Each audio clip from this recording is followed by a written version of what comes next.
Morning everyone, welcome to our Councillor briefing for the 19th of November. I think this is a bit of a settle-in for the day while we're here having briefings all day. So there are some slight changes to the agenda that has been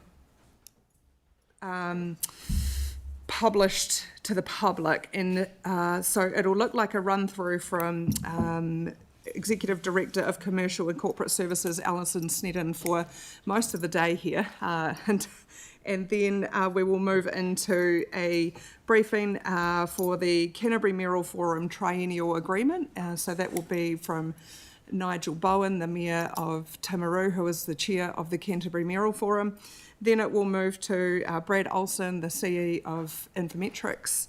And then we have some other things on this afternoon. So just a slight agenda change there and what is for the public. But I will hand over to you, Alison and team, to deliver corporate services. Thank you, Lydia, and good morning, everyone. So as Lydia said, what we're going to do this morning is an overview of what sits within the commercial and corporate services function. We're going to split it out into each area of the team, but to start off with, I'll just do a quick overview of what sits within here. So within the overall function, we've got, from left to right, we've got acquisitions, disposals and leasing. We've got financial operations and financial control. We'll talk to those in more detail as we come through. We have procurement, which is Philip, who's sitting next to me. And we have digital, and then Matt will be talking to two areas. One is the transformation, one is the digital operations piece. And we have Rebecca, who will talk to the commercial finance piece as well. I won't go through this in too much detail because everyone else is going to talk to that, but at a high level, this is the key areas that each of the functions that sits within the commercial and corporate services area covers. Most of it will be probably self-explanatory, but we will go through it in a lot more detail when we get to each area. I'm just going to touch on some of the key, and these are high-level key programme priorities that are sitting within the area just now. So there has been a lot of discussion, and again, Matt will talk to this in a wee bit more detail around what is the financial hygiene project, why is it there, what's its purpose, what's its timeline, etc. And I think one of the key things is just noting that there was 1.3 million added into each year of the long-term plan. Now, in summary, that's looking at our systems just now. We know we've got some legacy issues in there, and we need to tidy up our backyard before we actually look to move into any new ERP system. We've had some challenges with Magic in terms of its architecture, and it's been layered and layered over the years, which is in large leaving it quite an unwieldy system and very difficult to report through. So that's one of the key things for the financial hygiene project. And the other one, which is, again, we'll talk to in more detail later, is the strategic investment divestment. So what does that look like in terms of what war chest do we need to create? We've got land. Do we need to keep all the land that's in the region that we've got on our balance sheet just now? Is it just sitting there? Is there a better use of it? And also, are we maximising the returns on the assets that we have in our balance sheet just now? I think some of the key emerging issues and opportunities, so Philip has been with us a couple of weeks now. We've been without a head of procurement for quite some time. And that role is really working across the organisation as a whole to look at the efficiencies, the best practice approach. Are we doing tenders as well as we should, and the value for money component? Moving into finance and digital, we've got emerging technologies coming through here. We've got AI. How do we use that to automate some of our more manual transactional stuff, not just within finance, but across the organisation as a whole? And again, with digital, we've got a lot of legacy software sitting there and licenses that are no longer being used. So it's a bit of a stock take of those and making sure we're actually fit for purpose and using the software that we need as a business. And also looking at any of the costs that are associated with that as well. I think the final thing in here, and this is one that's sort of in a bit of a transition just now, is looking at our fleet utilisation. We've got a large number of vehicles. Some of those are utilised heavily, some are not. Do we need to keep them all? Those vehicles are all owned. So it's just doing that bit of a stock check to say, have we got the right level of vehicles for what we need as an organisation, and potentially losing any of those that are surplus to requirements. So look, that's a very high-level overview. We do have a bit of a run sheet for today. So we're going to start off with procurement, then we'll move into acquisitions, disposal and leasing, and Rebecca from Commercial Finance probably at the same time, because there's a lot of synergies in there. We'll then move to digital, and I think at that point we might have a break just before or after digital. We'll move to financial control, which is Neil, then move into Becca, and we'll actually close out with the prioritisation work that Rob and Kath are doing as well. So at this point, I'll hand over to Philip, who can talk to you about procurement. Thanks. Good morning all. I thought I'd just start with a brief introduction, an overview of the procurement model, where I see opportunities and my priorities. I recently started at the Selwyn District Council, bringing senior level procurement experience. While I'm new to local government procurement, I bring over 30 years procurement leadership in the private sector, and I'm confident this experience will deliver strong value and a fresh perspective in this environment. The Selwyn District Council operates under a decentralised procurement model with central controls and governance, guided by policies, standards that cover the full procurement life cycle, from needs identification to contract expiry. The Council promotes sustainable and ethical supplier practices through a supplier code of conduct and supports staff with resources on a dedicated SharePoint page. Although not mandated, local councils are expected to follow the government procurement rules, which are set by MB. These rules provide a framework of good procurement practice across the public sector. The main documents guiding SDC procurement are the procurement policy. This covers the core principles of all procurement, covering all business processes associated with the procurement of goods, services and works. The policy aims to achieve value for money and a consistent approach to procurement across the organisation. The procurement standards. This serves as a framework of best practice rules, principles and guidelines and guides the procurement activity. Transportation procurement strategy.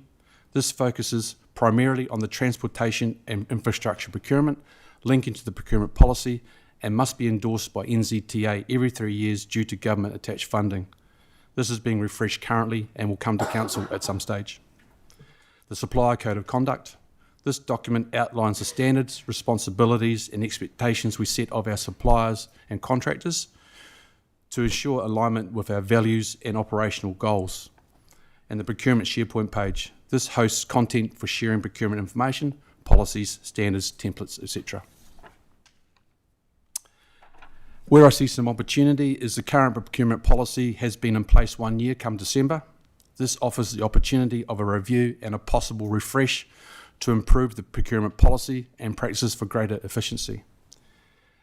Strengthening and enhancing contract management performance, reviewing and renegotiating contracts to identify savings opportunities and enhance terms and conditions, establishing collaborative partnerships with other councils to enable shared procurement initiatives, and upskilling staff on best procurement practices. My priorities at this stage will include ensuring procurement processes are robust, fit for purpose and aligned to sector standards, elevating contract management practices by focusing on negotiation, performance and value delivery, renewal and effective closure, and leading initiatives to upskill staff procurement capabilities. I'm happy to take questions. Thank you, Philip. I like the fact that we've had a policy for a year and we can see that there's efficiencies that can be made and to bring that back for changes. So look, I really look forward to doing that piece of work, but I'll go to John first. Thank you. Excellent presentation. Just would like to hear your thoughts on where it's cost effective, buy local, and the use of preferred suppliers for the amounts where it's relevant, mainly the smaller transactional ones, to sort of not be too exclusive, but in compliance with the policies, but trying to support the businesses and so on. I think it's very important to support local business. I've got no problem with that. I do come from the private sector though, so looking abroad where it's more effective or better value for the community, I would certainly look at that. But from a frame, I would like to support local businesses as much as possible. Thank you, John. Aaron.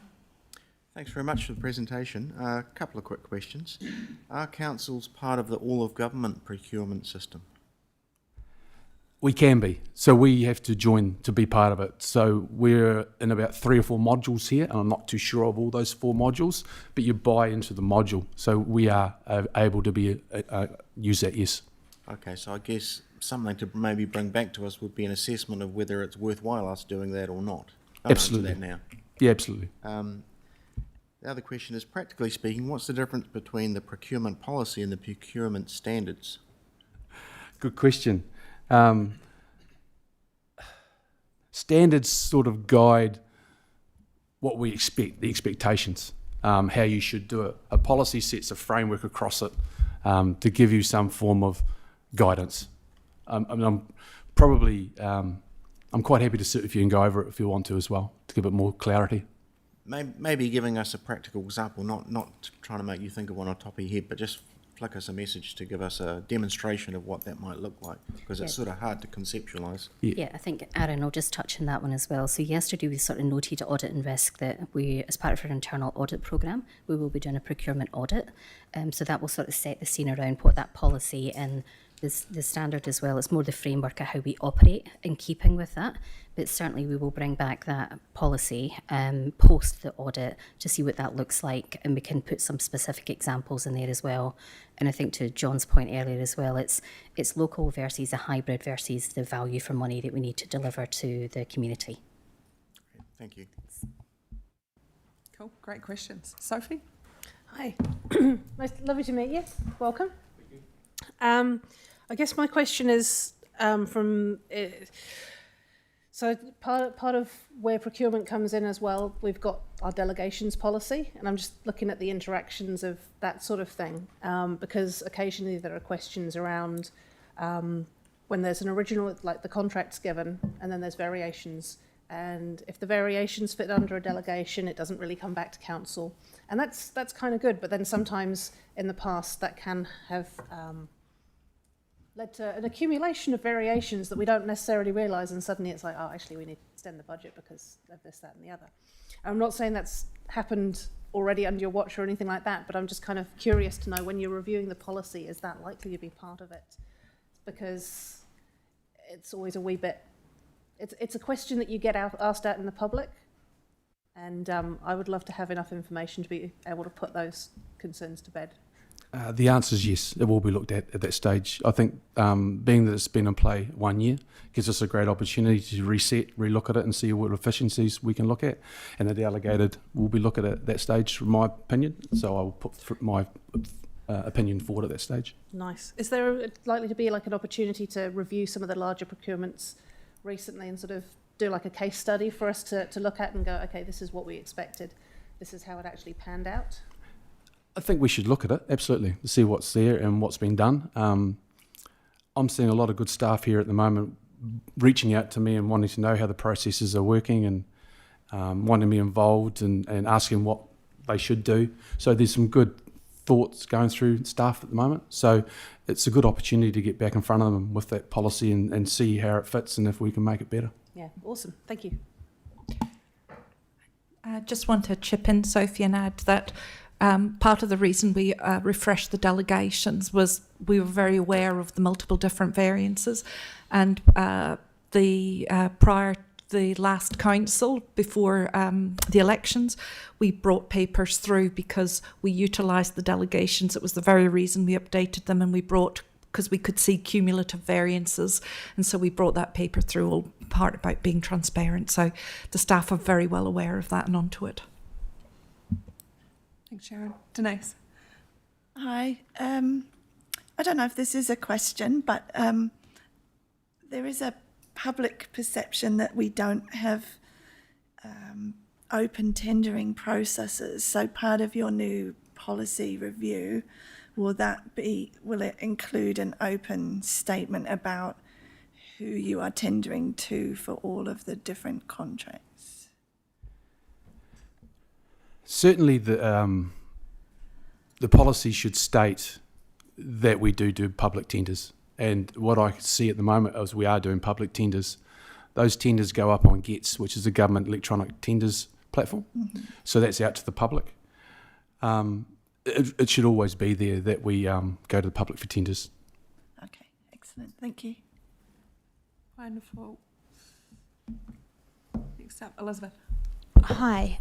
Just if you haven't touched on it already, post-project review, is that a part of the work that you're doing? Because obviously that's something that I think we're hearing from the community, but also questioning ourselves as councillors, that we'd like to know that there's a real quality assurance of the work that's been done. Elizabeth, I'll take that one. I think where there's a crossover in your questionnaire between the procurement and actual project completion, which would sit within the infrastructure and property team, but have the linkage with procurement, so it covers two areas there. Cool. Thank you. I think that releases you there, Philip. We can move on to acquisitions, disposals and leasing.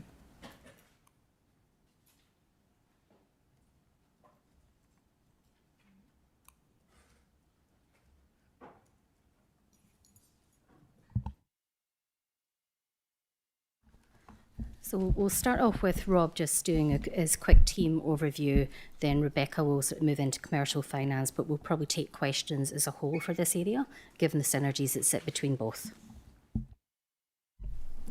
Fiona, good morning.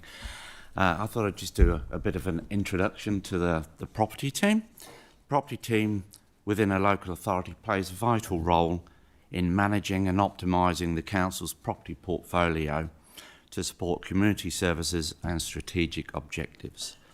The team is responsible for ensuring that land and buildings owned and leased by council are effectively utilised, managed and aligned with long-term planning goals. This is done in conjunction with our asset management team. What we do, our work spans a wide range of activities, including property acquisition and disposal, which is securing land and buildings to meet future growth needs and disposing of surplus assets in a way that maximises values for ratepayers. Leasing and licensing, managing leases for council-owned properties and negotiating agreements with tenants, community groups and commercial entities. Asset management, input into the asset management team in relation to maintaining and improving council facilities to ensure that they remain safe, fit for purpose and compliant with regulatory standards. Strategic planning, input again to strategic staff in relation to urban development, infrastructure projects and community initiatives through property related advice and solutions. And community engagement, working with residents, iwi, stakeholders to ensure property decisions reflect local needs and cultural considerations. So our purpose, the property team exists to enable the council to deliver essential services and create vibrant, sustainable communities. By managing property assets responsibly, we help balance financial performance with the social and environmental outcomes. Just on the slide, this details some of the work that we are involved in. Happy to take any questions. Any questions on acquisitions, disposals, leasing, property? I have a question, Lydia. Oh, sorry, Elizabeth. Yeah. You've got event approvals down there. How does the process of event approvals look like for your team, Rob? There's a central portal, so we would get consulted where there is a use of council land to a planned event. So we could comment on such issues as to whether there is anything to stop that on a certain day if there's events happening, or whether clubs are utilising potentially the land under leasing arrangements.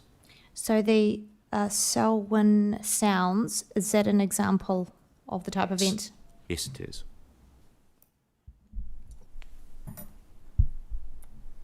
Are you good, Elizabeth?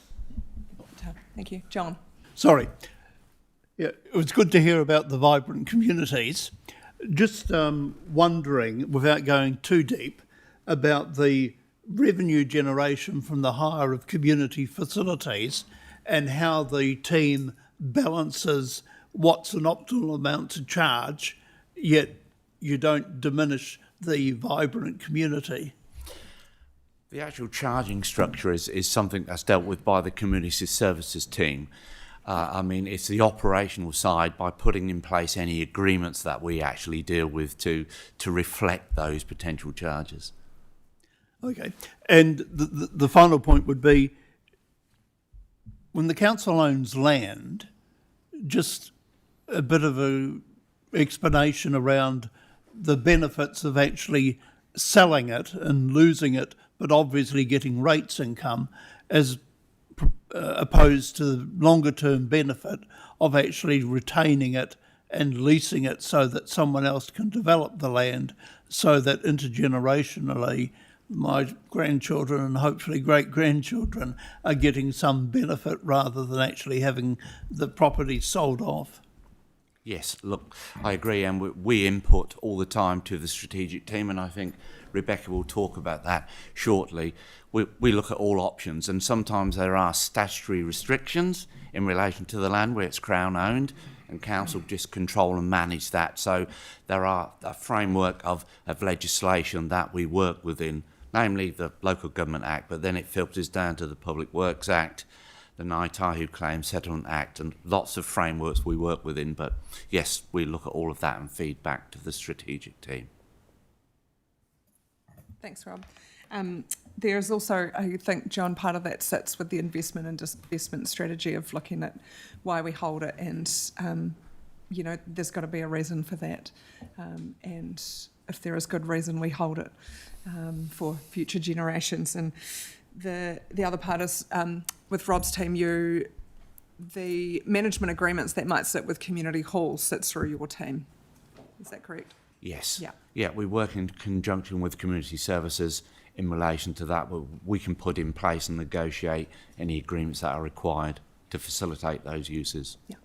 Cool. Thank you. Denise. Hi. I'm just trying to work out who's responsible for what. So you talked about being responsible for keeping the buildings safe and fit for purpose. So are you responsible for the ongoing maintenance of the buildings, or is that another department, or Yes, how it does is. that work? It's the asset management team. So, Okay. but because we're hands-on in relation to any tenants we have, we get notified of any issues and then input that back to the asset management team so they can look at their strategic plans going forward for maintaining that facility. Okay. Thank you. I think it shows the importance of working across the organisation on everything. Yeah, everything. There's a lot that sits hand in glove together, and yeah, there's not a lot of isolation. So there's multiple people involved in one space in the organisation. Thank you, Rob. Just a curious question. How far ahead are you looking generally with your land acquisition work? Look, it's guided obviously by the long-term plan. And there's certain elements that stem from that, which come to us strategically. There are also initiatives that just happen, and we need to consider those as well. But we take the lead from strategic, and we're operational. We can make it happen. If we want to sell something, we can tell you the process to sell it, what we need to do, who we need to report to, who we need to consult with. So yes, we do look future-wise, but it depends on, and in high growth areas, there's initiatives that come to us all of the time. Yeah. So we work in conjunction with the strategic team to look at those. Yeah, cool. And with the likes of like Ministry of Education and Health and things like that? Yes. I mean, there are approaches made by the Ministry of Education. Yeah. There has been in the past in relation to taking land for schools, which Council has been part of facilitating going forward. So yes, we are involved with all of those central government departments. Thank you. Cool. Thanks. Any more questions for Rob and team? There being none, I think you're good. Thank you, Rob. It's always interesting to hear about acquisitions and the work that you actually do in the community as well. So you're quite grounded in the community of working with people too. So we'll hand back over to you, Alison, for commercial. Yes, we'll hand over to Rebecca, and Rob will stay as well because there's some of the questions that will be covered from both of them, depending on what comes up. Hi everyone, my name is Rebecca and I'm the Commercial Manager Property and Investments. The primary aim of our team is to provide the commercial lens to an investment and divestment activities, to develop robust frameworks and to support the assessment of opportunities which will enable informed decision making. Our main activities include the development of an investment and divestment framework, development of investment and divestment decision trees. This helps us to assess opportunities in a consistent manner that is aligned to our strategic goals and also meets our statutory obligations. The development of financial models and business case to assess investment opportunities. So when we talk about financial models, what we're considering is not just the upfront capital that's required, but what are all the capital cash flows and operating cash flows throughout the asset or project life cycle, and putting value of when those cash flows are going to happen. We are reviewing our property asset portfolio, as Alison noted earlier, looking at what we currently use those properties for, what we plan to use them in the future, and in some instances reviewing whether that is the best use or if there's other opportunities out there. We're consolidating all of our property master data, which will support the development of future property strategies and also improved reporting. So we're using a lot of tools like Power BI just to create some more visuals there. So we're in the process of looking at how we can use those tools to make property asset information a lot easier to look at. And we identify and progress investment and divestment opportunities. So we're a team of 2. And we provide commercial support across all of the teams in council. We work closely with key personnel in each area. For example, Rob and I work very, very closely together, and also the commercial and infrastructure and property team, we work very closely. So I'm just going to go a little bit further into the investment and divestment decision trees, which may help answer some of the questions that were earlier of how we actually assess investment and divestment opportunities. So the first thing we want to do is actually classify what is this opportunity. Is it BAU? Is it an investment where we're looking for a return, or is it something to support economic development in our region or economic growth? Because those are all different things which affects the way we might want to assess that opportunity. Is it aligned with our strategy? So we have a number of strategies out there and we want to make sure that the opportunities that we are considering are aligned to our strategic objectives. And we want to make sure we're engaging with mana whenua and other strategic partners. What outcomes is this opportunity trying to achieve? So not all opportunities is about the financial returns, although that is always a part of the assessment. So sometimes there's a community outcome, because obviously all of our opportunities we want to be considering our communities out there. So is there financial outcomes we're trying to achieve? Is there community outcomes we're trying to achieve? And in a lot of situations, it might be a balance of both. And as I mentioned earlier, the financial assessment does include financial modelling. So that's again considering all the direct and indirect operating and capital cash flows throughout the project lifecycle, which allows us to consider the options that we've got to deliver the outcomes that we're trying to deliver. And have we identified a funding pathway? Because we actually need to figure out how we're going to fund this and what the impact is to our ratepayers. We look at risks associated with the opportunity. Is it going to allow us to meet our regulatory requirements?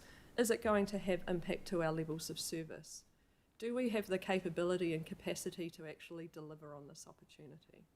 So these are all the things we will consider when we're looking at a new opportunity. And it's not too dissimilar when we're considering a divestment opportunity. So we're looking at whether the asset is needed to meet our current or our future council obligations, and can we actually deliver that service or outcome without ownership of the asset is another thing we will consider. Is divesting this asset aligned with our strategic objectives? Do we have greater strategic needs elsewhere, which means we might consider divestment of this asset? Again, we will look at engagement with mana whenua and other strategic partners. And financial assessment, so market value. So what is the value of this asset? Is it generating any revenue? Well, what is the future revenue that it will be generating? What is it costing us to hold this asset? So we look at a variety of things when we're looking at holding costs. So you could think of the cost of capital and other property related costs. And again, the financial assessment, because sometimes divesting the asset, it is about timing. So usually, especially if it isn't generating a revenue, there might be an optimal time to consider divesting that asset. And again, we want to consider the risks. Are there risks associated with holding this asset? So even if it's meeting financial hurdles, there might be other risks to consider with holding this asset, which may make us want to consider divestment. And will it impact to our levels of service? So there's a broad range of things that we need to consider, sort of both the financial and the regulatory requirements. And we're just setting up these decision trees. There will be a workshop to go into these in early 2026 to go into a lot of the matters that I've discussed in detail today, because we would want to make sure that we all have input into how these are working. Happy to take questions. Cool. Elizabeth. Hi, great that you're having a workshop that's coming, because this is probably where the deep dive. I'll just ask you a couple of questions, but if you want to leave it to the workshop, that's absolutely fine. So obviously you've talked about funding pathways. Mm-hmm. I'm really interested to know if there's ways to explore other funding models out there that maybe other councils have used, whether New Zealand-wide or overseas, whether it's some private investment that come in, you know, those kind of different options, because we know that we want to reduce our rate burden. Yep. Also, in terms of the life cycle, fantastic to see that that's been implemented and possibly has been for a long time, but that's definitely a really solid question around us, obviously, with some of our older ageing halls. And can the service be delivered without ownership? Now, that's something I'm really keen to explore, because obviously looking at better ways of providing services, but without the upfront costs. So yeah, really keen to hear your thoughts on those. Okay, so can you just go back to the first question? Sorry, I got all the first, the other ones. So when you're looking at, so we can consider different funding, and that is probably something we can dive into deeper within the workshops, but you'll see that is where we've got engagement with strategic partners, and we can look at the ways that we're trying to deliver an outcome. It really is specific to whatever opportunity we are considering. But yes, a lot of this we can dive into within the workshops. I think just adding to that, Elizabeth, as well, is as far as the funding pathways are considered, it's not just looking at this from a ratepayers funding, it's looking at external partners, and it also goes back into that core versus non-core business as well. What is the councillor supposed to do versus us facilitating an arrangement with an external party to do it on our behalf? So that comes into the mix in this as well, which is the linkage back to the economic development strategy. Yeah. And so part of the assessment is looking at all of the options we have available to us, and that's where we enable informed decision making. As a business case, will give you the different options that are available for that particular opportunity that we could explore. Cool. Thank you. Denise.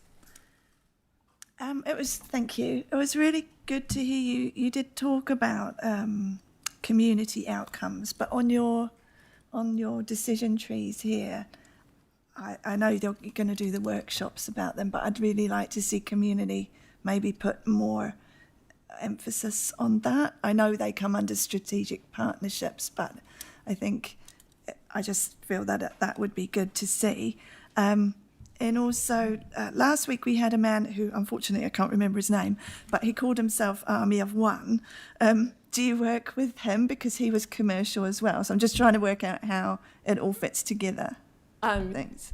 Yes. So Keith and I, so when I talked about commercial infrastructure and property, so we work very closely together. So we bring a different lens to it. So I guess our team comes from the commercial finance, and he has his element. So the strength is actually in us working together as teams to see how we can best deliver that outcome. When we talk about classification, and I think that's the piece when we go through the workshop. So when I say investment, economic development and economic growth and economic growth is very much about the community outcomes, and that's where we might be considering, if it is classed as economic development or economic growth, then we are looking more at those community outcomes, because the objectives within those are more aligned to those community outcomes that we're wanting to achieve. Okay, thank you. Cool, thank you. Any more questions around commercial finance? I think there was just one question that came through via email yesterday from Sarah, just around the NZTA, if we just want to cover that one off just now.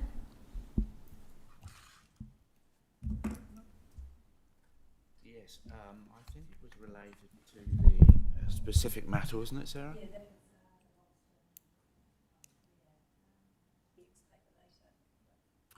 Do you want to use your microphone, Sarah? We probably should cover it in PX in relation to that. Okay. Noted. All right, next up, I think we have digital. Oh, sorry, Tracy. No, you keep going. You're free. Where is this presentation? I've been wandering through diligent, going to the briefings, council. It's in the induction bit. Yes, it's under the induction Thank tab. you, because there's a councillor briefings file, and so I kind of go to councillor briefings file for councillor briefings. Just saying. Thank you. Noted. All slides are loaded into induction spaces, so they all sit into the one area for reference point for you throughout the 3 years if you need so. No problem. Welcome, Matt. Good morning, councillors and mayor. So my name's Matt McGrath. I'm the Director of Digital Transformation, so I'm just going to take you through the whole digital environment here at Selwyn District Council. So the digital team is split into two. So we have an operations side and we have an innovation/transformation side. That's quite common because you've got to have one team that carries on in a certain cadence to keep operations running, and then you have another team that runs at a different cadence to deliver innovation and technology. I sort of liken it a little bit to a aircraft carrier as operations, and innovation are the planes that land on the aircraft carrier. So just running through briefly, we've got the service desk. So just a quick reminder, tech desk just down on the left here. You're welcome 8 hours a day. We're here to help.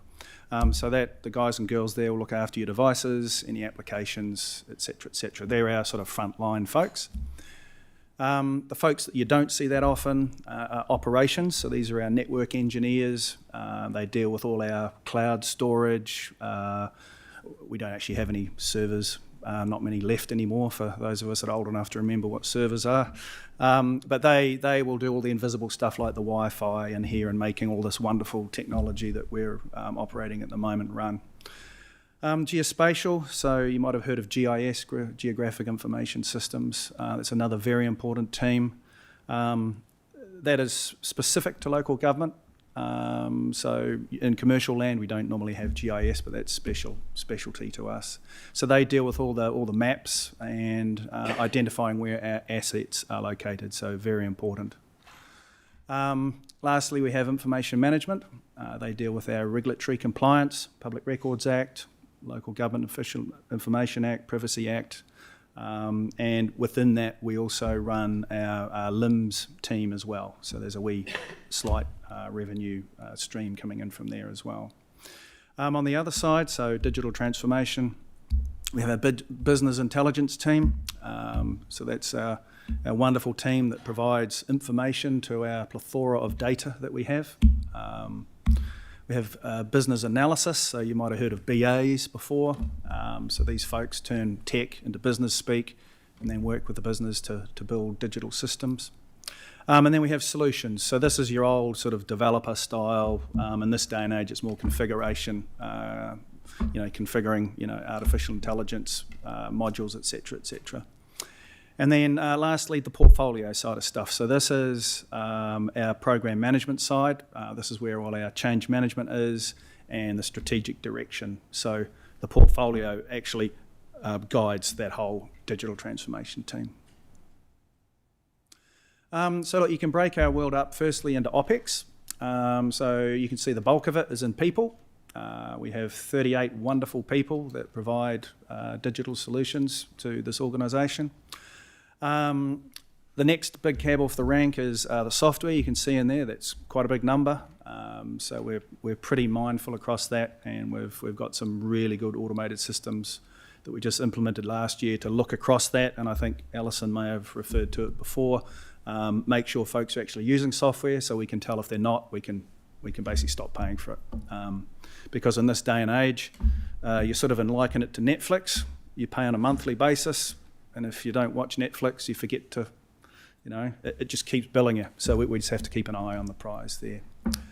1.3 mil of that is for digital transformation, and the rest is sort of spread between, data storage, managed services, etc., like that. If we can have the CapEx side of it, please, Alison, thank you. So 3.2 million in CapEx.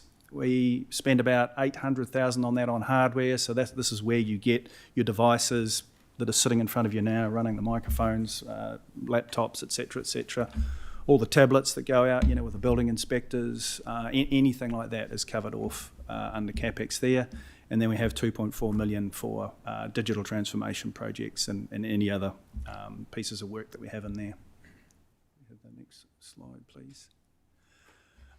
Look, just a quick heads up on our systems, and I don't expect you guys to be experts in digital systems, but just so you're aware, you've heard lots of reference to our systems are constricting us, old, holding us back, etc.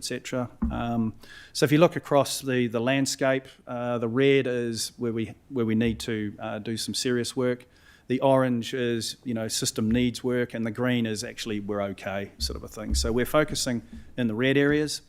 Around the customer relationship management side of things, I'll talk to that a little bit further on. Regulatory system, we're actually replacing one of our main BCA regulatory systems next year. And then human resources information management, we need to seriously start moving on. We've started work on our finance system. You may have heard the lovely system Magic. We've had that system over 30 years. So we've done a huge cleanup, and I'm sure Alison's told you about the numbers of how many GL codes we've consolidated, and we've built a new chart of accounts, etc. This is all preparing ourselves for the larger transformation when we move to ERP. Asset management, again, we're using it, it's fit for purpose, but it needs to be further optimised. Look, that's the landscape. Geospatial systems are fine.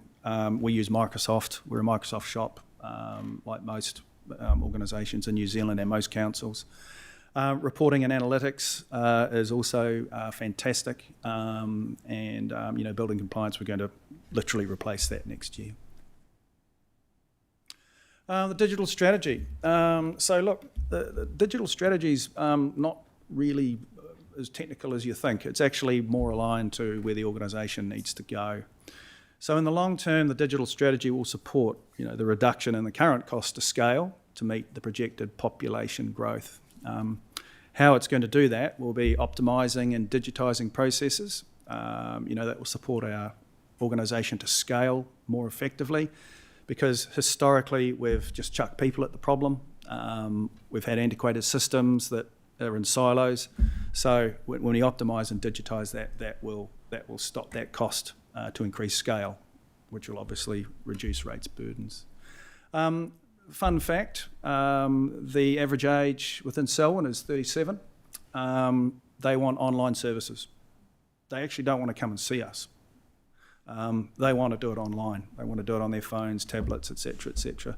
So as part of the strategy, that's the other major objective. And then the third objective is, of course, preparing ourselves digitally for government reform. We all see this in the news. We see it on the boots on the ground, and we've started already with local water done well.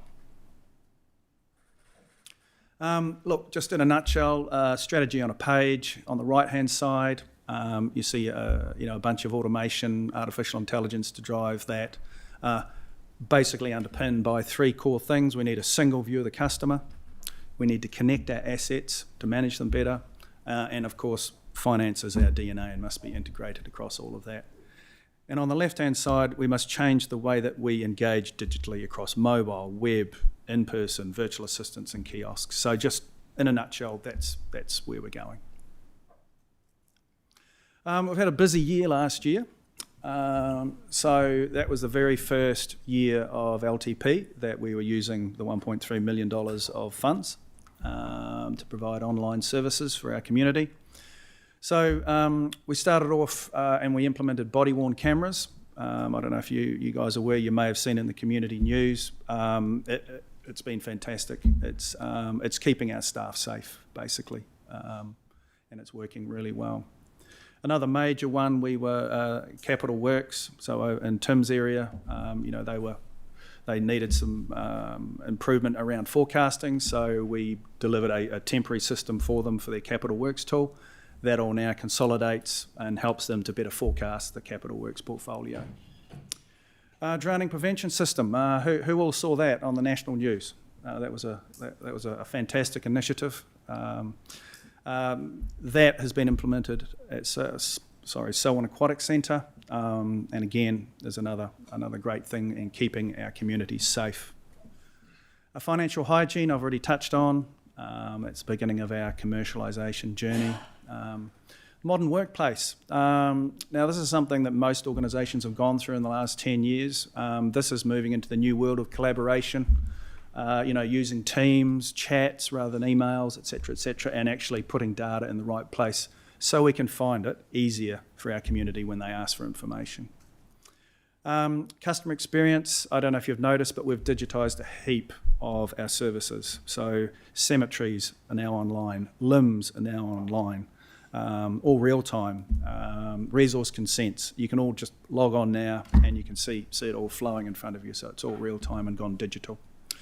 And then finally last year we did phase 1 of the online booking system, again all aligned to the digital strategy. This was for Selwyn Aquatic and the sports centres. This is enabling our community to be able to book online. This year, so as I've already mentioned, we're looking at replacing our building accreditation system. That's a big push for coming in after Christmas.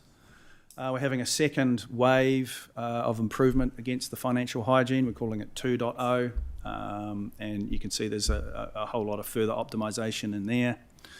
We have a whole stream of artificial intelligence initiatives, which is really exciting. We started last year by aiming really high with the drowning prevention system, and this year we're starting to bolster up all the guardrails so our staff can actually use artificial intelligence safely, ethically and sustainably. And there's a whole lot of exciting AI initiatives that I'm sure that we can run through in a workshop if you want some more detail on. Another major initiative next year for digital transformation is improving the way that we do service requests for our community. At the moment, there are lots of opportunities for improvement. It just takes a lot of time for the community to call in or email us for us to get back and deliver those services. So we're looking at improving that with the current systems. Also, that is starting the journey between our moving towards our single view of the customer. So we know who our customers are, or treat our customers better and respond better to them. And then we are looking further across that, moving towards a customer relationship management system, or a CRM you may have heard of before. And then finally we're looking at bolstering and preparing for HR information management system so we can actually serve our people, our staff, better. So in digital we see our customers, the community, but we also see our customers as you, councillors and the staff. Look, just finally, the major risks for technical. So I think you've heard many times, our technology is not fit for purpose. So this is why we're putting all this effort into solving that. The current digital initiatives, we're slowly mitigating this. but really we need more investment to actually fix the problem. Cost to scale, you've heard me talk about that in the digital strategy. If we don't transform our systems and processes, right, then that is going to impact rates moving forwards for us to scale as the population increases. The digital strategy mitigates this and will fix the problem, but needs more investment. Finally, cybersecurity. Look, this is a major risk in most organisational risk registers and across audit and risk committees. We're actually pretty good, okay, but the risk is still there, and we have a very robust cybersecurity roadmap in place, and I'm very confident that we're actually quite safe, but the risk is still there. I think that's about it. I don't think there's any more. I'll take any questions. Cool. I think one of the things that I really enjoyed that you implemented last financial year was the resource consenting dashboard online, that tool online that you can actually see what's been lodged and the decisions that have been made, and I've found that really helpful to direct community when they're asking what is going on next door or what are the things that are happening in our community. So that's been really interesting up on our website. And can I just ask a question just on the service requests? Is that working around SnapSend Solve? Is that trying to give us a better portal there, or are you looking at a portal that is actually just a connection for the community into council? So the vision for the digital strategy is to have a community, a citizen portal, but that's very long term. What we're trying to fix here is because we actually have about 5 service request systems. So you can imagine the inefficiency as a call comes in from maybe SnapSend Solve, maybe an email, maybe a phone call into customer services. It then has to jump between all these different systems. And what we're doing is we're going to consolidate it down to one system so we can actually monitor, as it runs through all facets of the organisation. Because when someone calls in, it's not just one team that answers it. Sometimes it's up to 5 different teams have to input. And that whole life cycle, we need to what we call close the loop. So that's what we're doing. We're consolidating that, which is preparing ourselves for a customer relationship management system. Yeah, great. And I think, in my mind, that all leads into efficiencies within the organisation of responding to our people and also our time with staff. And so, looks good. I'm excited. Tracy. ERP. What is ERP? Apologies. Enterprise Resource Planning. So you may have heard of SAP, Oracle. Yep, okay. Okay. Yep. The other thing is, and I'm not sure if this is your part or everybody, is I'm assuming that there have been in the recent past some reports around Magic Q, the problems and how we solve them, replacement versus continuing to sort of patch, which is about Magic Q, I want to clarify, not about Selwyn District Council. Magic Q does the intermittent patching and it's becoming clunky. So if there are some prior reports on that to look at how we are going to approach that solution, costing, and could you send those through is what I'm asking, so that I can have a look at them, because I hear completely what you're saying, and the integration in particular, and the touching between departments, privacy issues, risk and audit and risk. Had Deloitte's yesterday talking about the privacy issues. So it's incredibly complicated. But I'm also aware that in order to fix it requires additional resource. And in order to give additional resource, we need to be able to give the best justification.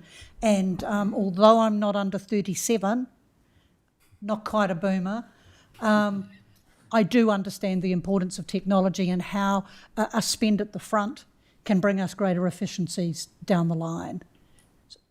Kind of a question. Yeah, thanks, Tracy. I'll take this one. So, look, there's been various discussions and reports that have came back through the Finance Performance Committee, but I think it's probably a good time just to do that sort of full recap on here are the challenges we've seen with Magic to date, here are the opportunities and what the cost benefits would look like if we were to continue with the patching versus what it would look like to almost install what a new enterprise resource planning system would look like. And I think that's the sort of getting into the business case sort of territory, but I think it's useful for this group just to understand what the journey with Magic has been. So what I propose is we'll probably bring that back to finance performance early in the new year, if that's all good. Perfect. Thank you. Thank you. And do we have any idea when we will get a CRM? That will be part of what we're talking about with Alison as well. Okay. Yeah, it's all Sam. So it's all joined together. So enterprise resource planning, right, is CRM, is finance, is asset, is human resources, and anything else you want to add on to it. So we have to be very careful that we don't go down a path just for CRM, and then it doesn't not fit for purpose with the other 4 or 5 different solutions we have. Fair cool. One thing you mentioned there made me go, reduce risk of Lagoima. What do you mean? And is this to increase transparency or not? Sorry, I'm not sure where you're referencing that from. There was a mention of using systems or communication between staff to reduce Lagoima. It was on one of your slides if you scroll back. We have to find it. It's number 5 on the digital plan that was for last year. Previous slide. Number 5. Number 5. Reduce risk, PRA, Lagoima, privacy. How? I think, what does that mean? Sam, I'll start off in answering that one. So it's really around the systems that we use and the transparency and how quickly we can get the information up in the public domain. So that would be the information for finance performance. We spoke yesterday about Lagoimas themselves being published on the website and the rest of the information. So just now we've got a lot of disparate systems that sit in the background where if a Lagoima does come in, we're having to pull data from multiple different sources. So this is where Matt is coming from in that modern workplace. It's how we then collate all that information into one data source that enables us then to put that in the public domain that then lessens the need for a person to raise a Lagoima. Awesome. And sorry, now I remember. Because we're regulatory, we have to follow regulatory compliance within a certain amount of days. And we, in the past, have put that at risk because we've taken too long to answer the Lagoima. So this actually reduces that risk. Cool. I was just hoping it wasn't going to be like a WhatsApp thing so then nobody can Lagoima it. I'm like, hang on, that sounded weird. I know. No, it makes sense. And back to Alison, how many GL codes are we down to on Magic now? We're still sitting at a number that's far too high, that's probably circa around the 20,000. So look, we've got the situation where we close a lot down, then we've got new projects that come up, so more are created. So it's that balance between, and it goes back to Matt's point earlier around what is the structure of the reporting that we need. And we sort of set the scene around, we've got, in each of the ELT members have covered their area, what's the portfolios and divisions that sit within that, and where can we share the GL codes but have it reporting aggregating up? So we don't need one GL code for Denise, as an example, who travels to wherever, versus Sharon, who may travel somewhere else. That should be one GL code that aggregates up, not 2 GL codes. Yeah. So it's still that vacuuming exercise that needs to be completed. Cool. And but well done, because it was 24,000. So it goes up and down. It's a fluid situation. I'll leave it there. Thank you. Thank you. The challenges. Elizabeth. Hi, Matt. It was good to hear that you've got a better online booking system now for the aquatic centre and the sports in Rolleston. I'm just wanting to know where the community halls district-wide are in terms of the upgrade in the booking system, because you know that I've been asking for that for the last 3 years. Does that currently sit under one of your headers that you've provided for this year? Because I've just looked online and I can see the system hasn't changed since before I got on council. So that was phase 1 we did last year. Phase 2 will be what we call open spaces, which will include all those areas. So that's coming in this year? It will come at some point calendar year, maybe end of calendar year next year is the plan. Okay. So what are you aiming for that to look like? Because at the moment you send an inquiry, an email in, and you might hear back if you're lucky.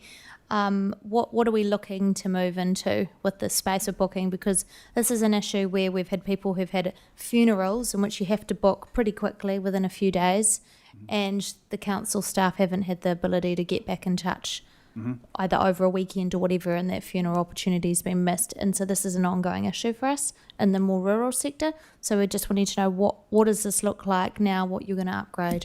Well, the benefit of an online and digitised system is it's 24 hours a day, right? So it will automatically book, right? So in the past it's been quite manual, to your point, but it will change and be, modernised.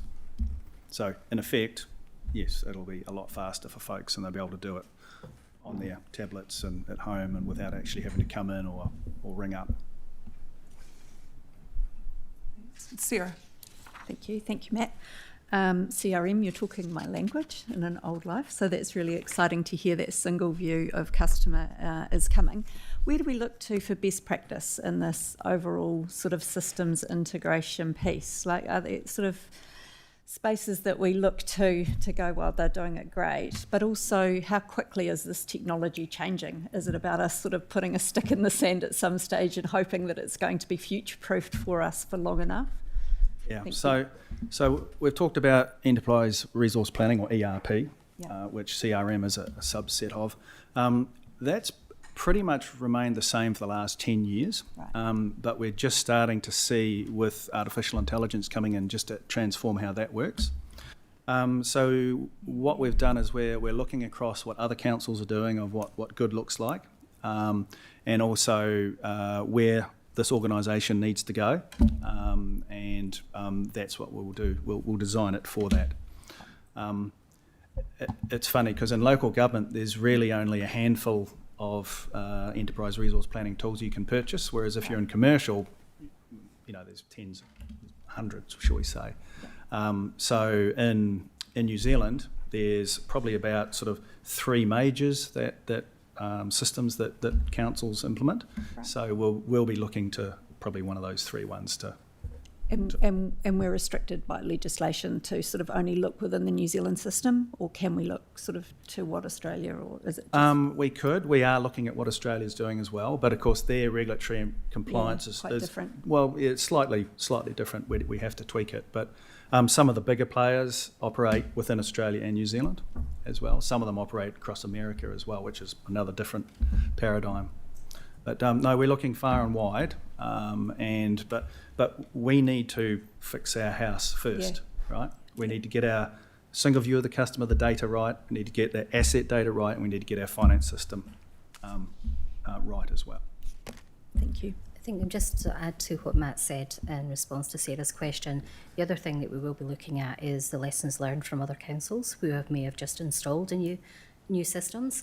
But I think the other thing that's quite important to note is, do we actually need to do this ourselves, or could we look at a pan-council approach around, if they've implemented a system, spent however much money it may be, could we look at them and use that as like a white label type thing, which then lessens the impact and cost? It may not be possible, but it's certainly a consideration we'll be looking at as well.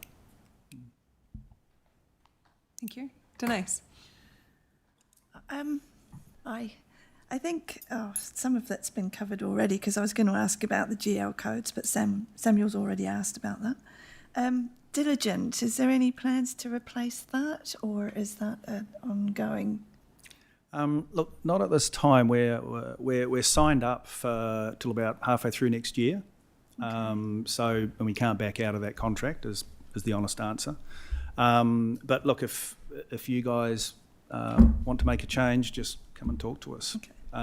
But just Diligent is very well used across organisations in New Zealand. I mean, I've been using it for 10 years. across a lot of commercial organisations. So, but I'm well aware that there's new players in the market. So look, if there's anything that's going to make your ship go faster, let us know.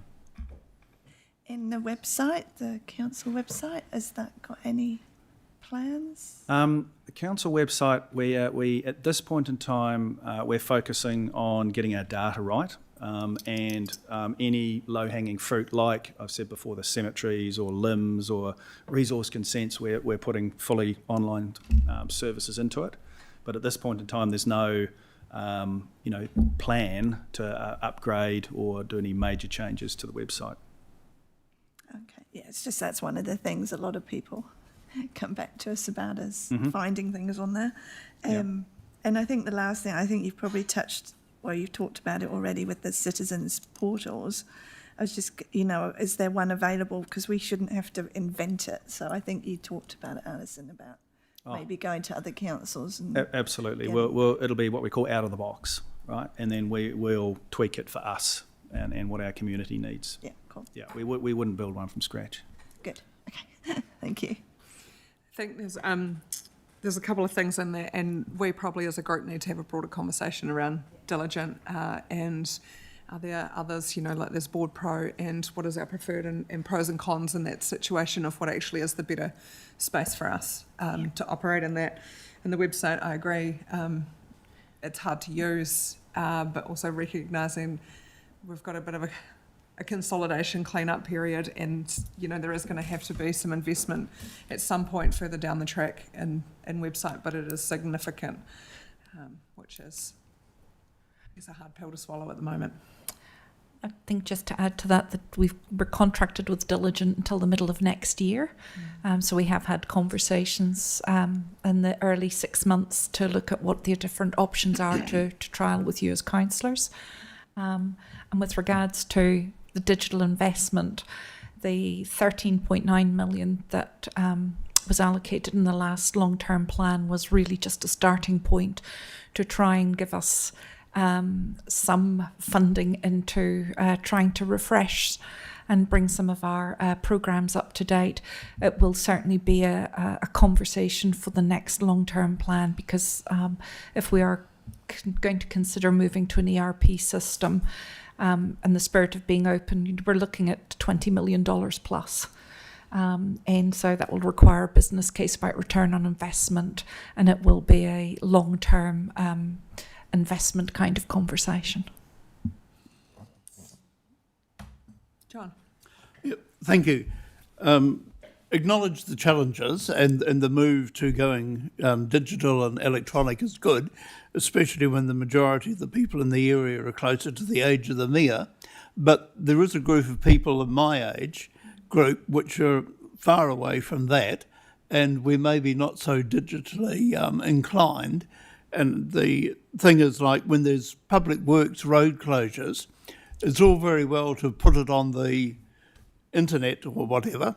But in my day, the idea of driving and seeing a sign up saying roadworks will be here whatever date was an effective, albeit, it does come at a cost. So we'd just like to make sure that in the move to digitisation over the next 20 years, that there is accommodation for people that aren't using the internet to the extent that maybe most of the people are.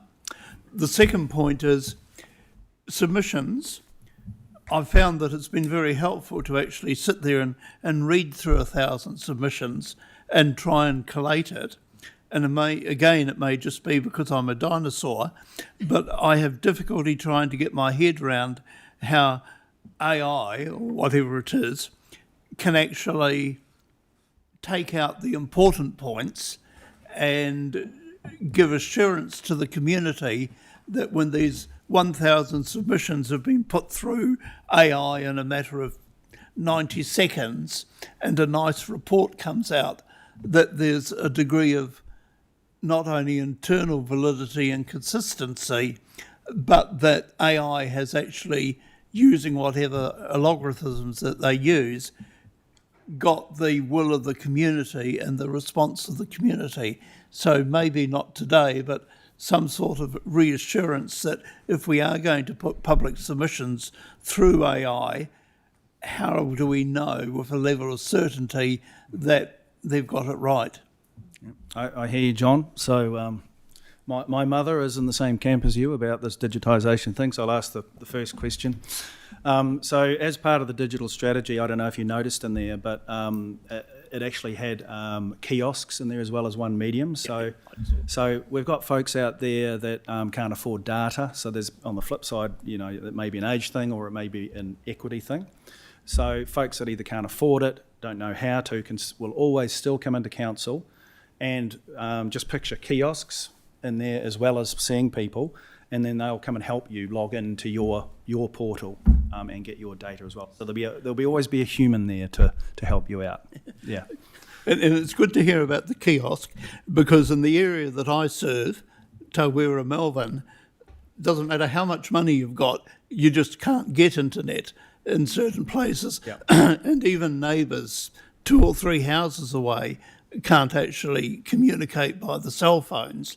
So again, the kiosk idea is nice, and I did note it, but we've got Arthur's Pass, we've got Lake Coleridge, we've got various other places like that, and I can understand the expense of trying to get council officers out to have a kiosk, and I acknowledge the great effort the library staff do and the mobile library.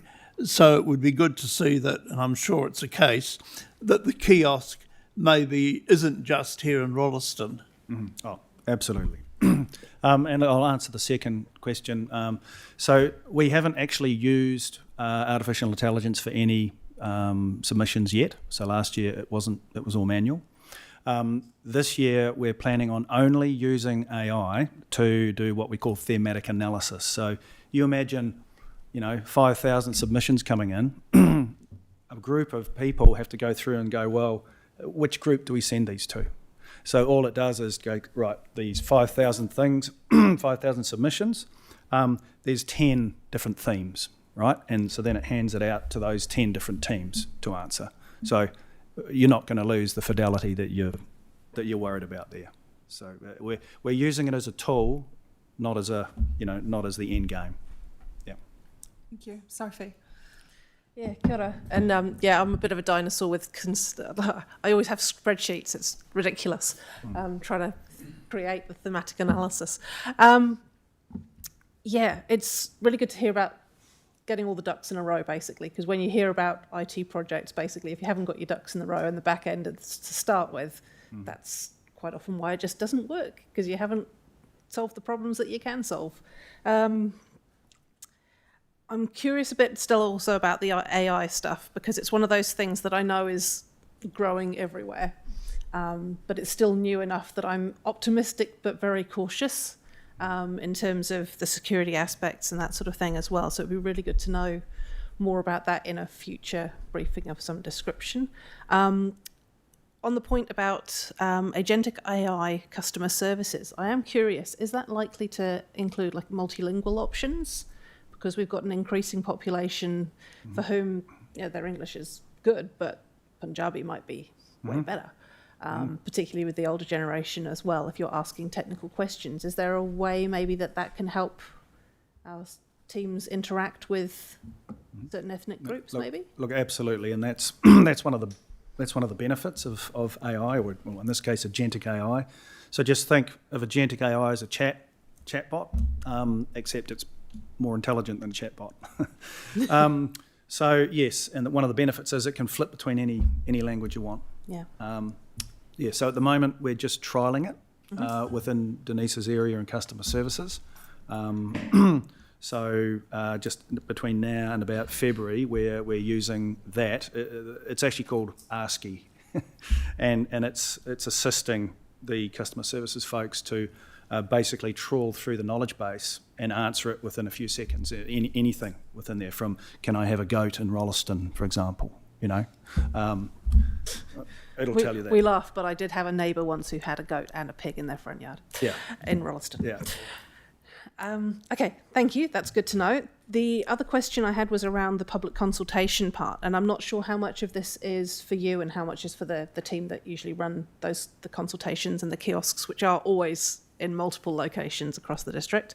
I I'm actually more worried about spamming, basically, because when we've got them online, there has occasionally been a push for the online submissions portal to not request names, locations, that sort of thing, which personally I always find quite useful to know, like particularly within your themes. So when somebody is asking for X, is that a theme for a particular age group or a particular location, you know, to narrow down where the needs come from. But then when you don't have that information that can help you identify that part, you actually don't know if they're even submitting from New Zealand.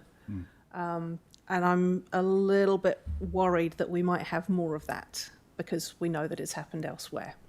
And do we have a plan for how to deal with that? Are we going to move to more of a, please can you identify yourself in a way that we can verify? Or are we going to stick with the, okay, we just want all the information because we know some people won't submit unless they have the option to not do it. Although, you know, if that's the case, maybe that's a good option for paper. If you don't want to put your name and address on it or your name and your village, then that's fine, do it on paper. I don't know. What's the options? Look, sorry, I don't have that detail because that's with the strategy and performance team. But I'm sure we could revert on that. I could ask Steve to come back to you on that one. Fair enough. Oh, we're not there quite yet, so I Yeah, just no, thought we've I'd still ask the got question. still got a bit of time. Yep. Kia ora. Thanks, Sophie. Aaron. Thanks very much. I love technology, so AI is quite interesting to me, but just a little word of caution to keep in mind is I'm pretty sure, I think it was a Canadian airline using chatbots to give advice to people. They were sued because they gave advice which a person made a decision that had a financial implication for them. So just keep that in the back of the mind as just a word of caution. And to hark back to the GL codes, just want to ask, are there controls or checks and balances in place so that when new ones are created, there is a sort of, I know, due diligence so that we're not continually chasing our tail, even when we, you know, we've got to get to an end point where we've got a consolidated set that we're happy with, that if we can keep building on them, then... Oh yes, there is definitely a process in place now. Thank you. And to put your mind at rest around the AI, we're going to great lengths to ring fence what it can see. So you can set AI to go out and look at everything or just focus on the actual accurate information. So that's what we're doing at the moment to reduce that risk. Cool. Samuel. On the AI note, so there was recently a entity that was providing guidance to the Australian government who was utilising the powers of AI and referencing reports and studies that had never been undertaken. Do we have any ability to identify if consultation or advice or information we've obtained from someone is either AI written or actually come from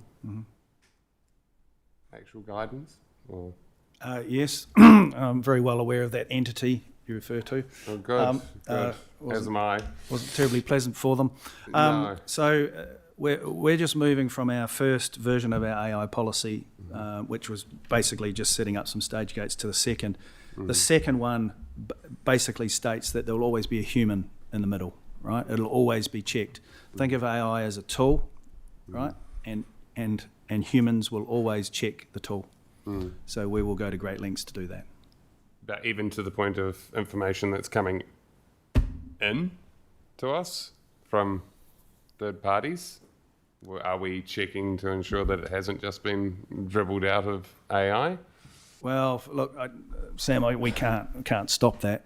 We're seeing it now. I mean, I get 10 emails a day, which is obviously artificial intelligence driven, trying to sell me some kind of solution on behalf of the organisation. Look, it's the way of the world. We're just going to have to adapt and look for it. But we don't have any specific system hunting for AI text at this point in time. But at least we're aware. Oh, we're very aware. Yeah. Awesome. Cool. Thank you. Race. Just to touch on one question, there was a During the election process, I think we were all made aware in some of the candidates' meetings that there was a particular software for the ERP had been already purchased by the council. Are you aware of that to help with communication and bring all the information for the community? Have we got something sitting in the background that we've previously purchased that could already be used? I think that's the Consult 24 system that was used to collate all of the questions and submissions, because that was, I mean, that wasn't purchased purely for an election, but that's a system we've used for long-term plan. We certainly did not purchase any ERP specific for that purpose, Rhys. Okay. Yep. Yeah. I can only think it's the Consult 24, which is where people put their comments and these kind of things into. Okay, yeah, Yep. I'm not sure what it was called. Yep. It was just mentioned that it had been purchased but not utilised. So I was wondering if there was something already sitting in the background. No, that's why both of us are looking very Yeah, which is vacant at nice you. to know. Thank you. Thank you. Cool. I think that. Oh, Elizabeth. Oh no, I was just going to say, I think that might be the one which you're referring to with the bubbles that Reese has probably heard about. So that's the one we're talking about, where we purchased the use of that for an LTP, I think, some years ago, but we never actually utilised it. So connected to Datacom. Okay. Thank you. I think that is all there for you, Matt, in the digital space. It was a good conversation. I look forward to the updates on progress coming back to us. Great. Thanks very much, You're everybody. welcome. Next up is financial control. Lydia, I'm just wondering, Neil's going to take about 25 minutes, which will push over the 2-hour mark, and whether you wanted to take the break now or do the break late. Well, we didn't start till 9:30, so. Right, okay. I think if we do Neil, and then we've got a couple of the 2 big chunky ones in there, the 45s.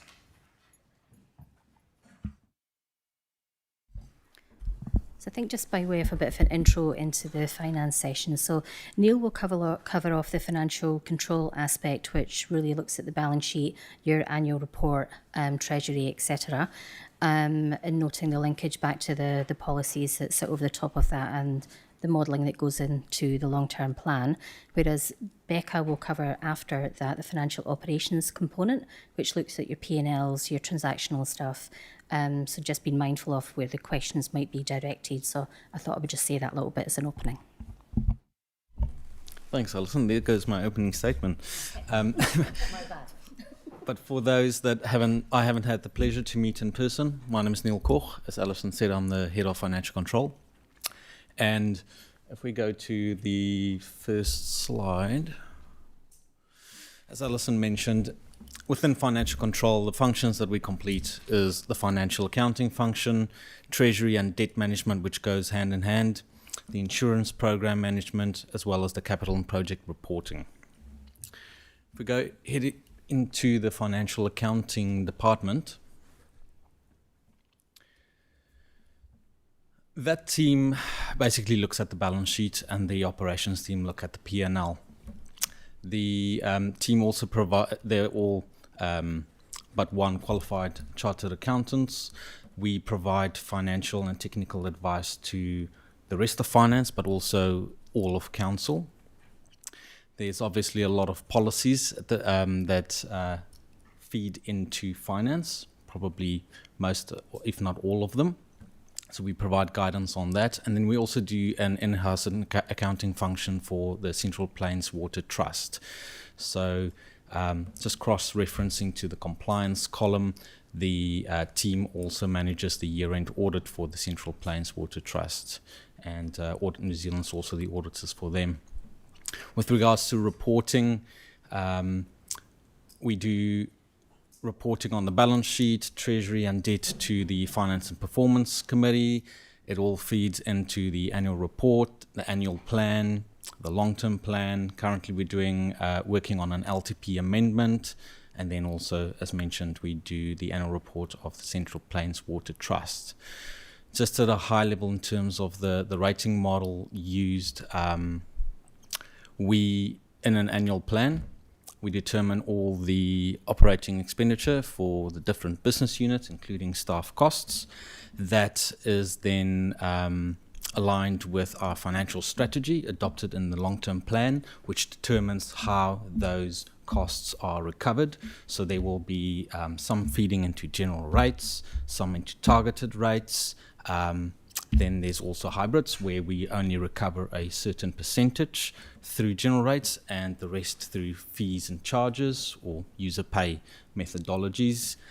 That is then mapped at a GL level, and that's what it rolls up into your profit and loss statement to see what's your total revenue for your general rates, targeted rates, etc.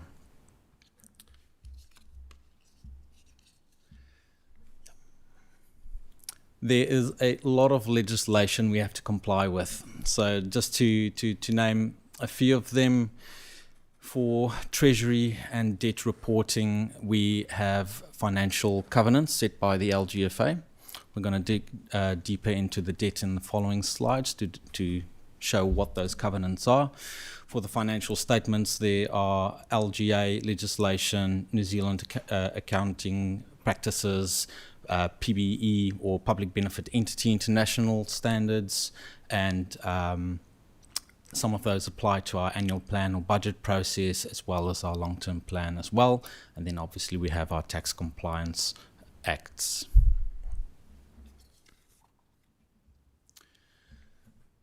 So just thought I'd give you an overview of what the P&L would look like in an annual report as well, because what Becca will be talking to is more your finance performance type reporting, which goes up to your operating surplus.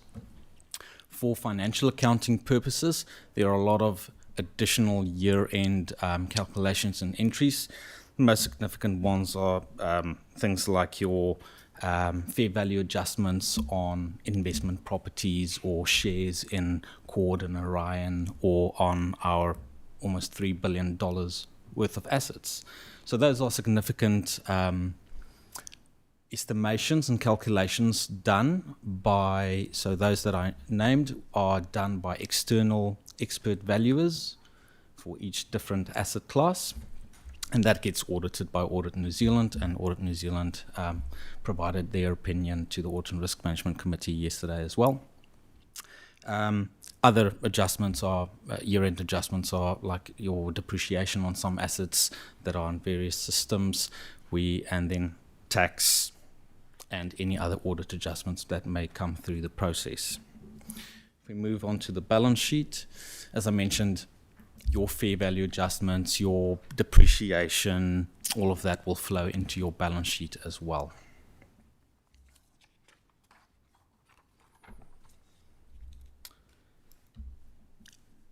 Within the Treasury and Debt Management function, probably just want to highlight that bottom sentence, that it is managed on a daily basis on a cash flow requirement basis. We don't borrow specifically for this project or specifically for this business unit. We borrow as required. Those requirements could be for physical cash flow purposes, for payment runs, or in some cases to comply with our treasury management policy as stated in the LTP. The reporting we do a quarterly treasury and debt report to the Audit and Risk Management Committee. That was the most recent one was presented yesterday, and then within the finance and performance report, we're also expanding from prior year reporting a bit on the treasury and the debt aspects, just to provide transparency on that information to the rest of council and the public. Some of those ratios and total balances are reported in our annual report and the long-term plan as well. We've already covered some of the financial covenants, but we'll go into them in deeper detail in the following slides. So, Selwyn District Council only borrows from the LGFA at this stage. The LGFA provides debt to New Zealand local authorities, and in that table, we can see the financial covenants set by the LGFA.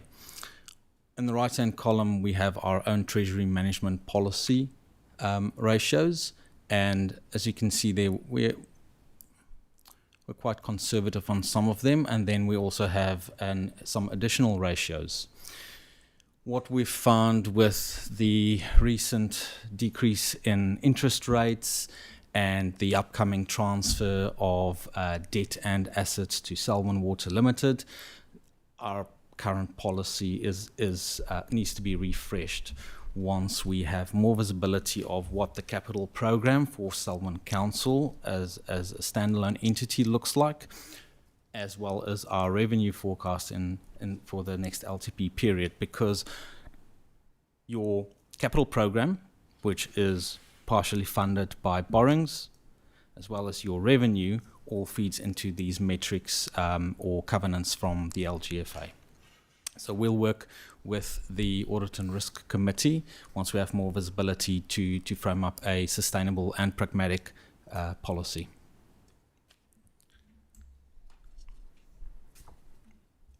The finer detail. As of the 30th of September, Council had $315 million of borrowings with the LGFA.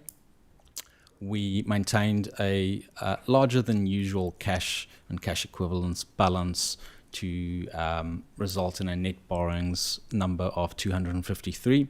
As reported yesterday to the Audit and Risk Committee, that is still well below the LTP net borrowings, but we had to maintain higher cash flow balances due to debt to be transferred to Selwyn Water Limited, as well as we have some debt maturing over the next few months with the LGFA that we need to repay.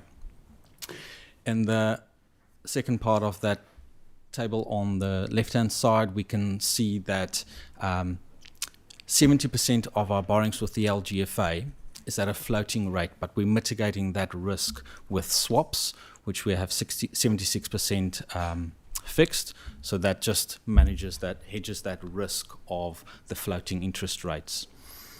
The last two line items in that table shows us that our post-hedging cost of debt is almost 1% lower than our pre-hedging cost of debt. So it shows that our swaps are actually creating a financial benefit for us. On the right-hand table, we have just a split of those different borrowing instruments, and then at the table at the bottom, just to give you an indication of the estimated debt to be transferred to Selwyn Water Limited, which will consist of the portion of our LGFA borrowings, development contributions, so the 48 million, is where we have spent money on capital growth projects for water and sewerage that we haven't recovered the development contribution revenue for yet. So that's why we've incurred costs, sits as a liability, and that liability will be transferred to Selwyn Water Limited as well. And then the last item there is the working capital facility, as well as the establishment costs that will be recovered from Selwyn Water Limited. Insurance. As mentioned earlier, we have about $3 million of assets on our balance sheet. Things like land can't insure for. So we do insurance valuations to determine the replacement cost of our assets. And we've got an insurance strategy that we work with the Audit and Risk Committee. We did a full workshop with them earlier this year to determine what the risk appetite is, what we need to insure for, what level of deductibles do we want to insure for, which basically sets your almost like a self-insurance threshold. So Marsh is our insurance brokers. We have 14 policies spread across 9 underwriters, really big program. Our insurance premiums, so our insurance cycle follows our financial year. So we insure for the period 1 July to the 30th of June. So we went through the insurance renewal process prior to 30 June to have that insurance in place. Our insurance premiums for this financial year totaled $3.3 million, and through collaboration with our brokers, our insurers, the business to determine what our actual risks are on our assets, as well as having those risk appetite conversations, we achieved a 13.3% saving on budget. We were aiming for a saving when we set our budget from the LTP, and we achieved a 23.3% saving on the LTP amount. So really appreciating the work that we're doing with the Audit and Risk Committee and the business, and we'll do some further work on that. Some key initiatives that we're actually going to do on that within the next few months when we head into the next renewal is we're going to have a new loss modelling exercise done. So that is to where we have scenarios to say there's a 1 in 1,000 year event, for instance. What would our loss within the Selwyn district look like? And therefore, what do we need to insure for? So we haven't done a update of the loss modelling since 2022, so it'll be interesting to see what comes out of that, and we'll bring it to the table to have those discussions with the Audit and Risk Committee. Most significant policies, as stated there, we've got our underground assets insured to the value of $1.7 billion. Probably the most significant thing to note there is that a portion of losses from a natural disaster event, which is the primary events that underground asset policies cover, is covered by central government. So the loss modelling exercise, the most recent one we did, showed that the maximum loss for Selwyn District Council is $50 million.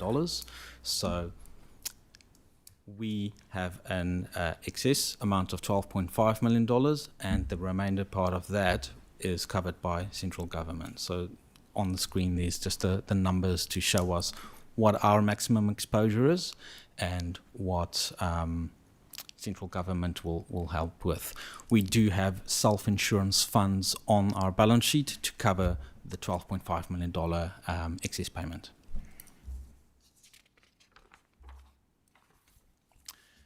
With regards to the capital and project accounting, there's a team of one, and he works across the whole INP unit, helping them on their day-to-days with analysis, reporting, forecasting, budget movements where you might have a timing differences or projects being moved around, and then as well the managing Apex. So Apex is an in-house forecast and budgeting tool we use.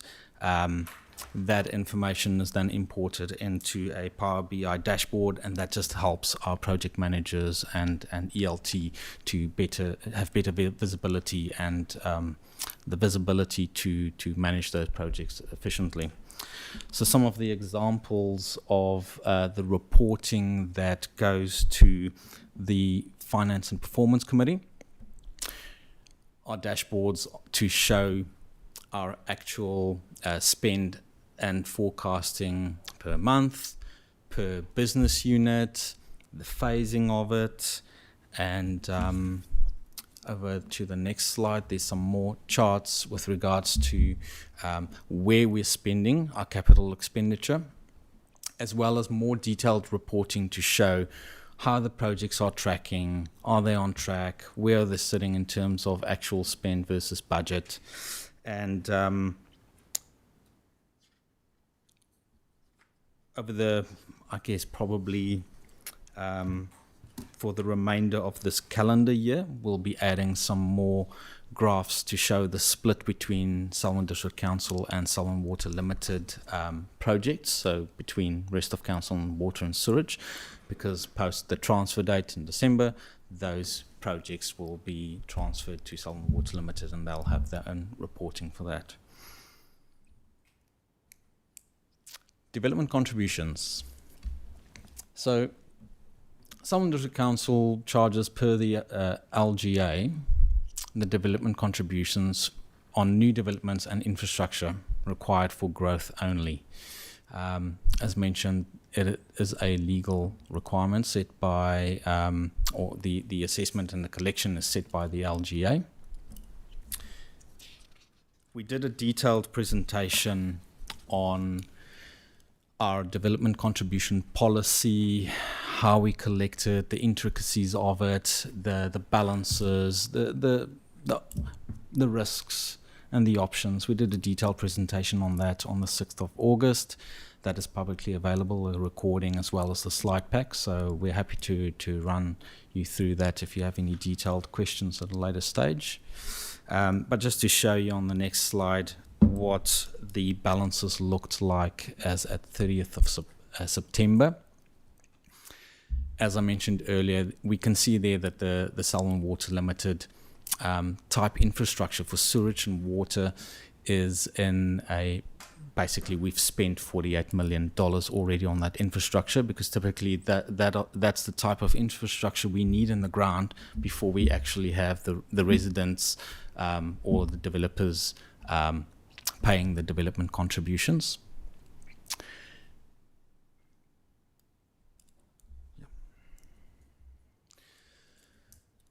So in the workshop we covered some of these risks. So probably the main risks is the fact that development contributions assessments is completed at a time, and the different applications like the resource consents and the land use consents, building consents, they have different triggering points for invoicing. And we spoke yesterday and in the workshop about the timing of when the developers submit those requests and the fee applicable at that date. Legislation also allows them to hold certain rates for certain periods of time. And then we also, in order for us to make any amendments to our rates or policy, we have to go through the consultation process, which takes time and doesn't allow us to react to change in growth trends. So options for us to improve on this is a policy review. If and when we do that, it might be short-term only, because we have the development levy reform coming up. From what we know at this stage, it'll probably only be towards the late calendar year of 2027, but it would provide, in my personal opinion, benefits to Selwyn District Council, where there will be standardization. It'll be subject to regulatory oversight. It will also give us more flexibility to amend our rates. And as a high growth council, there will be, there's estimated to be high growth levies chargeable as well. So that is definitely an option that is on the horizon. Happy to take any questions on financial control if you want to, before we head into operations.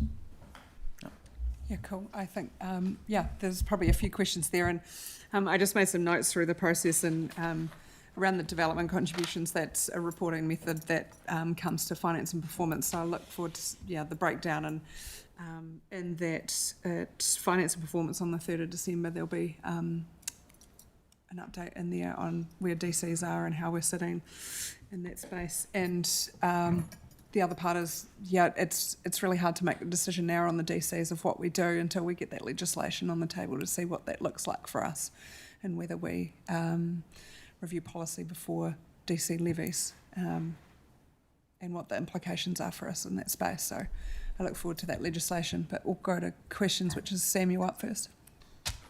Thank you. What's our average floating versus fixed interest rate for the LGFA loans?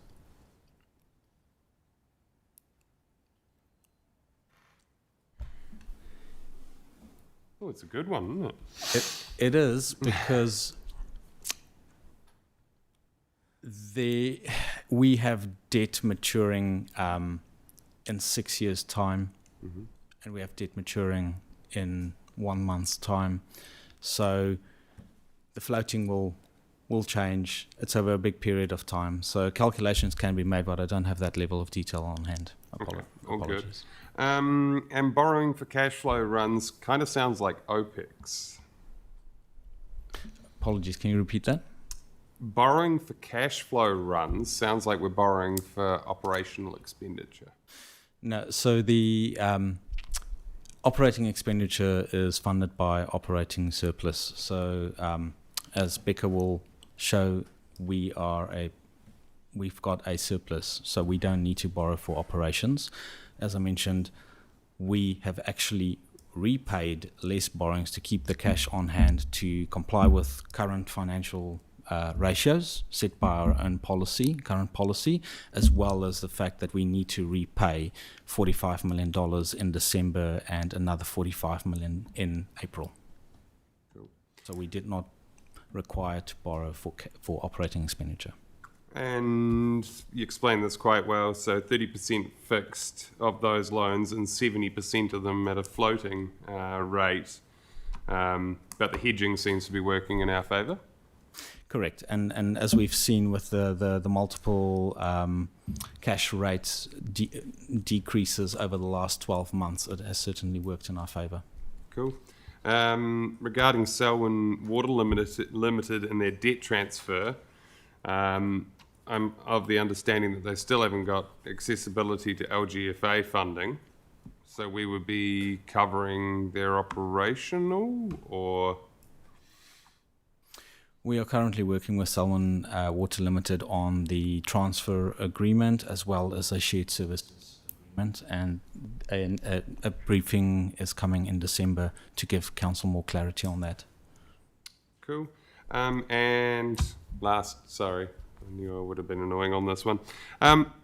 Regarding DCs, so I've heard quite a lot of figures thrown around. The most recent one was 14 million shortcoming on DCs. And then there was also a mention, I'm thinking beginning of last year, of 44 million of being short. What's the total figure for, say, the last 3 financial years? So there will be movement because we've got a capital program that we are actually relatively on target with in terms of the growth projects. So you'll have your spend as per the capital program, and then you'll have your development contribution coming in. So depending on what the capital program looks like and when the development contributions come in, you're always going to have that swing in terms of the total balance. But as we can see here, as at the 30th of September, the total balance for council, including the sewage and water DCs, we had basically $6 million that we've received but not yet spent on capital projects, on growth projects to be specific. Cool. Thank you. Thanks. Next up is Tracy. Thank you.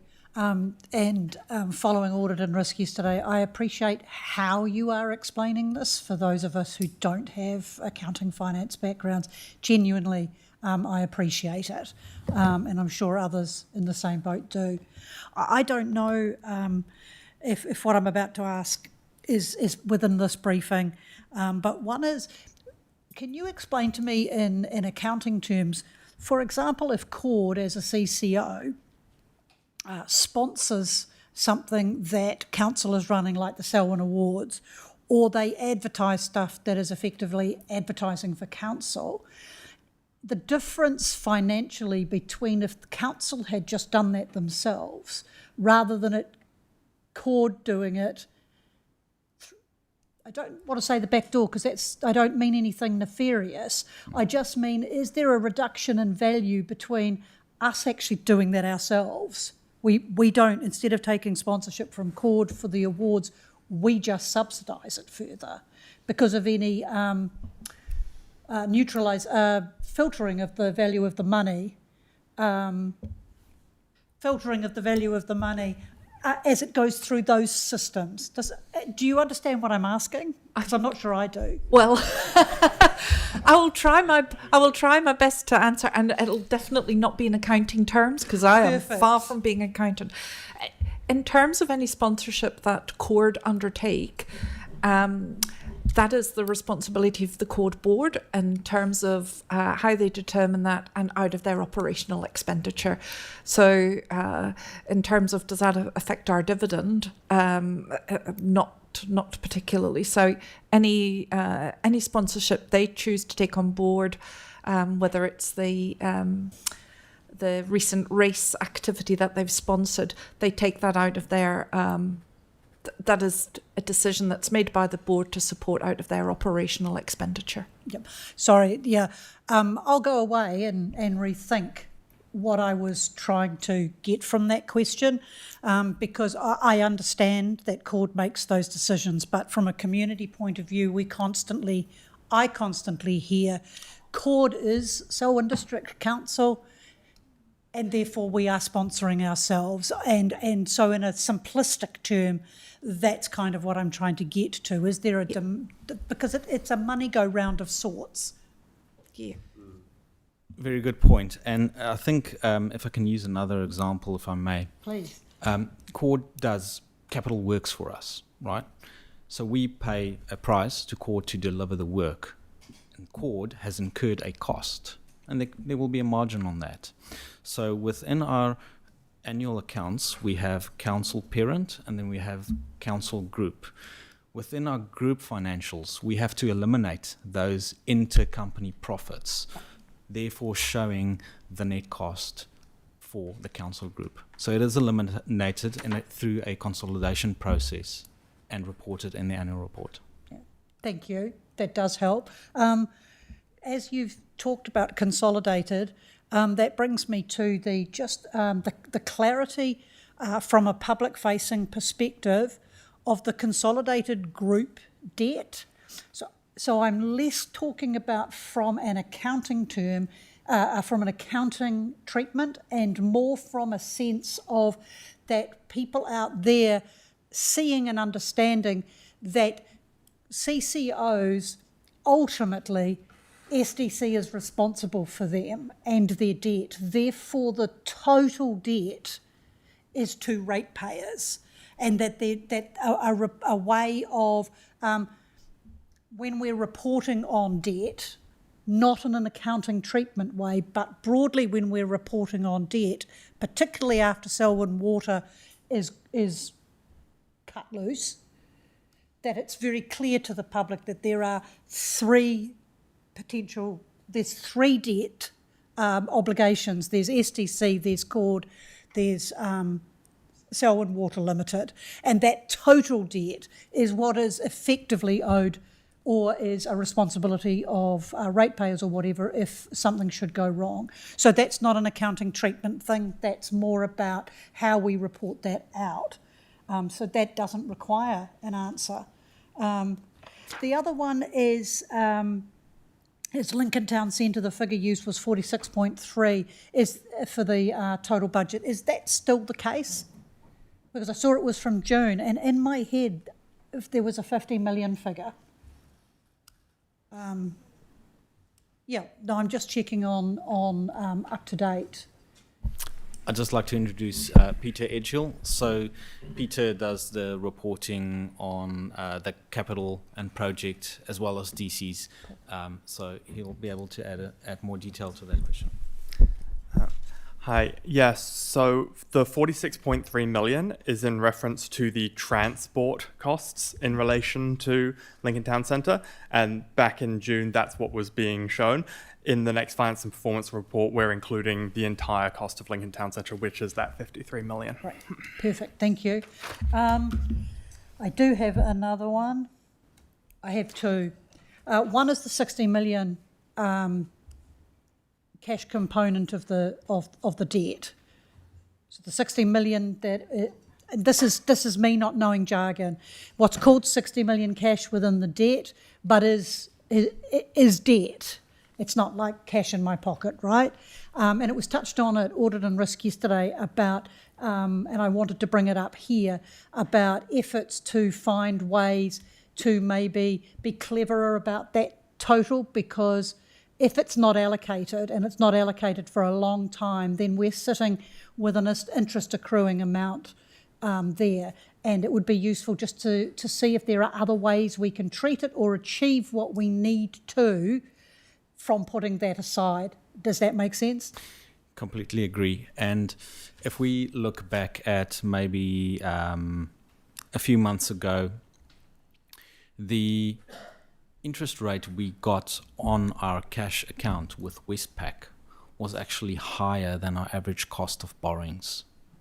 So a few months ago, it actually made sense to hold that cash because we were making money off it for our ratepayers. Looking at where we are for the last few months and the next few months, as mentioned, we need to repay the debt.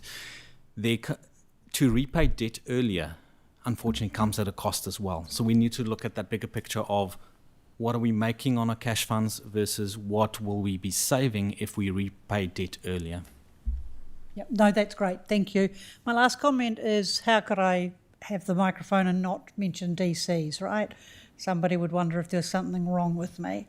I hear everything that you're saying and the pressures in terms of processes and stuff, the timing of DCs, the triggers, and all of that. I just make the comment about the levy. Is my understanding that the date for the commencement of the legislation is suggested to be late 2027. So that's 2 years. And so we just need to be mindful that within that 2 years we are still in a position to review levies and so on. But I take on board all the comments around the factors that impact the setting of levies, forecasting and all of that. But just wanted to note that that's a 2-year period that we probably don't want to drift to await the legislation. Informed by it, but not drifted by it. Absolutely. And so, you know, that's when we get that legislation, we look at it and go, what is our best move for us here at Selwyn? Yep. What do we do Yep. in this circumstance? So I totally agree. Yep. Thank you. Tracy. Thank you. Next up, we've got Reece. G'day, thank you very much. It's good detail. If we can go back to the previous slide that you had there on the water transfer, I just want to check later on in the day. We've got Tim doing a presentation on this, but I just see here. I don't know. My question is where your numbers come from versus those numbers up there. There's significant variation from your Annexure 4, Tim, where it's a $76 million handover between $59 million of borrowing and $16,000 worth of DCs. The numbers are significantly different.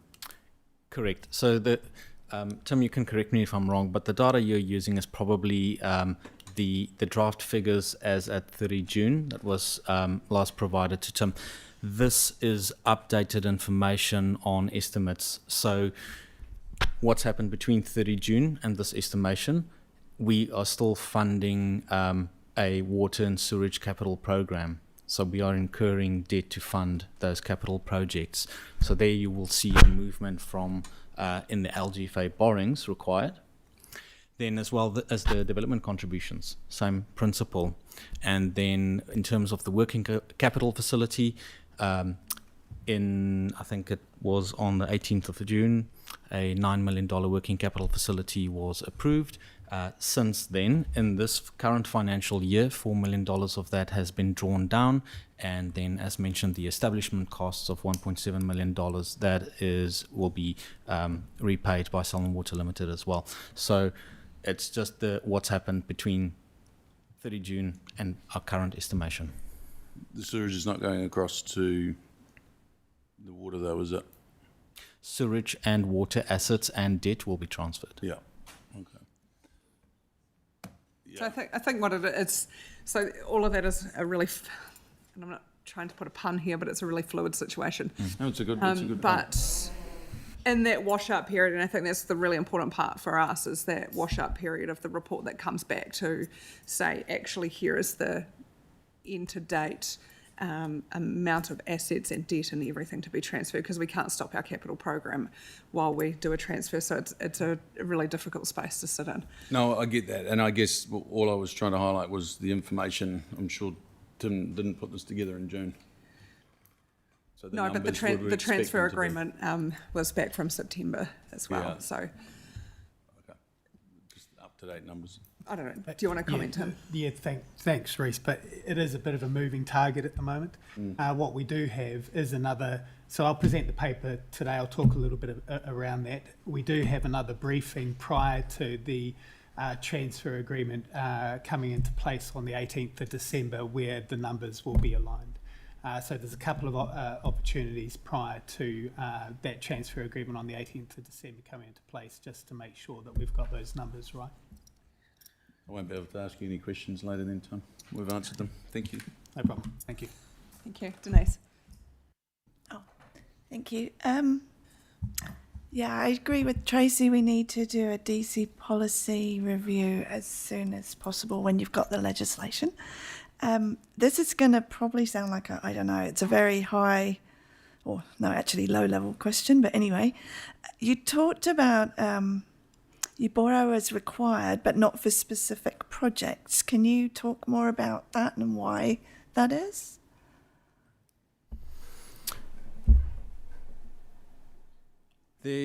As mentioned earlier, we have targeted rates, right? So some costs could be recovered through targeted rates. Some costs could be recovered through development contributions. So we manage our cash flow as for council as a whole, and we borrow as required to keep in line with our treasury management policies and for our cash flow forecasting. So let's talk about general payment terms. General payment terms is 20th of the following month. So that payment run will include operating expenditure as well as the claims from our contractors that have done capital works for us. So when we're making payment runs, we're paying all of our vendors per the payment terms, capital and operational as well. Okay. I was just thinking from a public perception point of view, when they see the huge amount of debts that we have, if they were allocated, if it was for a particular reason, then they would probably understand more.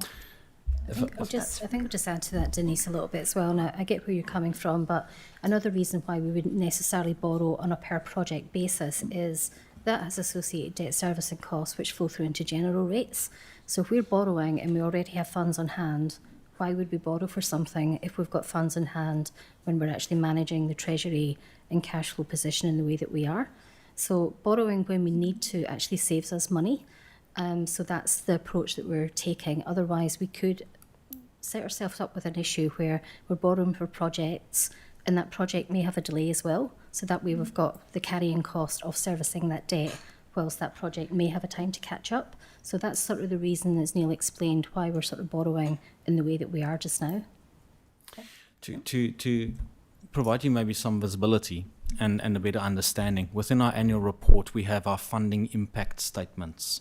So we have an all of council funding impact statement as well as the funding impact statement per business unit, where we show exactly where we're getting our funding from and how we are spending it. So that will give you the clarity required to say how much have we actually borrowed to fund this business unit or etc. And it is split between operational and capital funding and expenditure. Okay, thank you. Thank you. Aaron. Thanks very much. It's been really interesting. Couple of quick questions on the balance sheet. Receivables actual is 24 million versus 14 million, which is good. Just wondered what the variance was due to. Off the top of my head, we have a detailed note 29 in the annual report that speaks to the major variances. Maybe, Aaron, that's one we'll come back to you on rather than jumping around in different documents, if that's okay. Yep, no, that's good. The other one that, just for you to note, was the other financial assets, 1 million versus 12.6, and we can talk about that later as well. I'm curious.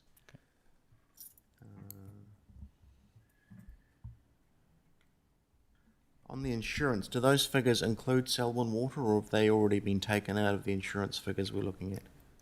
So because those assets is effectively owned by council up until the transfer date, we insured as a group to Yeah. get that collective buying power and better rates. Yeah. So there will be an apportionment of premiums to cover the period post-transfer to the 30th of June, because that's the premiums we've already paid for. So there will be an apportionment exercise. Cool.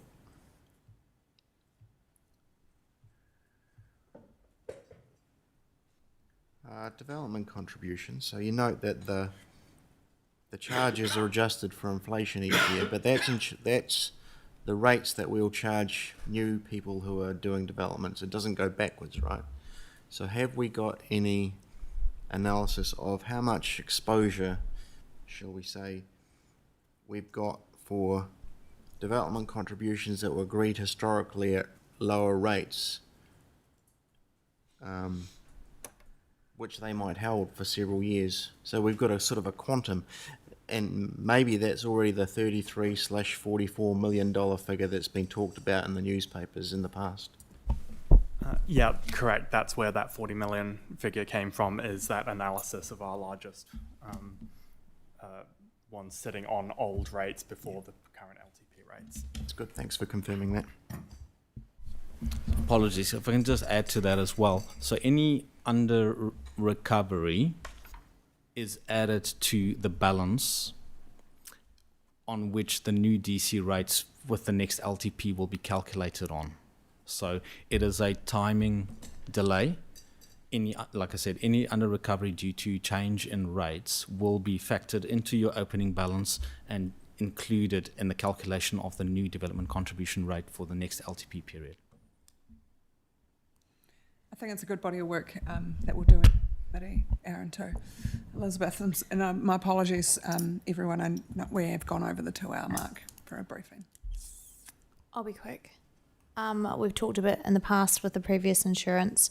Is there an opportunity this time when the insurance comes up again to discuss more self-insurance for some of the smaller community facilities, etc., or look at how we can do that, particularly those where communities are paying for the insurance themselves?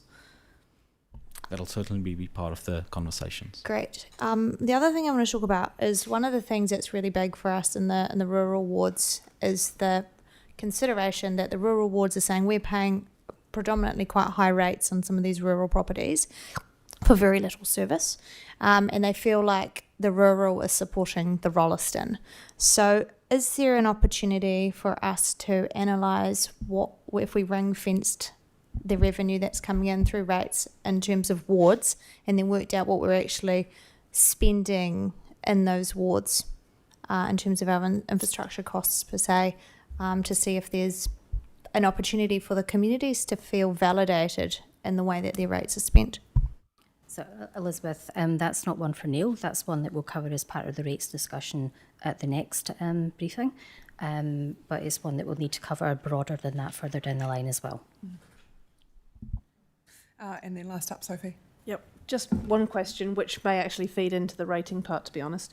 It was to do with insurance around loss modelling and that sort of thing. Like, have we ever taken a sidestep to work out whether some assets, when you look at the cost of maintaining or rebuilding or whatever, whether it's worth going, okay, instead of, so this comes from reading around, for instance, Southland, taking a look at some roads that currently have asphalt or bitumen on them and going, actually, it's costing us too much to maintain them at that level of service. We're going to potentially put them down to gravel roads, or this bridge keeps getting washed out, but if we seal this road round here, which will take longer, but that will cost us less in the long term. Like, do we ever look at that part?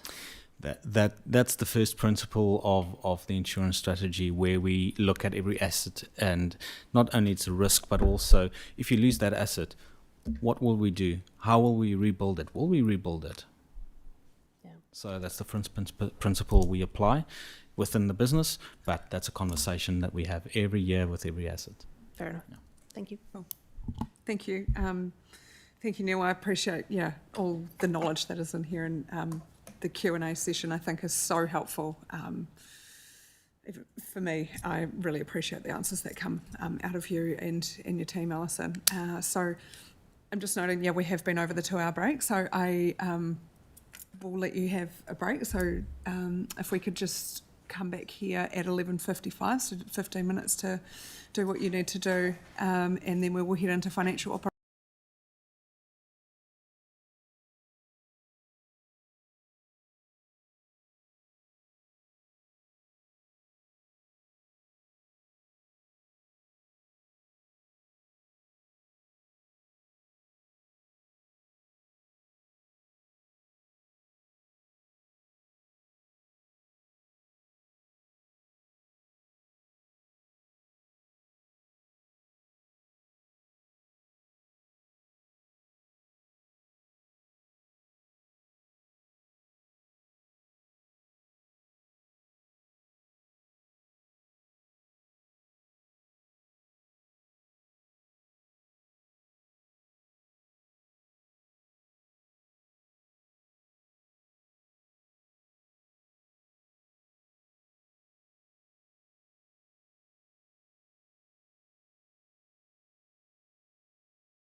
Operations from Becca.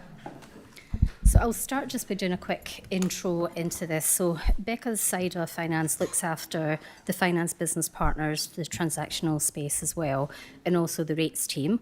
We've got a number of the finance team here in the background, not just for moral support. We will probably draw some questions from them as well. But I think it's just worth noting that some of the P&Ls, when we get to that point, this is the information that goes to finance performance at that level. What we will do is sort of take a lead from the other briefings that you've had and look at those P&Ls in a wee bit more detail. So from an I&P stance, we'll look at all the different divisions that sits as part of that area.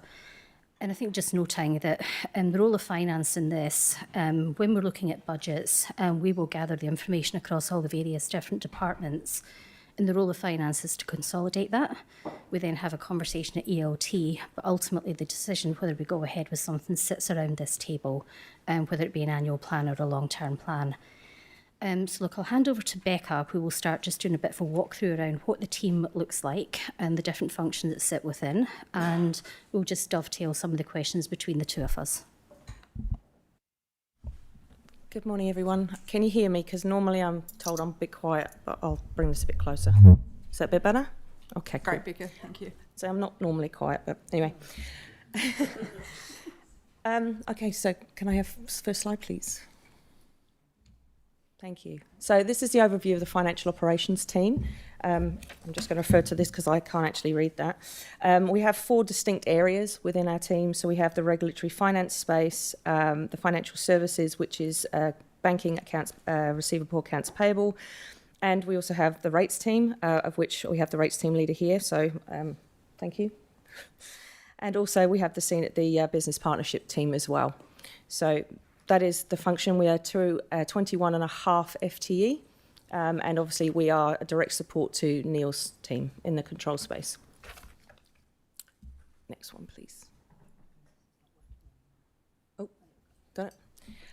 This is just an overview, just shows the link between the financial control and the financial operations. As you can see, we do quite a lot of the day-to-day financial transactions, accounts payable, accounts receivable, banking, but we also do reporting.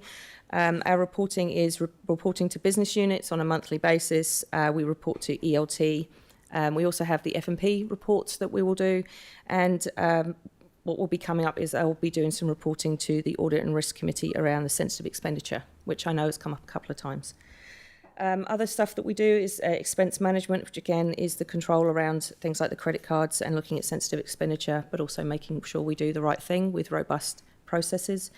Then we're looking at the systems, processes and continuous improvement, which is a really big focus for us, is to make sure that we do the right thing and we're constantly looking for ways of improving what we do without reinventing the wheel. And then one of the other key areas for me is the education and training. That is making sure that the team across the council have the support and they understand why we are asking them to do things, why they understand what the importance of purchase orders, how to do them correctly, and that is a focus at the moment for us. So moving on to the next one. A little bit more of a deep dive into the 4 functional areas. Touching with the key areas that each one of those functional teams work with. So the regulatory finance team is the direct link to the D&G space. They look after all of the financial aspects of what the consenting area requires. Financial services is the all of council space, and we also have queries with regards to suppliers and ratepayers, but they do all the banking transactions, and I'll cover off some stats in that in a second. Also around the accounts payable, but we also have compliance with policies and making sure that they deal with the direct debits and any recalculations that are required in that space. Moving into the rates team, which I know is obviously a big topical area. This is the whole of council and the ratepayer focus. We are legislated under the Local Government Ratings Act. We also raise all the invoices and collect the debts and deal with all of the management around the rate side of invoicing. And then we move into business partnership, of which I have 3 of the 4 business partners to my left. We are the trusted advisors working with the business to ensure that they have the support to make sure that they are managing the money that has been allocated to them in year. We have brought on recently forecasting, so we can talk about that at F&P, as well as the changes that we're making in this space. They do the analysis of cost drivers, but also have impact into the annual plan, the long-term plan, personal planning, which obviously links into that, as well as the other reports that we do. So that's the key functions. The reason why I've given a slide for the regulatory finance is because of the direct impact with the development and growth team. There are two different sides to how this invoicing and this support works, which is why on the slide I've tried to make a distinction between the resource consenting and the building consenting. One of the key areas is that we can, in one side, we can issue invoices before the consent is provided. In the other space, we have to make sure that everything is done before we will issue the code compliance. And if I have got that slightly off, Emma, please correct me. But generally speaking, there are differences between the two. One is invoiced monthly, one is done on a more regular daily basis. The other things that they cover off is development contributions, invoicing, exceptions, BWOFs, notice to fix, certificates of public uses, and certificate of acceptance. They are 100% recoverable through this consenting space as well, so that team is covered. In your traditional financial services space, banking, APAR, I wanted to highlight just the kind of volumes that come through. The Magic system is obviously a source of tool that we use, but the team, certainly in the accounts payable space, which is a 2.5 FTE team, do process a lot of transactions. Up to 18,000 in a year supplier invoices go through that team. But also in the banking space, we can do up to 200,000 transactional lines coming through banking. So I just wanted to highlight kind of the sheer volume with that small team, what they have to deal with. They are unsung heroes, so that's part of the reason why I wanted to highlight that even they're a small team, they work really, really hard, and they keep things ticking over for the rest of council. Okay, rates. I know this is a key topic for everybody, so thankfully, Aksha, for being here. The rates team, one of the key questions we have in the rates team is everything is built around the valuation of properties, the capital value. And sometimes we get questions around, well, why have you increased our capital value? Why have you increased our rates? Well, actually, it's not us. So I wanted to highlight the fact that we do work with QV, who actually do all of those valuations, and that feeds some of the information that then leads into the rate space. That was these, and obviously we're dealt with the legislation and also council policies around revenue and financing, remission and postponement, and obviously the rating policies that we have in-house.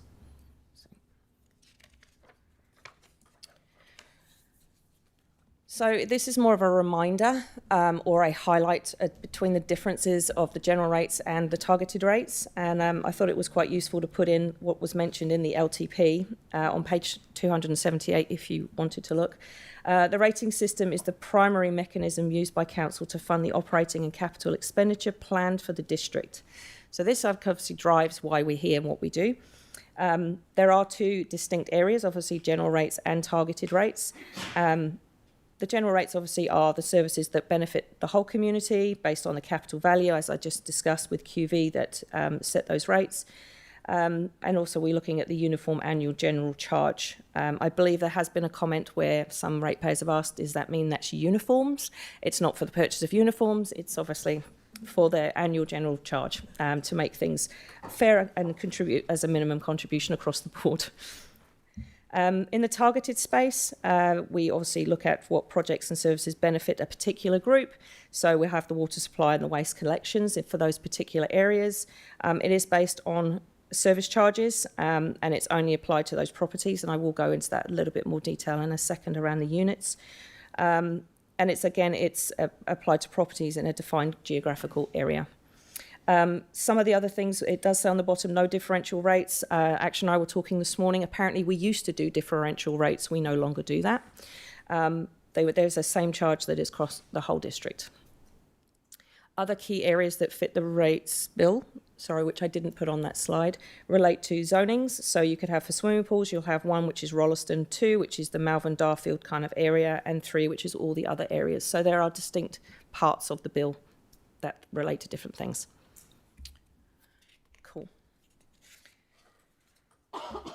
Now, I think from some of the other presentations, there was a comment around the difference between commercial and residential. So this slide is there to show you the number of rating units or units that have been that make up the current year for the 25-26 year. I have tried to put in here so that it makes it sort of it explains a few things. So commercial and industrial is pretty self-explanatory. Residential, which is lifestyle, vacant, and dwelling, is again pretty self-explanatory. But we do have utilities, which are power lines and information boards. Specialist, which were the horticultural lands, harness racing tracks. There were a couple of others, but I can't remember what we were talking about. And again, the no categories, these will be subject to subdivisions, so these kind of are moving all the time. And then the dairy and farmlands. Just noting that certainly in the commercial industrial properties, those ones with the star, 1 star attached to it, are the things that are not subject to those things like libraries and swimming pools. Whereas in the dairy farmlands, there could be a dwelling there, so they may get charged. So it just depends on what's there. Okay. High level again on the reminder of when we do the rating. So we're done in 4 quarters, which aligns to the financial year. And again, these are set with the 1st of July, but these then will have due dates that again relate to the 15th of each one of those quarter areas. It was important to add that we do add 5% penalty for anything that is not fully paid by the due date, but that doesn't necessarily relate if you've got payments via direct debit, bi-weekly, monthly, fortnightly, quarterly, what have you. If there is an outstanding balance at the 30 June, an additional 5% penalty will be applied. So it's just making it clear as to how that piece works as well. Another little bit point to note, based on instalment 2, some stats, the number of emailed invoices is 58%, and the number that are posted out are 41%. So that does lead into how much money we do spend in postage, which I'll cover off when we go into those individual areas. So. I think just sort of completing on the rating piece, and we've had a number of questions in the past around the balance between rural and urban and how we charge those. That's probably not something we're going to be able to resolve today, noting that we did indicate in the long-term plan we would do a full rates review, and we know with some legislation that's coming our way, there could be some rates capping, so it's just something to bear in mind for that some of those questions will not be able to answer today. Okay. And the business partnership space. So these are, like I said, the ladies to my left are the key advisors across the council. They work with each one of the individual executive directors and also the heads of department, working through making sure that they are the bridge between the finances and obviously how operations work. They are looking at the financial insights and guiding them and supporting each one of those business areas to make sure that we are utilising public money the best way we can. We do look at financial performance, and we do performance reporting every month. We also have a dashboard which came off the back of the hygiene project and all the tidy ups that we've done. So we have got a lot more visibility now for those units, and it's available for people to use, which obviously will be an ongoing process for improvement. We are looking at opportunities as well as risks to help the businesses as well to make good decisions and sound decisions with their budgets.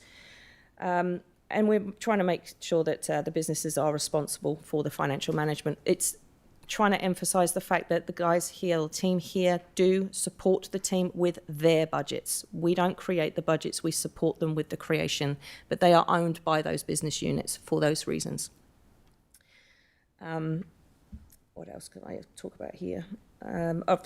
So we're looking at the planning, budgeting and forecasting. Forecasting is a new thing that we've brought in this month. We're trying to utilise the tools within the Magic System so that we give people the ability to make forecast changes rather than just looking at actuals against budgets. So these are improvements as we go. Anything you want to add to that? Cool. So this is the impacts. I wanted to give you an illustration or at a high level around the cost drivers and the impacts on their profit and loss view. So with regards to the general rates, obviously the more people we have here, the more growth we have, the more we can spread some of these costs wide. But again, the knock-on effect of that will be that the less growth, and we have more things that we still have to maintain. It just means we have a smaller pool to be able to share those costs across. quite a lot of our areas are fees and charges based, so things like the hall hires, and I know that that came up recently about community halls and all of that. It will mean that we have increased revenue, but again, the knock-on effect is the maintenance, so there'll be high expenditure to try and get those up to compliance for people to use. Other areas just to highlight would be, say, the labour and wages space. Tight labour markets means that we have to pay for getting good people here to do and perform the roles. And it can increase in the expenses, but I acknowledge the work that's been done in D&G at the moment to try and grow our people from within as well. So that's all part of what we do here. Unexpected costs, I'm pretty sure, I think there is another session that's going to cover off the civil defence, but again, natural disasters will increase costs. We have to pay out first, and then we can claim some things back from government, but that is very strict rules around what we can and cannot claim back. If you make an improvement, obviously that will be down to us to pay the difference, but if it's to put it back to the way things were, then we could claim that back. But again, there's rules and regulations around what we can and cannot do in that space. Yep. So just before we move into the P&Ls, and I sort of touched on this earlier, so the one that's on screen just now, this is what we present through to finance performance on a monthly basis. That's at a total level. What's on screen is that breakdown at a high level of each of the directorates across the business. The terms directorates, divisions, portfolios are often used interchangeably, so apologies if there's some differentials in the slides. What we'll talk to at a very high level is the makeup of each of those areas that sits behind these slides.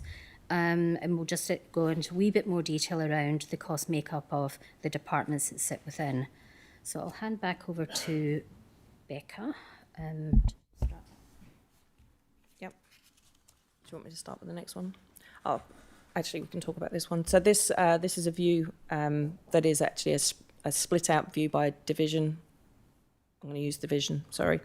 It does align to the F&P reports, and I think the intention is that we are going to go to a more breakdown view of this at F&P, but the next F&P will not look like that, but the figures will all align, so I just wanted to highlight that one. So moving on to the individual areas. So you've seen these before with all the other presentations. I want to highlight again with regards to the D&G space, largely funded by fees and charges and general rates.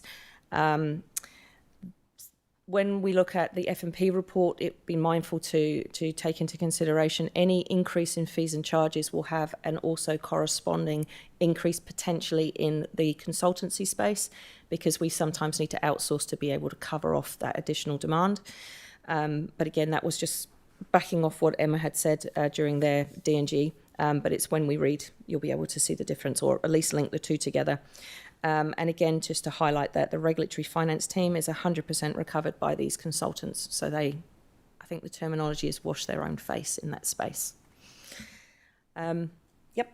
So moving into the CSF area. I think just adding to that as well, Becca, I mean, what this actually then shows you is from a basic cost makeup, we've covered what flows into general rates, what's covered in targeted rates. What this is sort of demonstrating is across the business as a whole, where the cost makeup sits, where the drivers are, what would impact rates and what wouldn't, and where all the revenue streams sit across all the different areas. So I think it's just quite useful to put that into context as well.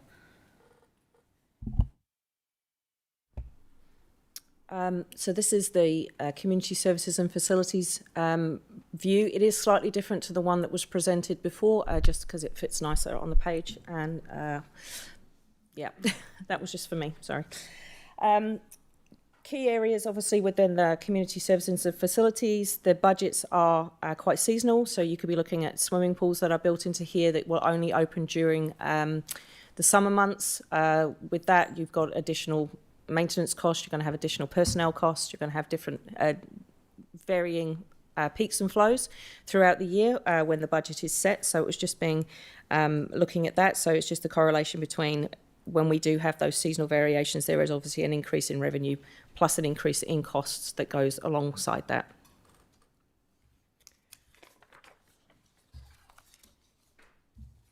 Looking at the IMP space, Again, it's a very slightly different view. I've kind of tried to, because it's quite a lot of information squidged in.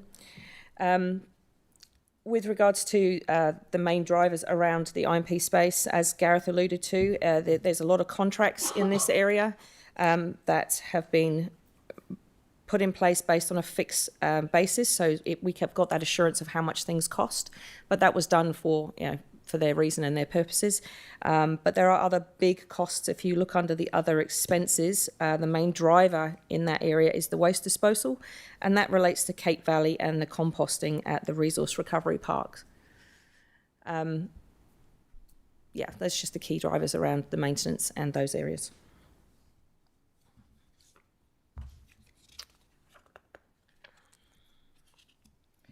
So looking at the strategic engagement and capability, I'll admit when I looked at this a first time around, it kind of went, that looks a bit odd to me that we do have a general rate sitting there, but the strategy and performance team are classed as governance, so that's why they do have a direct link to the general rates.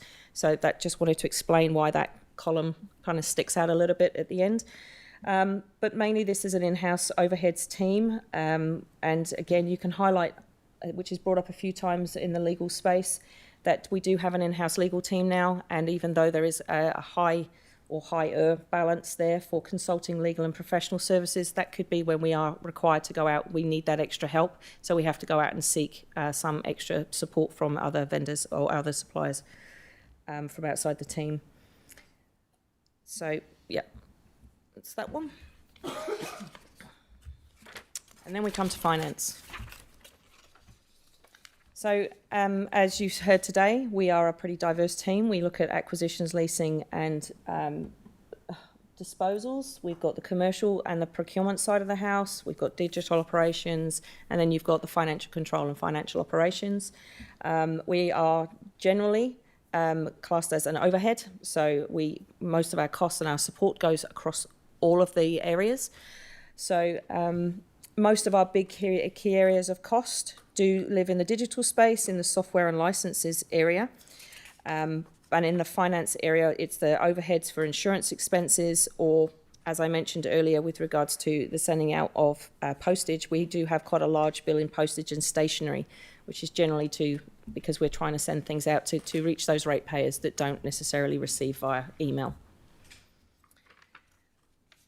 And then last but not least is the governance area. And there we go. We are governed by legislation. Governance is considered to be a district-wide rate, so therefore there is a split between your general rates and your targeted rates. Within the targeted rates will be the Malvern Community Board, the Canterbury Museum levy and grants that we issue. So it just highlights that these are we are required to comply to legislation, but also some of this will be going to the Audit and Risk Committee as well to highlight where these costs are being spent. And that's the deep dive on the operations space. So I think just in terms of summarising the P&Ls that Becca's just gone through, so I mean, to start off with, you've got development, growth, infrastructure and property, and community services and facilities. Those three areas are the direct ones that are impacting the public, whereas the others, certainly my area and then Steve's area, is the support functions that support those areas, but also the wider organisation as well. Happy now just to open up for any questions on that. I think I really like the breakdowns here, or the departmental division budgets. I think it's really helpful to get that overview of and breakdown of what is actually happening, and so I look forward to those being incorporated into finance and performance, because I think that gives our community a really good overview of where the spend is going across the organisation. And I guess this might lean into Elizabeth's question that she asked earlier around the rates breakdown or rates take per ward, and I know that you had provided me with some information probably 3 years ago that I found very useful to give oversight, and I just wonder if that's something that can be pulled to give an overview of what the rates take is per ward in that situation. Yeah, absolutely. We can we don't have it in front of us today, but certainly No, for no. future finance performance reports, and that's one area that we can include within there. It's a regular question, so why wouldn't we report it on a regular basis? Yeah, Yep. I think that would be really good. And, you know, because we do the breakdown of the, I guess, the ward or the area take for DCs. And so I just get giving some transparency over where it's collected and where the spend is going is great.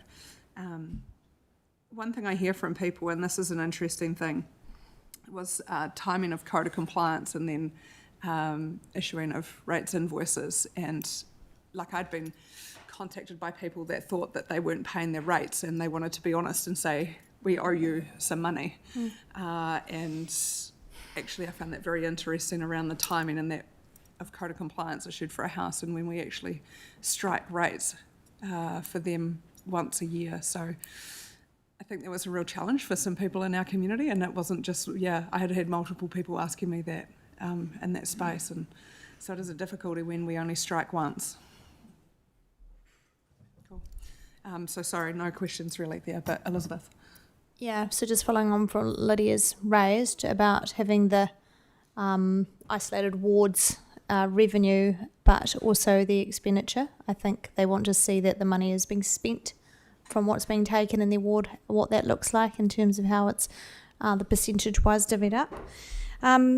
Rates, penalties, obviously we've got a legal requirement, haven't we? But we get to choose as a council what we set within the legal requirements around what percentage, because I think we can charge legally up to 10% on a rates penalty.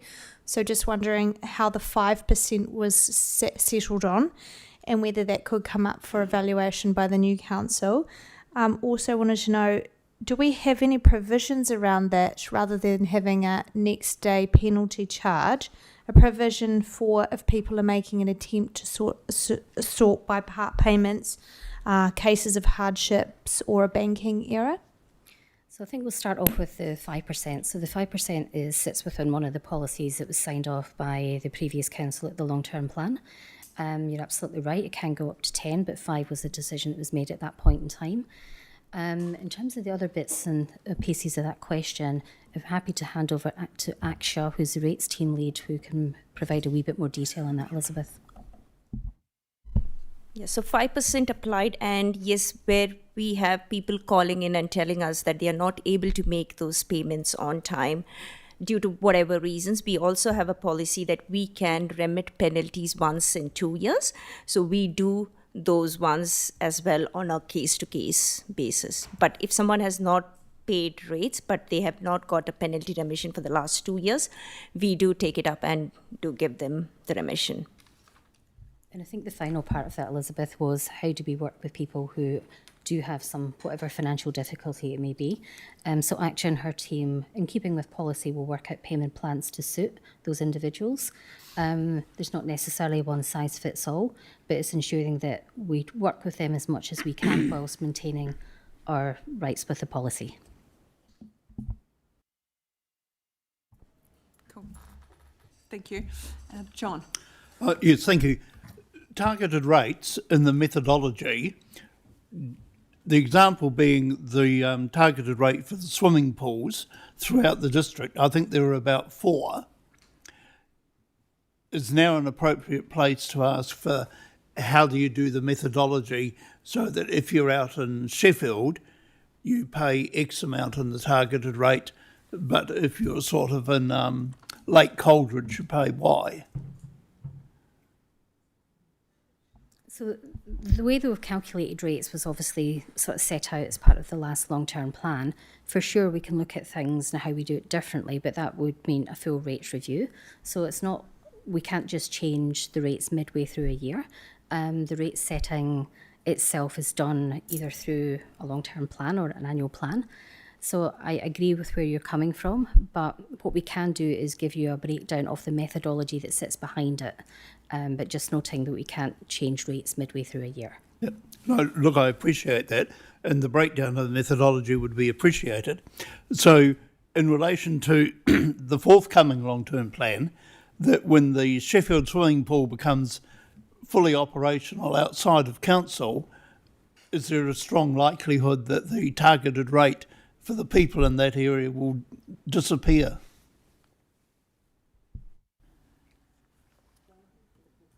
We'll come back to you in the details on that one, John.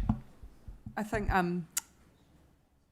if you don't mind, so yeah, there are 3 zones, and I've done a lot of thinking about this in my previous 3 years, and it is on, and Alison will give you a more fulsome breakdown, but it is on the closest you are to a pool. So I understand what you're saying for that community, John, and the fact that they won't have a council facility close to them, and maybe it is looking at what is the methodology and where is the bracket that they then sit in now, because Springfield I know sits in zone 3, which is cheaper than Sheffield, and so much so it sits in like a bandwidth across the district. So I think that there's something to work out in that space going forward, and probably around the long-term plan.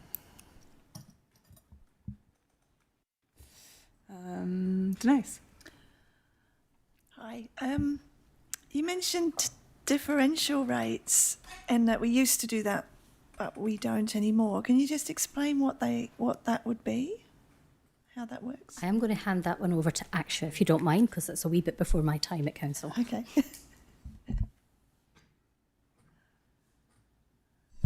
So we used to have difference rates between residential and commercial rates. So right at this point, we have a district-wide rate. So if there's a stormwater charge, there is a stormwater charge exactly the same rate that dwellings have, that the industrial areas also have. So there is no like $200 if you're charging for one area, you don't charge less for another area. So it's $200 all across the district. And you don't differentiate between residential and commercial right now. Okay, thank you. And the other question I have is probably, it's very Prebbleton-centric. I've had quite a few people talking to me about their targeted rates for a community centre.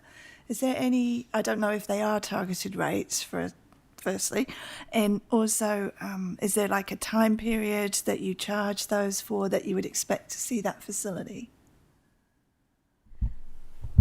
Community centre rates are targeted rates, and it's charged all across the district.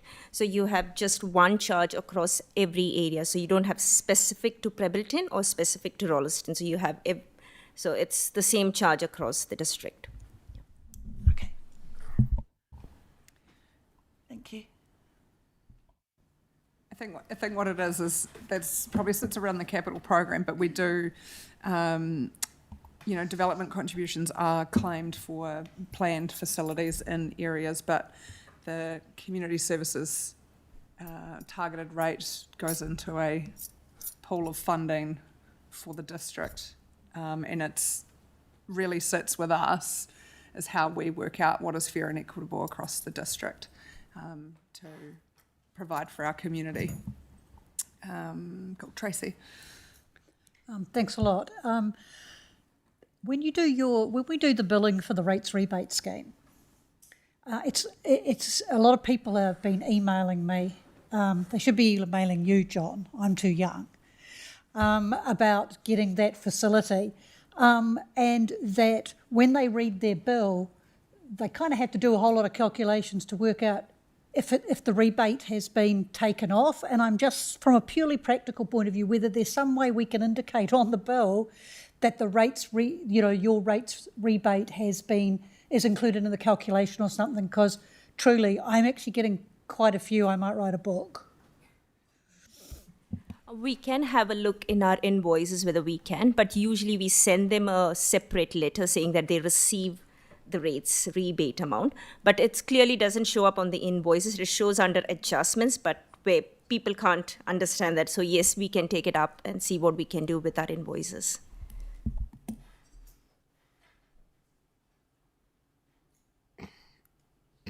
Sorry, Elizabeth. Just John's question triggered something which I thought I'd try and bring here and see whether this is the right group. So obviously there is some halls which there is a kind of a co-joint direction with council. So South Springston South Soldiers Hall comes to mind. Now, if we have, and we also probably have some swimming pools, rural swimming pools, which the community operate and the council part supports. Under those kind of pools, so Sheffield's a bit of an example, if there's a target rate collected for that, but the community is taking over the majority of the running costs of the facility and they have insurances and other costs to pay up, operational costs, do we collect the targeted rate for them for that pool and hand that over to that community group? And if we don't already do that, is there a provision for us to look and exploring that as a co-joint venture? Elizabeth, I think that's one we'll need to take a look at and come back to you on, because there's a couple of different things in play in here around the community halls as well. I don't know, sorry, Denise, did you want to add something to that? Just to clarify that Councillor Munt is talking about Springston South Hall, which council doesn't own. So there is no rating involved in Springston South. Springston Hall, council owns. So there is a different approach depending on whether council owns it or not. There, and I would assume the same as if it's a privately run pool versus a council-owned swimming pool. The only variation to that swimming pool conversation, as far as I'm aware, is that when local schools make provision for their local communities to access that pool, it's not owned by council, but a grant has traditionally been available for, I think it's around $1,000 a season to contribute to the costs. So there's a clear separation from a rates point of view in terms of whether council owns a facility or not. I think, and please correct me if I'm wrong, but in this situation, it's really hard. We've got to link that body of work to the halls that we are doing. And so an example that came to mind when you were talking about that was the use Castle Hill as an example, is that we own the facility, but we don't manage it. It is managed by community, but we fund capital works and insurance and a small operating cost for them to operate the hall themselves and assist in that. So with that management agreement is what sits into that body. So there's a lot of work to do in the community hall space when we're talking about how do we work with our community for them to be successful and retain and keep those halls operational. Sophie. Yeah. Kia ora, guys. Ladies, rather. Looking forward to the rating review, but at the same time, very aware that there's new rules coming that could make it awkward. But I do like the idea of having some sort of table that shows how much rates are collected in different wards and how it's spent across the different divisions. Because it's always good to have more information. It was more of a request than a question. So before, from memory, this was from an LTP workshop, so a year or two ago, and I know it'll be out of date now, but there was a really good slide at one point when we were talking about community facilities that might be helpful wider, which was around when you bring on a new facility, here's the capital costs, and then these are the operating costs, and this is the impact that it's going to have on that targeted rate. And I know that's just particularly for community facilities, but it was really interesting to just go, okay, the projection of we can want more things, but we will also have to pay for more things, and that payment doesn't stop with the build. And just thinking that would be a really good one to dig out of the archives and circulate if possible. Yep. Thanks, Sophie. And sadly, I remember the slide you're talking about. And I think it's useful to look at that and that broader rate sort of methodology. But I think that's a good point, because in the past we have been guilty of building something new and not necessarily ensuring we've got the correct operating budget thereafter. And that's something we are capturing now. Thank you. John? Yep. So following through on the fact of the grant to schools that make their pools available to the community, if there was a private organisation, a community trust that owned a swimming pool and made it available to the community all the time, they could start thinking about preparing to apply for a grant and getting that into some sort of management agreement. It wouldn't necessarily need to be a management agreement. It would actually be they apply for the fund and receive it because the school is in partnership with that. So it's a pretty easy win for them there. Yeah, cool. Any more questions of Becca and team? No. Thank you, Becca. Well done. We'll move on to the prioritisation work to inform annual plan, which is just a bit of a high level of the tool that staff are working through at the moment.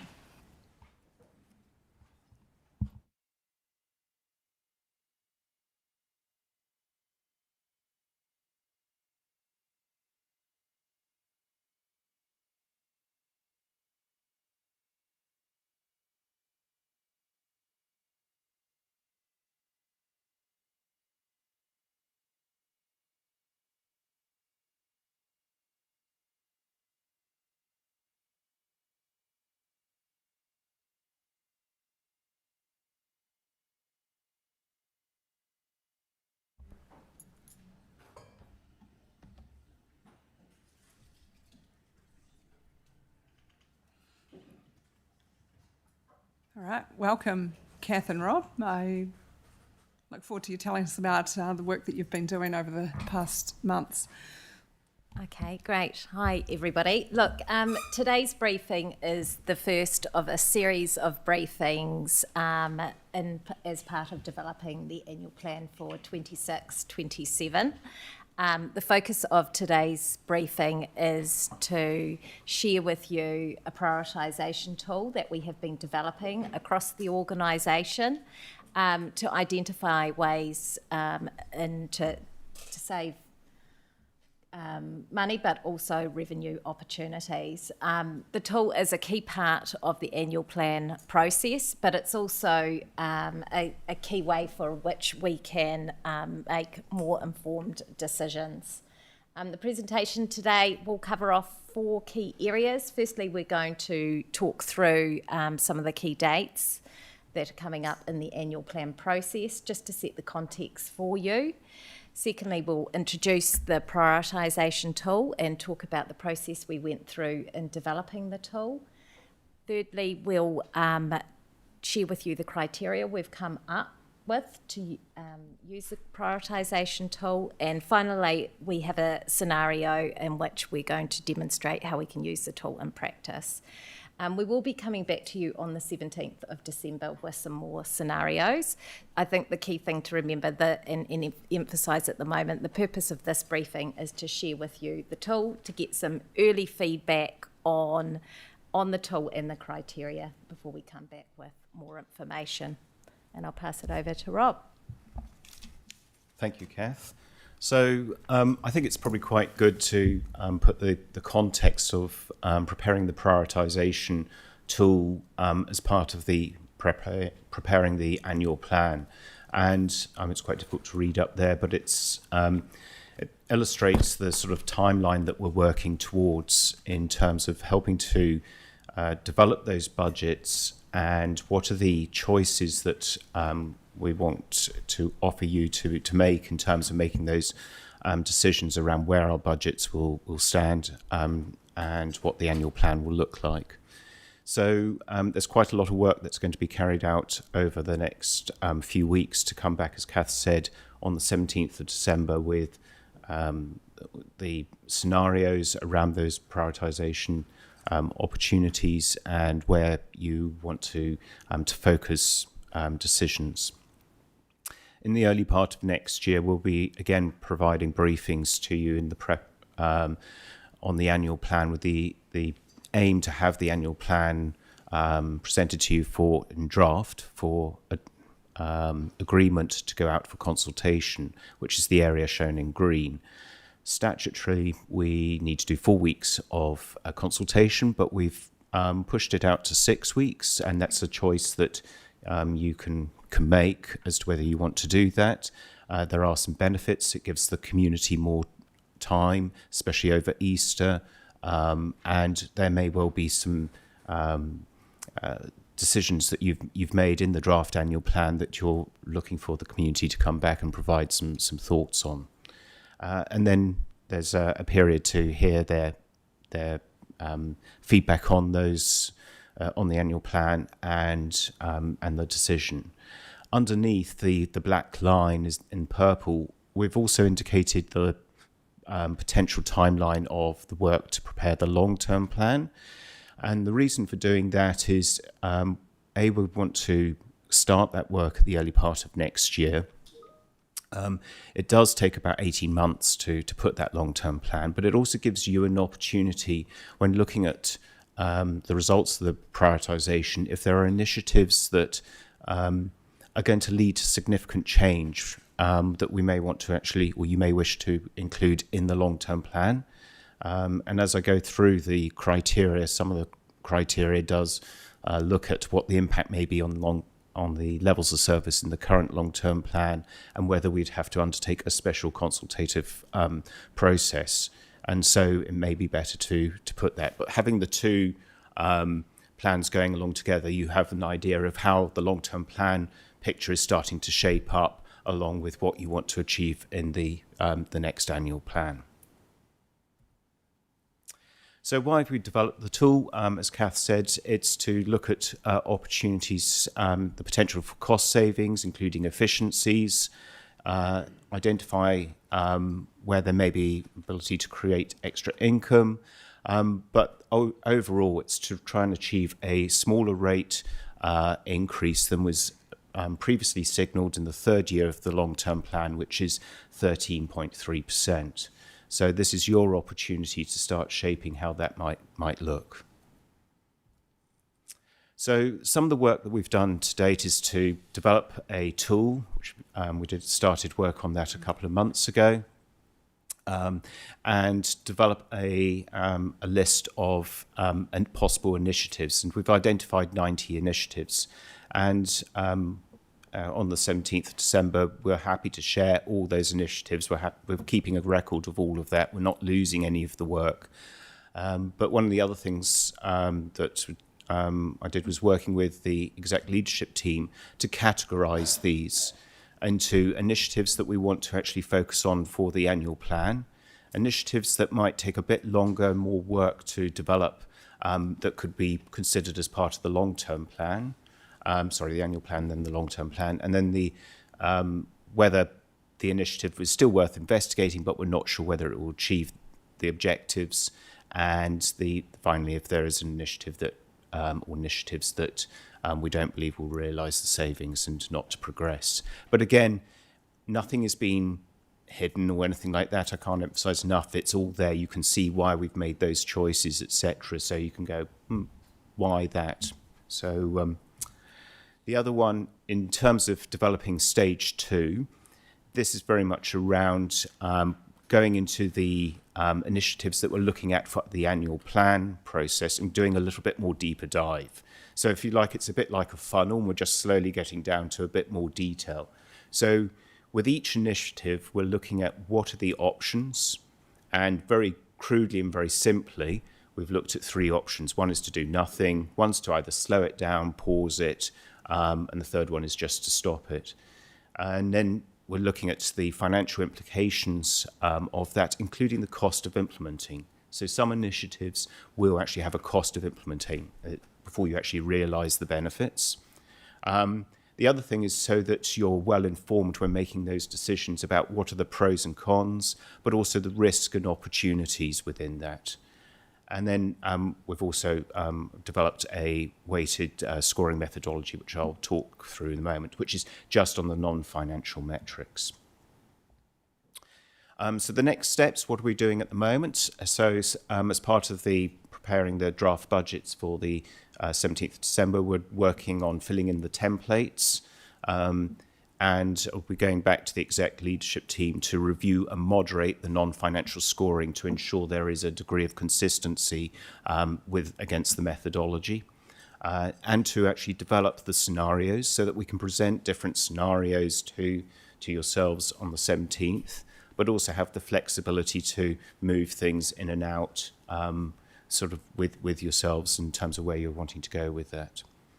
On the 17th of December, as I said, we'll present the scenarios, the draft budgets, and seek your direction as to where you want to go so that we can actually put together that draft annual plan to bring back as part of briefings in early February. In terms of the non-financial weighted scoring criteria, we've split it into 9 particular groups. So one's around core and not core, and I'll explain each of these in detail. Statutory obligations, impact on the level of service, whether we need to go through a special consultative process, when we'll achieve the financial benefits, impact on ratepayers and or customers.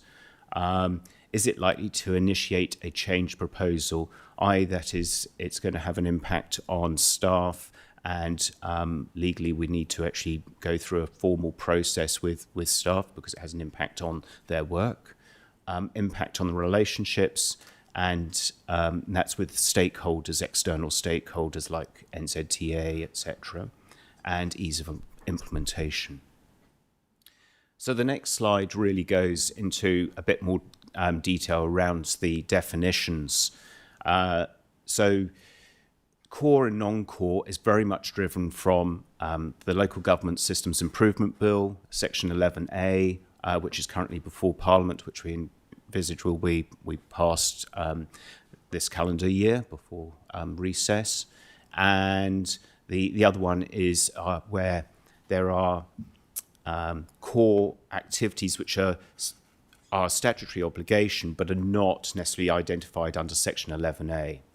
So that may include things under the Resource Management Act or the Animal Act or Buildings Act, etc. So there are other pieces of legislation which council is obliged to deliver, which isn't necessarily spelled out under Section 11A. The other criteria, the other 7 criteria, look at the sort of what's the impact on levels of service. So as part of we've gone to the community, we've agreed levels of service we're going to deliver. If we were to slow down or stop any initiatives within that, it would mean that we wouldn't achieve that level of service. We would have to explain why to Audit New Zealand when we do the annual report, and also there'd be an expectation explaining we would have to probably go through some kind of special consultative process. So the special consultative process is aligned with the significance within our significance and engagement policy and the criteria for that. And there's quite a process, and I'm happy to answer any questions if you want to understand a bit more what's involved in that, but it is a bit more than just consultation. We do have to give the community choices. We have to actually ensure that it's properly audited as well, so that the community know that we're giving some fair choices for them to make decisions on. So it's a bit like running another long-term plan. My advice has been that we would want to try and avoid going through 2 long-term plans in successive years because it puts a lot of pressure on, and also there's a risk of us not actually meeting the timelines because we'd have to bring audit in to actually to help us with that work. Financial benefits, when are we going to realise those? And if we're not going to realise those benefits over a longer period of time, we may actually need to defer that, or that may discount that particular option. The impact on ratepayers and customers is an important factor that we're taking into account, and the process in terms of impact on the organisation in undertaking a change proposal, if that is required. And then relationships, again, that's central government, NZTA, and other key organisations. And the final one is around ease of implementing that. I just want to focus a bit more on core and non-core and what are our statutory obligations. So I've just given you a snapshot here of how we do the scoring. So with core, if it is part of core services that we as council are going to be required to deliver on, it gets a lower score. If it's not part of core, it gets a higher score. And basically the way the model will work is that the higher the score, the more likely it is going to be, would be recommended for you to consider to be a proposal or initiative that you want to take forward into the annual plan. Likewise with statutory obligation, the basis of the scoring there follows our risk management matrix that we've developed, and you may have had briefings on around that. So we've followed that same sort of criteria there. But core and statutory obligations are given a greater degree of emphasis in the model. So this slide actually explains how we've done that in terms of the weighting. So the total weightings are out of 100%, but we're giving a higher weighting to core and not core. That's 22%, a statutory obligation 22%, and then the other 7 criteria are given an equal scoring of 8% each, which comes to a total of 56. So the 22 plus the 56 comes to 100%. In terms of the way we've, in part of stage 1, we split the results into categories, which again was a workshop done with the exec leadership team, and I've gone through those, and then also by the directorates as well. So the next slide is going to show you the initial results. I can't emphasize enough that this is just very much preliminary. It's part of stage 1. It hasn't gone through any detailed analysis, and the figures are just as a broad guide as to what's being prepared at this stage. So in total, we've identified about 51 initiatives. So we've gone from 90 down to 51 that meet the criteria likely to be investigated for annual plan 26-27. We're estimating that overall, the potential rate savings could be between 15 and 18 million. As we go through stage 2, we'll be able to do more work to actually give you a better idea as to what that figure will look like, and there'll be different figures for different options. So the idea is to give you, so you've got those choices under each of those categories. The next slide I'm going to show you is a scenario. We've only chosen one particular project. A scenario will consist of a range of different initiatives and options when you actually see it on the 17th of December. So this is just to give you a snapshot of what it might look like to help you. So this scenario we've used is a capitalising our project management costs on our capital projects. So when we're building a bridge or putting in some pipes in the ground or building a community facility, it sort of looks at that. The reason the scoring, and again this is just indicative, is that the actually capitalising project management costs doesn't have an impact on core.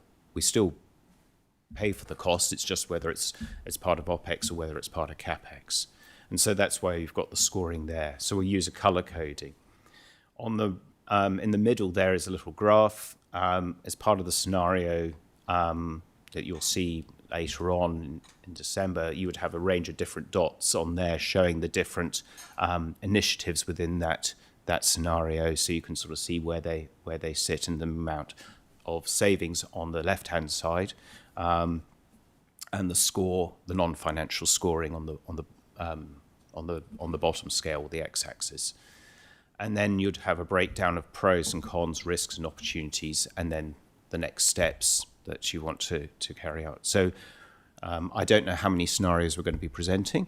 That's something that I'll work with the exec team to develop, but we'll be looking at a range, unless you have any particular guidance on that.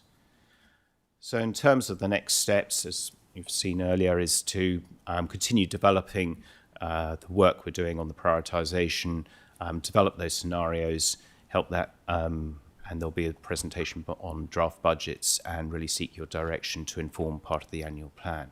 But as Kath said, I'd be really interested in your thoughts and feedback on the model that we've developed. And I'd just like to take this opportunity to thank the team, Matt's team, the digital team, who've helped me put this into a online tool that we can actually use and collate all that information, because there's a lot of information, and do the analysis. So over 20 questions, and apologies if I've really shortened the time to do that. It's all good. I think I probably just want to say a couple of things, is that I guess my understanding is that the 90 odd projects, we will have full oversight of those anyway, so we will bring all of those to you. And the reason the tool is there is to give us the best possible information so that we can actually make good decisions and outcomes and understand what the effects are of the decisions that we're going to make. And so I think the question is with the tool, are we happy with what the weightings are that have been put there, or is there something extra that needs to go into that? Have we got this right? And, you know, I think probably just leading into the consultation space, I think the 6 weeks is really good, because if we're going to be addressing quite a lot here, I think it's good to get good feedback from community, and noting it is over Easter. So it just allows us lots of time to have those conversations with our community. But I'll go to questions. And so first up is Denise. Oh, mine isn't a question. I was just going to say thank you. It looks and sounds very logical and clear, and I think that it will really help us to make the decisions. So thank you. Thanks, Denise. Aaron. I love this sort of stuff, so thanks very much. Data, numbers, evidence, that's right up my street, so I love it. I really look forward to digging into it deeper with you guys. Couple of questions. How did the initial 91 initiatives get identified?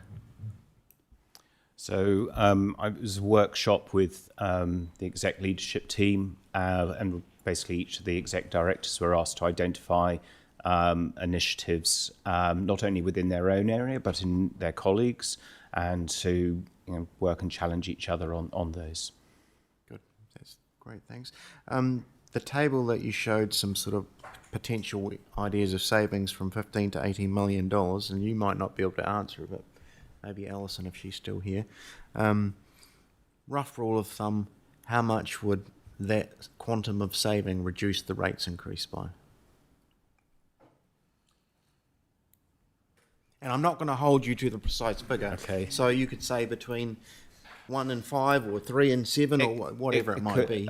It could be between basically 10 to 12%. Thanks, that's excellent context. In terms of Lydia's comment about weightings, I think the baseline weightings you've given look sensible to me, but I think it would be really good if we can start to play around and get a sense of the sensitivity to some of the different weightings, because it might look that that's quite balanced, but if you start plugging in some real life examples, it might be that one thing has too much of a emphasis, which would drive you to a decision that may or may not be optimal. Thanks. Elizabeth. Yeah, I agree with Aaron. It's fantastic to have the keys and the charts to really help us to identify them. Can we just please have a really solid key at the start of it that gives us the indication of what we're interpreting when we read it? Because we've often had stuff that's come to us in the past and it hasn't been as easily identifiable to us when we've got 360 pages to read in an agenda, for example. I agree with Aaron. I think it's really important that as we utilise the scoring criteria, that we have the flexibility and that to maybe manoeuvre within that. But also one of the aspects for me that I would love to see with things that are proposed is also an option to find cost savings within the project, because some projects don't have that capacity, where others, that you might provide us with the do build, don't build, biff it out forever, or delay. There might be another option, which is what we've talked about this morning, which is finding different funding models, or having a joint community venture, or just a wider scope for us to bring back ideas either from the community or within ourselves around the table. I think this is the model that I personally am wanting to see the council move into. because we're going to need to be very creative in how we deliver for our communities. That's a really good point. And I think, as I indicated earlier, is that this is sort of like a funnel approach as we get down to identifying those initiatives and the scenarios that you wish us to sort of take forward into the annual plan.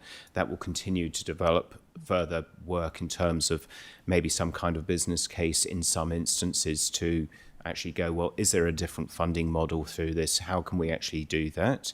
But again, it's sort of, which at this stage, it's just going like big bucket down to a sort of smaller bucket till we actually get something that we're going, yep, that's about right, with the community input.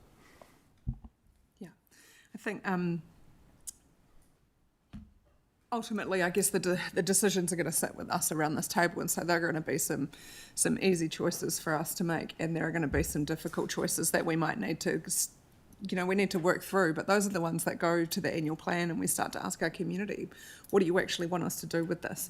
Have we identified other funding sources or different ways of doing things, and start to actually engage on that in that space? I think the other thing that I guess sits at the front of our mind as well, and we're hoping that maybe before the 17th of December we might actually have an idea on what the rates capping looks like as well. Just to throw that into the mix as well. So it's just something that sits in the back of the mind in that space. So it'd be really great if they did, if they're listening. Please give that to us before then so we can make some good decisions. Sophie. Yeah, thank you very much. I'm really looking forward to seeing these scenarios, and thank you in advance thank you for all the work you've done so far, and for what is likely to be a very intensive month getting them all together. We do appreciate it, I promise. I'm just wondering whether on the pros and the cons and the risks and the opportunities, is there an opportunity to include in there sort of how these particular reductions or suggestions interact with other projects that may or may not be on the list as well, but not just right now, but forecasting out, just because I'm very aware that most things that are currently in the LTP, like a lot of them have been fought for by parts of the community already. So even if we reduce it or take it out, we will have to deal with the fact that people have already, in their hearts, in their minds, they believe that they've proven the need for these things to happen. And it's good that we're going to have like this data-driven decision process rather than just us going, yeah, we can get rid of that. And even just down to things like if there's different revenue sources, like if there's private investment, well, what does that cost back to us? Because we know that, PPP tends to turn into increased user costs. So it costs us less to build something, for instance, but if you want to actually use it, you're going to be charged more. I guess I'm just asking for even more information. So as part of the work we've been doing around CapEx projects, is really understanding the dependencies, because some CapEx projects are interlinked, or there are dependencies on those. So it's very important that we actually take that into account, so we don't make or shall we say, we're not presenting an option to yourselves that doesn't actually take that into account. Otherwise, you haven't got all the information you need. Tracy. And just, I think it's important that we acknowledge as well that we go into a national election year next year, and that local government is one of the areas that chops and changes depending on which party or parties are governing. So I'm just letting you know, Sharon, and you know that I anyway have an awareness that hangs over us as well as the other hanging over us, that there could be a change. There may not be, but there could be. So that's a level of uncertainty that sits alongside this as well. Yeah, unfortunately, there's a lot that's uncertain right at this point, but we can't stop our work program for the uncertainties, and I guess we just need to box on with our work. And ultimately, at the end of the day, we're accountable to our community for the decisions that we make, and so and we make them all together, and then go out and consult with our community. So I'm aware that I need to give you good people a break because we have the Mayoral Forum here at 1:30. So I love your work. It's great to see this coming ahead, and yeah, we are so excited for the 17th. Don't underestimate how excited we are. I'll see you back at 1:30.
and Hamish Dobby, the chair of the Chief Executives Forum, who is also the Chief Executive of the Hiranui District, and Marie McNally, who is here in support of them, who is the Regional Forum Secretariat.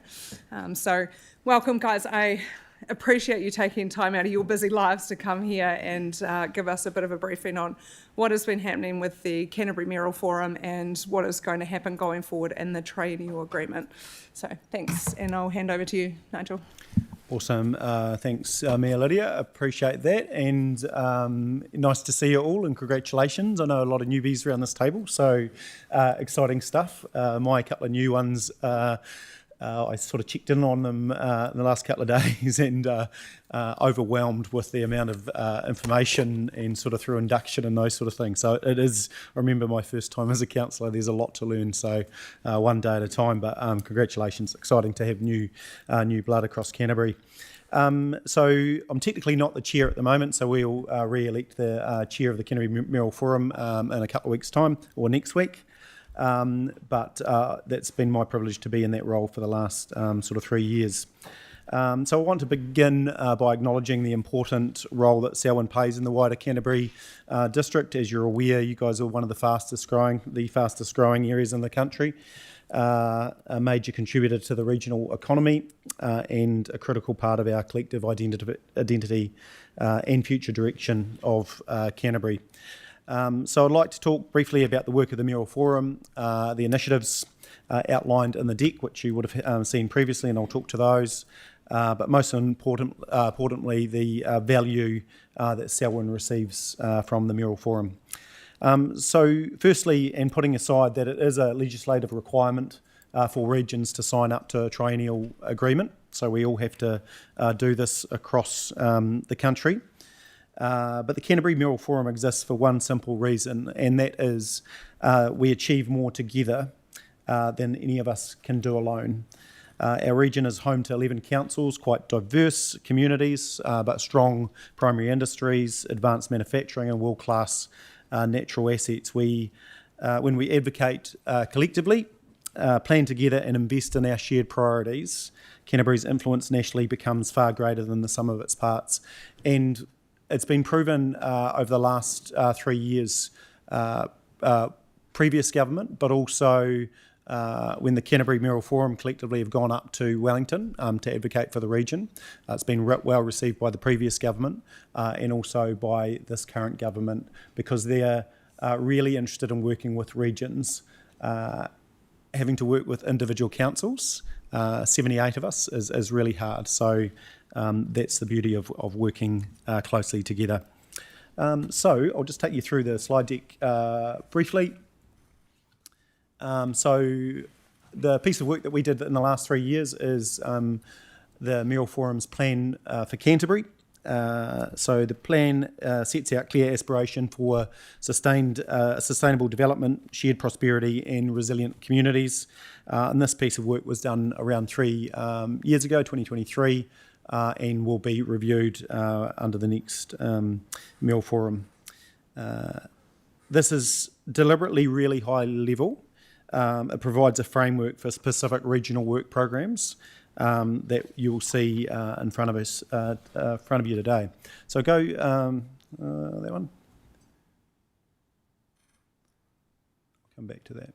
So firstly, Canterbury Climate Partnership Plan. I'm not sure if any of you have been involved with workshops yet recently, maybe in Rangiora, was it? Yeah, and we've got one being hosted in Timaru that I was at earlier this morning. So really good stuff. We launched the plan for, the work with this we launched in December with Minister Watts down in Christchurch, and very much again around getting really high value for individual councils. Again, this is a great example of individual councils not having to put a whole lot of money into this space. You get the benefit of that collaboration and innovation from specific councils, and you can just grab whatever works for you, pick it up and go. So this gives us stability and confidence to progress that regional modelling, adaptation planning and resiliency work that individual councils would otherwise struggle with. And I know you've got your own challenges with the Selwyn Huts, etc. And I'll just go to the money because the money's important. This is the regional forums budget, so we've highlighted Selwyn's contribution to that, so it's prorated across councils, size of councils, etc. And we'll speak to the value along the way. Then touched on that, then we'll go to, and that's the cost of the Canterbury Climate Partnership Plan, so that's money that we've committed to over the next 3 years effectively. So Selwyn's contribution is there, so 157 over that period. So if you look at the total budget, and I think that's where you get value, 1.5 million almost across 11 councils, and that's where you get the value. You'd be spending a whole lot more if you're doing that alone. So now the regional energy approach, and there's been some really cool work done in this space. So first part of that is developing a regional energy inventory. Has anyone seen some of the reports from the Canterbury Mayoral Forum as yet? No, that's cool. So everything's available on the website, so really easy to get, and we'll suggest some bedtime Christmas reading for you as well, because it's really interesting stuff. And gives you a real good background to the energy opportunities and challenges and opportunities across Canterbury. This is work that we're continuing to do, and so there's further tiers of work that sit within that. So strategic framework is in place, in progress now, and then there's further work that's being funded over the next year, and Selwyn's contribution in that space is 16050. And then one of the pieces of work that we've been doing, a little bit of collaboration with Business Canterbury as well, is Waitaha Canterbury World Stage Ready. So this is a collaboration of work led by the Mayoral Forum, but working with business as well, again with the same theory that when we go to government, together as one. So if we can go in collaboration, 11 councils, iwi partnership, business partnership, that we will be successful in bringing this forward. So this is very much around selling ourselves globally, all the great things that sit within Canterbury, but it's going to lead on into the work program for the Mayoral Forum, which is around regional deals and those opportunities for Canterbury. So it's across 4 pillars, and what I like about this work is I can say that there's something in it for Selwyn, I can honestly say that there's something in it for Timaru, and I can equally honestly say that there's something in it for Kaikoura. So across all councils within Canterbury, you'll get something out of this.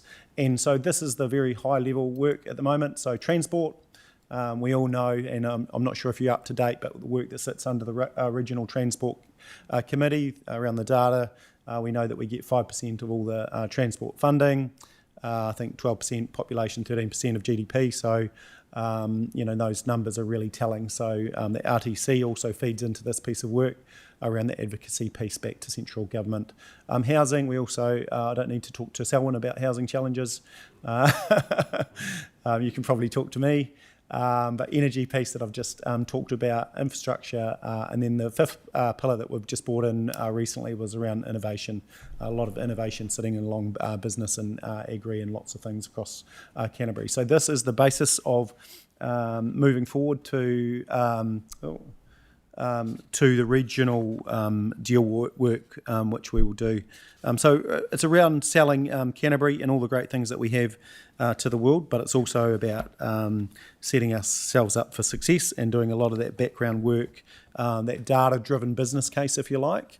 Everyone likes a business case, and so does central government. So if we can sell to central government all the great things that Canterbury can provide to them within a regional deal framework, then they're going to be more likely to say, hey, this looks pretty good. So I'm going to ask Hamish just to speak to the wider forums work. I'll just pass to you, Hamish. Thanks, Nigel. So it's not just the Canterbury Mayoral Forum. Sitting underneath the Canterbury Mayoral Forum is Canterbury Chief Executives Forum, which for my sins I've recently been elected chair. And sitting underneath that forum is the Canterbury Policy Forum, the Canterbury Comms Forum, the Canterbury Corporate Forum, Policy Corporate, Canterbury Economic Development Forum, Canterbury Operations Forum, and so these fora all involve people getting together at the various levels of the organisations and bring their expertise together to make these things happen. So if you have a look at the way the climate change bit was done, I mean, Sophie, you're on the reference group sitting at a governance level looking over everything. Then there was an operational part to that who actually put a lot of the work together, which was made up of a range of officers across different councils having their input. The strategy was developed and now it has to be delivered, and each part of that climate change program is led by a different council. So for Huranui, for example, we're leading the adaptation part of that program. Other councils are leading different parts of it. So it's actually a way of bringing various officers from councils together and, number one, utilising their strengths, and number two, working together so that we don't keep repeating the work that we can do collectively. But it's not compulsory. So, people put their hands up to do bits of work. Sometimes councils have things going on internally and they're too busy to contribute to a bit of work, but they still get the benefit from it. And the whole lot is supported by the Secretariat through Environment Canterbury, so they provide us with the guidance and the governance services that pick up this work. So it works really well. I mean, I've been involved, since the policy forum kicked off in 2013 or something, and been involved with a number of these forums and see the benefits that it brings of having officers from different councils coming together. So I'll just leave it there, Nigel. Alrighty, so just in closing, look, I think, the financial contribution is actually quite modest. We all get lots of value, and I look at this from a Timaru point of view with my Timaru hat on, and I go, oh look, we're going to really benefit from all the great work that's happening in there, and if we were to do that within our own individual council, we would be spending unfortunately a small fortune. So look, this forum works really well. I think the key thing, from speaking to new councillors, and I remember coming in as a new councillor very early on, is understanding what some of these things are about, and I think that's probably key for both Lydia as a mayor and also you guys as councillors to have that regular chat on what's happening around the Mayoral Forum. Sign up to the website and you'll get all the updates, but there will be stuff that you can feed back in via Lydia and take that up through to the Mayoral Forum and the things that you guys want to advocate and how you drive that agenda from a council point of view as well. So it's really important that you have that sort of collaborative conversation throughout the year, so you can help so we can all help each other, really. So look, that's it. I'm happy to take any questions. Cheers. I think the thing that comes to my mind, so we have a Mayoral Forum meeting on the 28th of November, and I am an apology for the evening of the 27th. I'm sorry, but I will be there for the day on the 28th.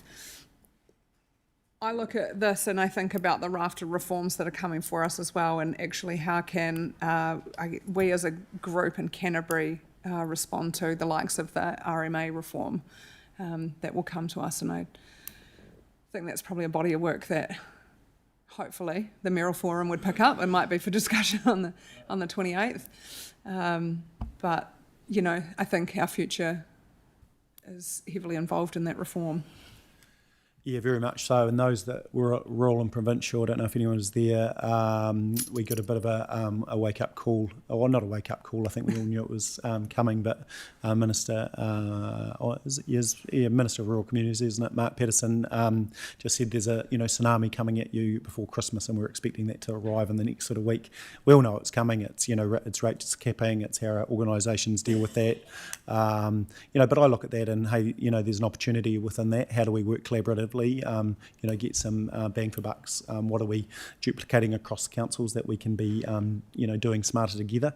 but it's for us to show that leadership collectively, to have those conversations and get that value for our councils. And RM reform, I mean, there again, for it's going to be so fascinating for all of us, but for a high growth council, it's exciting stuff for all the newbies. You've come in at a great and exciting time to be in local government. Am I selling it to you? Yeah. It's exciting. The Christmas presents are coming, is what I'm labelling it as. And I think just for councillors, for me, it'd be really good to get some feedback on the triennial agreement, and if there is any feedback on that. So I'm happy to take that outside of this forum as well, if you need be. But I think there's a couple of options in there, Nigel, is around full wellbeings or core basics around the system improvement bill, and I guess that's up for discussion. Yeah, 100%. I mean, those things change under, different government. Wellbeings have been in and out so many times, back to core infrastructure. But a lot of that stuff, it's deliberately, high level. So you can get into the weeds of those sort of things or not. But actually, it's not going to really influence any change or outcomes specifically for Selwyn or anyone else. So we can sort of overthink the detail a little bit. Yeah, sometimes. Sure. Oh, thank you. We'll go to questions, and I've got Elizabeth.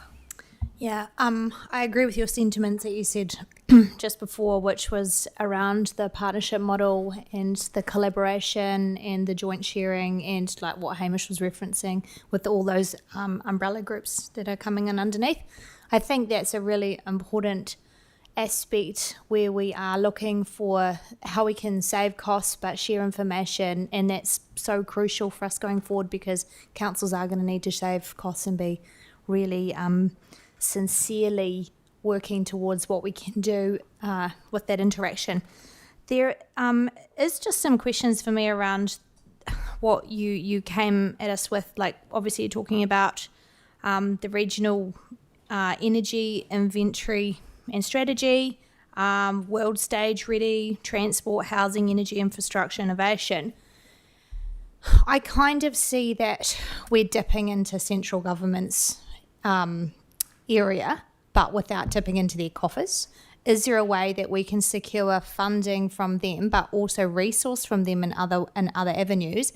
Because they should be able to provide us with more for that, and be giving us some oversight and some, not necessarily guidance, but tools and resource to be able to do that better, so that we're not relying on ratepayers, because at the moment we're really drawing very strongly off our ratepayers for these sort of things. And if we were to run the front page test, our communities are going to say, sorry, but that's not where we see the money being well spent at the moment. At this particular time, we just want food on the table. Yeah, so if you look forward to when we, and the problem is, you start at a moment in time, and some of these things have long lead in, but when Canterbury signs a regional deal, we look at all the opportunities that come out of that, you'll probably look at this and go, actually, that was money really, really well spent. And so I'd actually say, because of the value that you're getting, actually, I think it does survive the front page test, and really, really easily. It's just how you tell that story. I think you've got to be really careful in picking and choosing, what, to use as an example, someone, trying to survive. I don't think that's right. Actually, this is the investment in all of those people. With that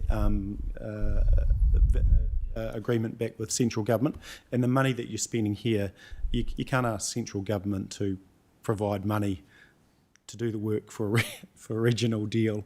I think some of the and all the other work that we're doing, I think some of those things have to be sat with Canterbury and the ratepayer. But things like that energy, the energy inventory and strategy. I mean, is energy our space? When you're saying energy, we're thinking power lines and that sort of thing. I mean, that's not really technically council space. So what do you mean by energy inventory and strategy?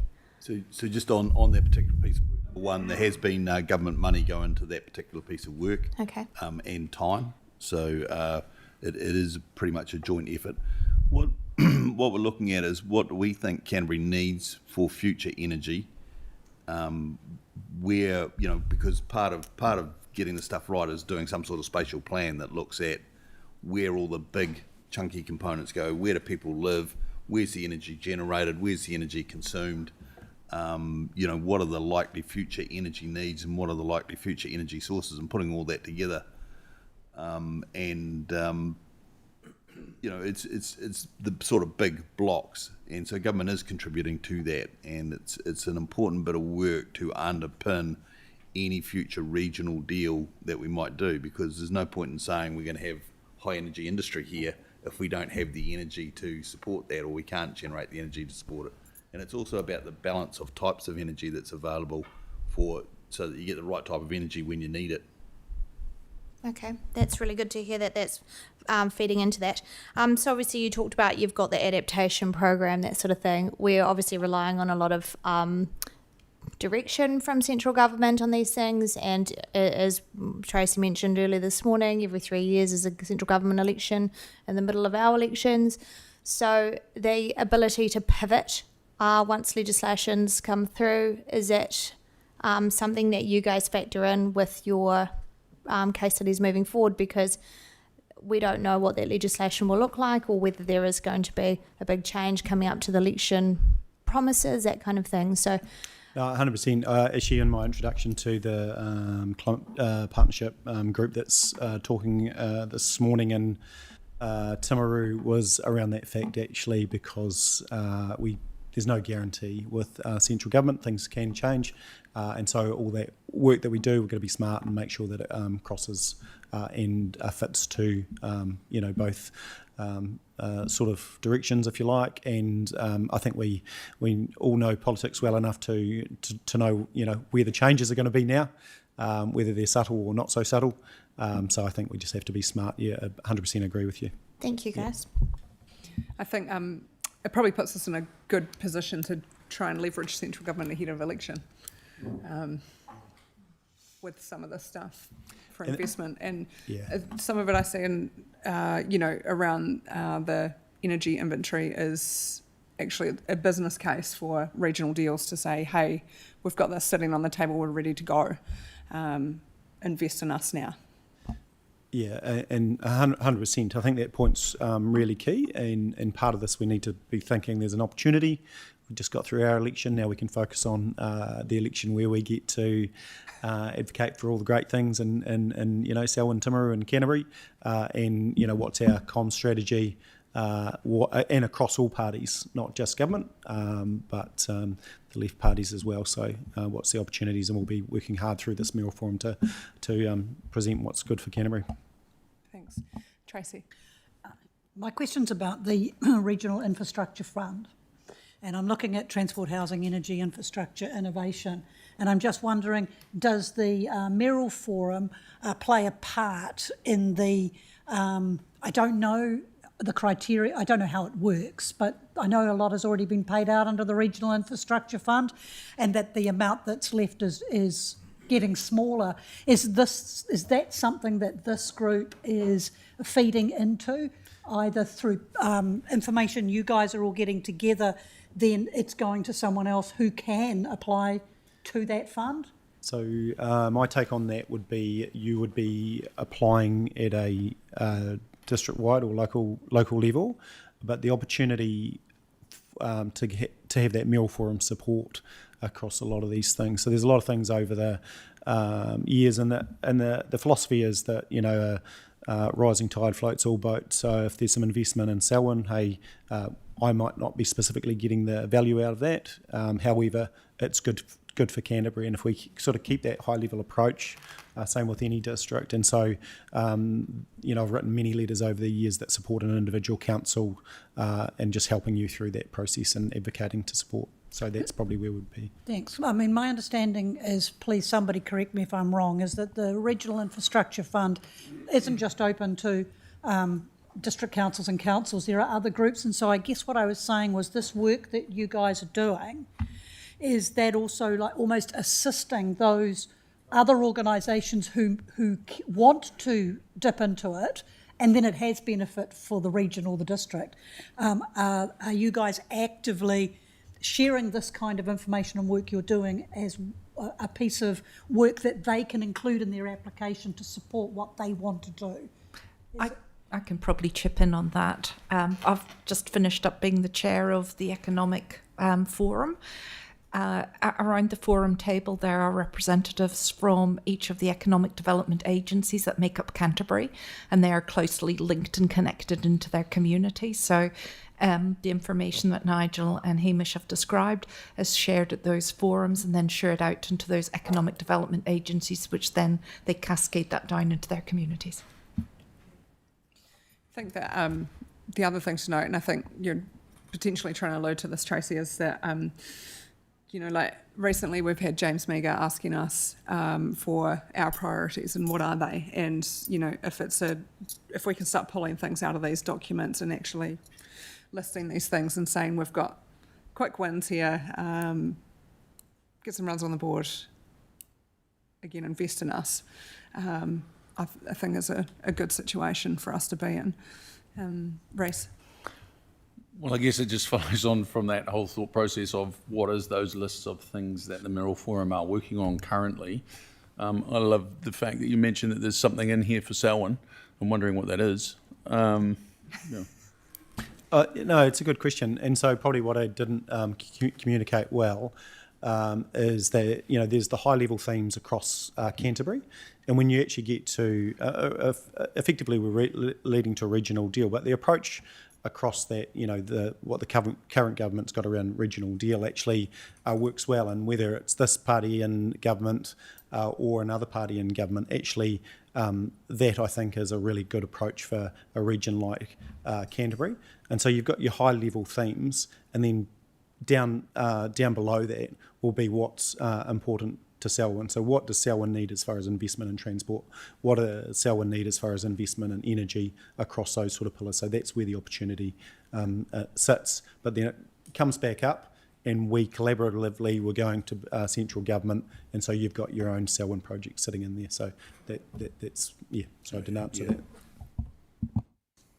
I thought there was something bigger. We'll work on that, Reece. Yeah, and I mean, it's a challenging environment. The central government's got no money, so we have to be really smart. And so it's not just about, hey, we've got a project down the road and we need X amount of dollars. It's, what are the regulatory roadblocks sitting in there? RMA is going to be an interesting one. What are the things that we should be advocating for together if the changes don't help, support what our aspirations are for our region? So, yeah. Thank you. Sam? Thank you, and congratulations to both of you as well. I'm going to sort of try and channel one of our constituents who's been out in a paddock all day. He's come and he's whipped open the paper and he's gone, $49,560 for what? So I'm going to ask a question that he would ask. What would be something that you would say the Mayoral Forum achieved last year?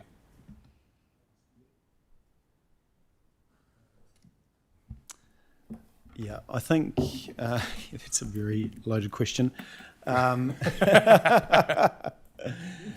I think, again, if it's the high-level, longer-term stuff that we're aiming to do. And,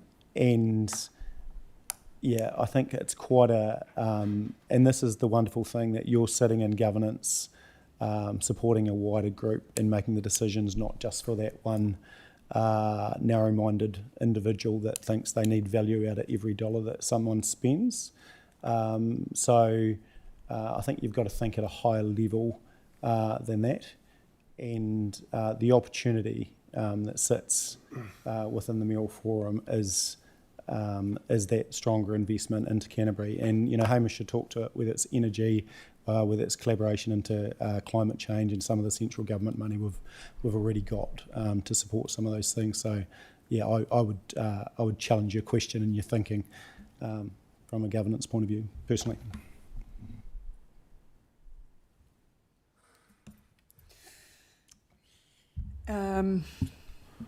Brendan, big red.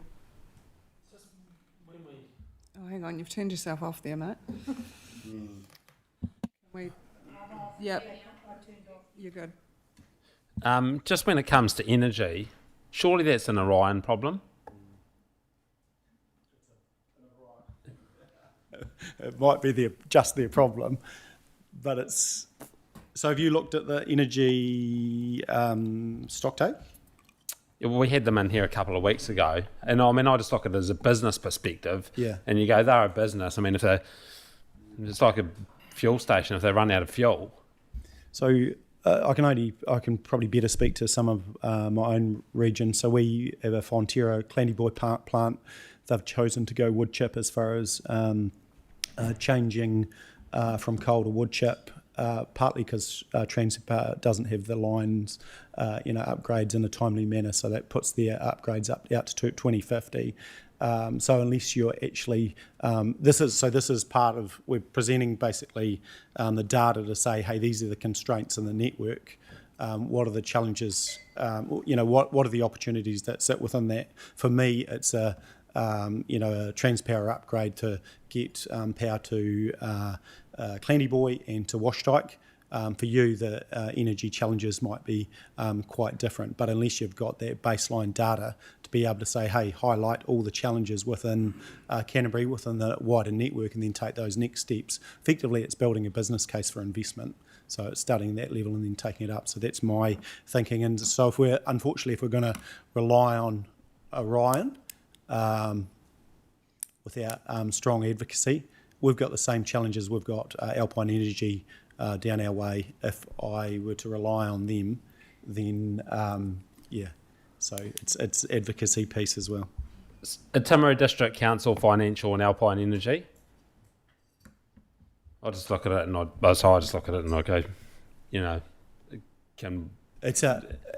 I need to spend a day with you to unwind that story. But we have a minority shareholding as the challenge. Yeah.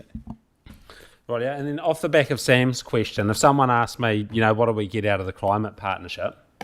And I've got coastal property, so I get it. What's the answer to that question? So there's a whole lot of work streams going on within that policy framework. So the policy framework's been set up. Now there's the individual work streams. So coastal adaptation. What's a way forward for people that live on the coast to be able to adapt? What's the best way forward? Can we do a collective way forward? How do we advocate to the Crown? The Crown's looking to step out of the space of compensation for those people. What does the future hold for them? How and can we learn from each other through that bit of work? Yes, we can. There's work going on a blue-green network, which is really about utilising wetlands and planting to mitigate some of the effects of climate change. Can we learn from each other what other districts are doing in that area? Yes, we can. So there's a whole lot of bits of work going on under there that were determined to be important through the reference group process. There's a little bit of work in there about mitigation, but most of it's actually about adaptation. How do we adapt to the changing world? Thank you. I think some of it sits around, and this is what played in my mind, is who does what. And if everybody is doing everything, is that effective use of everyone's time and cost? And so I think I try and look at it with a pragmatic view and go, is it better that this group does this piece of work, and then that informs how what we decide to pick up from that work plan. And it's not a forced thing on you, but you can pick the things out of there that suit your district to work on, like adaptation for us and looking after our communities. So yeah, I think there's a bit of document reading that needs to go on. Yeah, there is, but some of the documents that have been put together, which are the basis of the work, that's come out of the last couple of years, is really good stuff, and it is good summer reading. But to some of those questions that you've asked in the corner, it's like what do you want to shape within that? What is it that you want from the forum? So you guys probably need to collectively go away and have that conversation and say how do we as Selwyn get value out of that? So I'm not going to tell you how to get value out of it, but you need to have a look in that. But the point that I'd like to make is be armed with full information before you to help support your decision making and your questions. Yeah, because there's a lot of really, really good work that you'll see that's been done. Yeah. Cool. Tracy? I just want to support that the duplication thing. That if everybody's facing the same sorts of things, then better to pool the money and get the answers once than to everybody do it so it's done 10 times. The other thing is in terms of the mayoral forum, in my experience, ministers and CEOs of ministries do not want to meet with 78 individual councils. We see this right across New Zealand, not just from council perspective, but we see it in other industries as well. And effectively, if I may use the term, the mayoral forum to me is a lobby group. And they're called lobby groups for a reason, because if they were lobby individuals, they'd find it much harder to get into the beehive. So from my perspective, I can see that benefit of the collectivism of it, to create a voice, another voice to go that isn't local government New Zealand, but there will be overlaps, I'm sure, in the message that's coming from them. And the more that ministers and executives of ministries hear those same messages with good evidence and fact behind it, the better we'll be than being lone voices. So that's my 2 cents. Thanks, Tracy. So, yeah, probably just going to expand on that. Thank you very much for all the work you guys have done, and the mayoral forum generally, and the other subgroups, because I guess there was I think it was Simeon Brown at one point said, don't show me business cases, just give me good information. The trouble is the good information actually comes out of the business cases. So like, for all that they want to say, oh, just give me a good idea and we'll run with it, quite often you actually need to have all of this stuff building together. And then they literally do say, well, we don't want to talk to you individually. We want to know how this is going to work, interconnected, get out of your silos, talk together. So we talk about Orion. Well, in terms of an energy inventory, you can't talk about the lines company without talking about the generators and then the users at the end. So it's this whole spider web. And in terms of things like the duplication with the reference group for that was really quite interesting, because you had elected members from all of these different groups, and we were all pretty much wrestling with the same needs for information. So being able to funnel that down and having some really good staff who were quite good at putting what we were venting about into words, figuring out a work plan. We can't pay for that. If we paid for that individually, we would lose money. This is actually a cost-saving enterprise. But it's also a forward-facing one. So this is the intergenerational stuff. All right. So this isn't about balancing your books within this annual plan. This is about going for the next 30 years. And it is really interesting. I've emailed round. There's a page on the Mayoral Forum website that's got all the resources. And if you click publications, it brings up the World Stage Ready file, the energy file. Like, go home, have a read. There's even more reading. But it's good. Thanks, Sophie. Sarah? Thank you. Thanks both. Really interested and very interested in more about the Canterbury Energy Workstream. Just on the Orion piece, I'm not sure if I've got this right or not, but it seems that our whole energy system in New Zealand has been built by massive infrastructure over the last, 50 or so years, and that has determined how our whole industry is structured. And so something like this mural, we can't depend on an organisation like Orion necessarily leading the way to better solutions for us, because they are tied to that traditional system. And so if something like the Mayoral Forum can start to lead and influence how we can better make sort of more localised energy systems work for our districts, then that's got to be a good thing. So I see it as being potentially a really positive thing for the future. So thank you. Cool. Thanks, guys. Denise. Yeah. Look, I thank you for coming, and I appreciate you coming to front the conversation with us. And I acknowledge that it's probably been a little bit difficult because I haven't had the history of the Mayoral Forum, and sometimes some information hasn't been so forthcoming for us as previous councillors. So a lot of this stuff is flagging quite new for me in this space. But I guess there's a discussion to have for us around the triennial agreement ahead of the 28th, and happy to seek feedback from you at a time that suits you in this space. But yeah, thank you, Mayor Nigel, Hamish and Marie for coming. No all the way worries. to Felwyn. Yeah, thanks for the opportunity. Nice to see all some fresh new faces, and looking forward to getting to know you better over the coming years. Cheers. Thank you.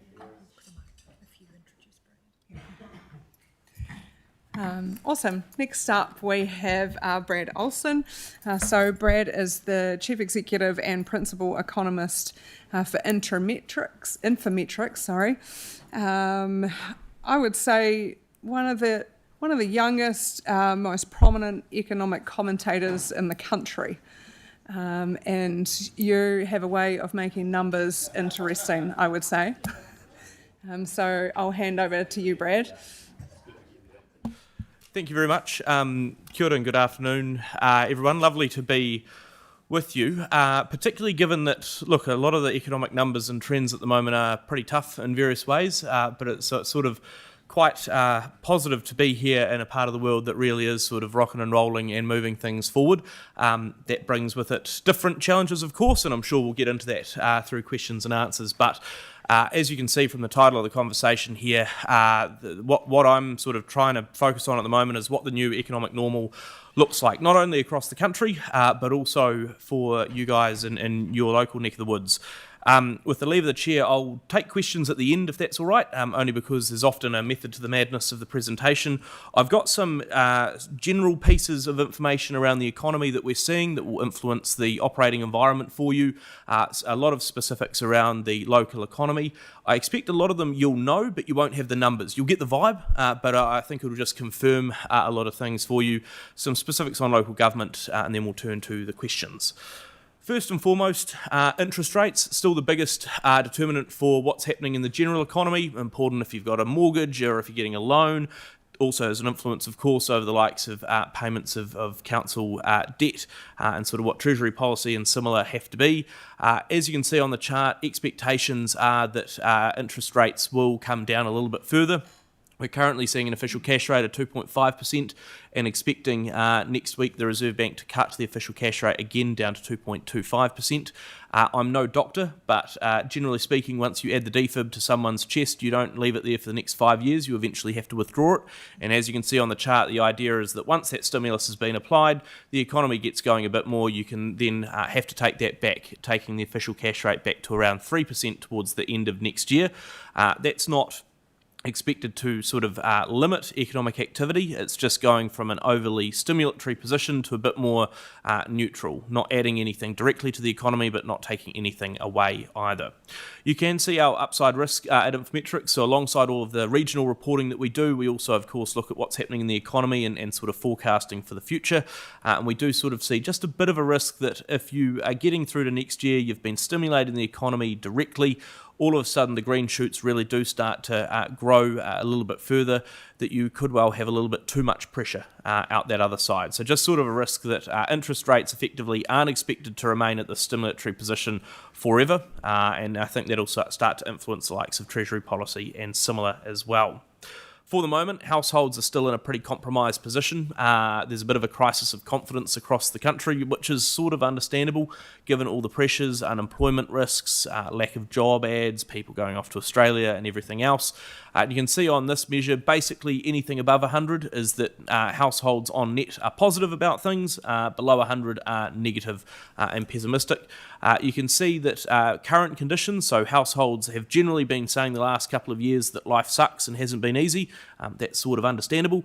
But for most of the end of last year, start of this year, households were saying, life sucks at the moment, but I can see better things coming through.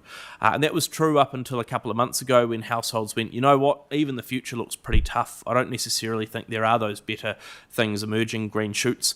Even though mortgage rates are coming down and of course that cost of living pressure has eased back on that front, you've got a number of quite high profile pressures. The fact that, you can't buy a kilo of mints for Secret Santa this year because it's got so expensive. That's sort of adding a lot of pressure to people, and at the same time, again, the job sort of impact and similar. So just a real level of caution out there, despite interest rates coming down, over job opportunities and some of the vital cost of living pressures. Let's turn briefly to the Selwyn economy. It was interesting having spent a bit of time not only here over the last year at various points, but even this morning catching up with some friends in Christchurch, that the comment that I've said, look, I'm going to visit Selwyn. And before I could even finish my sentence, she said, oh, the fastest growing district in the country. It's well known. And I think importantly, though, that the area is seen as a really attractive spot within a wider growth node. It's not just that Selwyn's growing, it's that the wider Canterbury region is seeing a lot coming through. And that's very much been driven by anything from housing costs, lifestyle, but also job opportunities. It's not any one of those things, it's sort of the trifecta there together. The growth has continued to be quite substantial over time. At the moment, there's around $4 billion worth of GDP generated out of Selwyn District in the last data set that we've got up till 2024. In terms of GDP contribution, Selwyn's now getting very close to adding 1% of New Zealand's economic activity, up from about 0.6% back in the 2000s.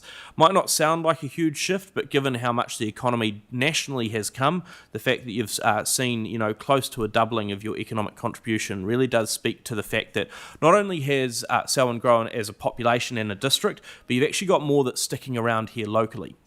There's an interesting comparison, not fully equal, but an interesting one, given that over the last couple of years, in fact over the last 20, we've seen the likes of Porirua near Wellington that's gone from a dormitory suburb, and they recognise that themselves. They were somewhere where people came to live and they didn't work there, to now people sticking around and doing a lot more work in Porirua. You're seeing the same sort of thing coming through here in Selwyn. You're not only generating new opportunities for the wider region, but you're actually capturing a lot more of that locally.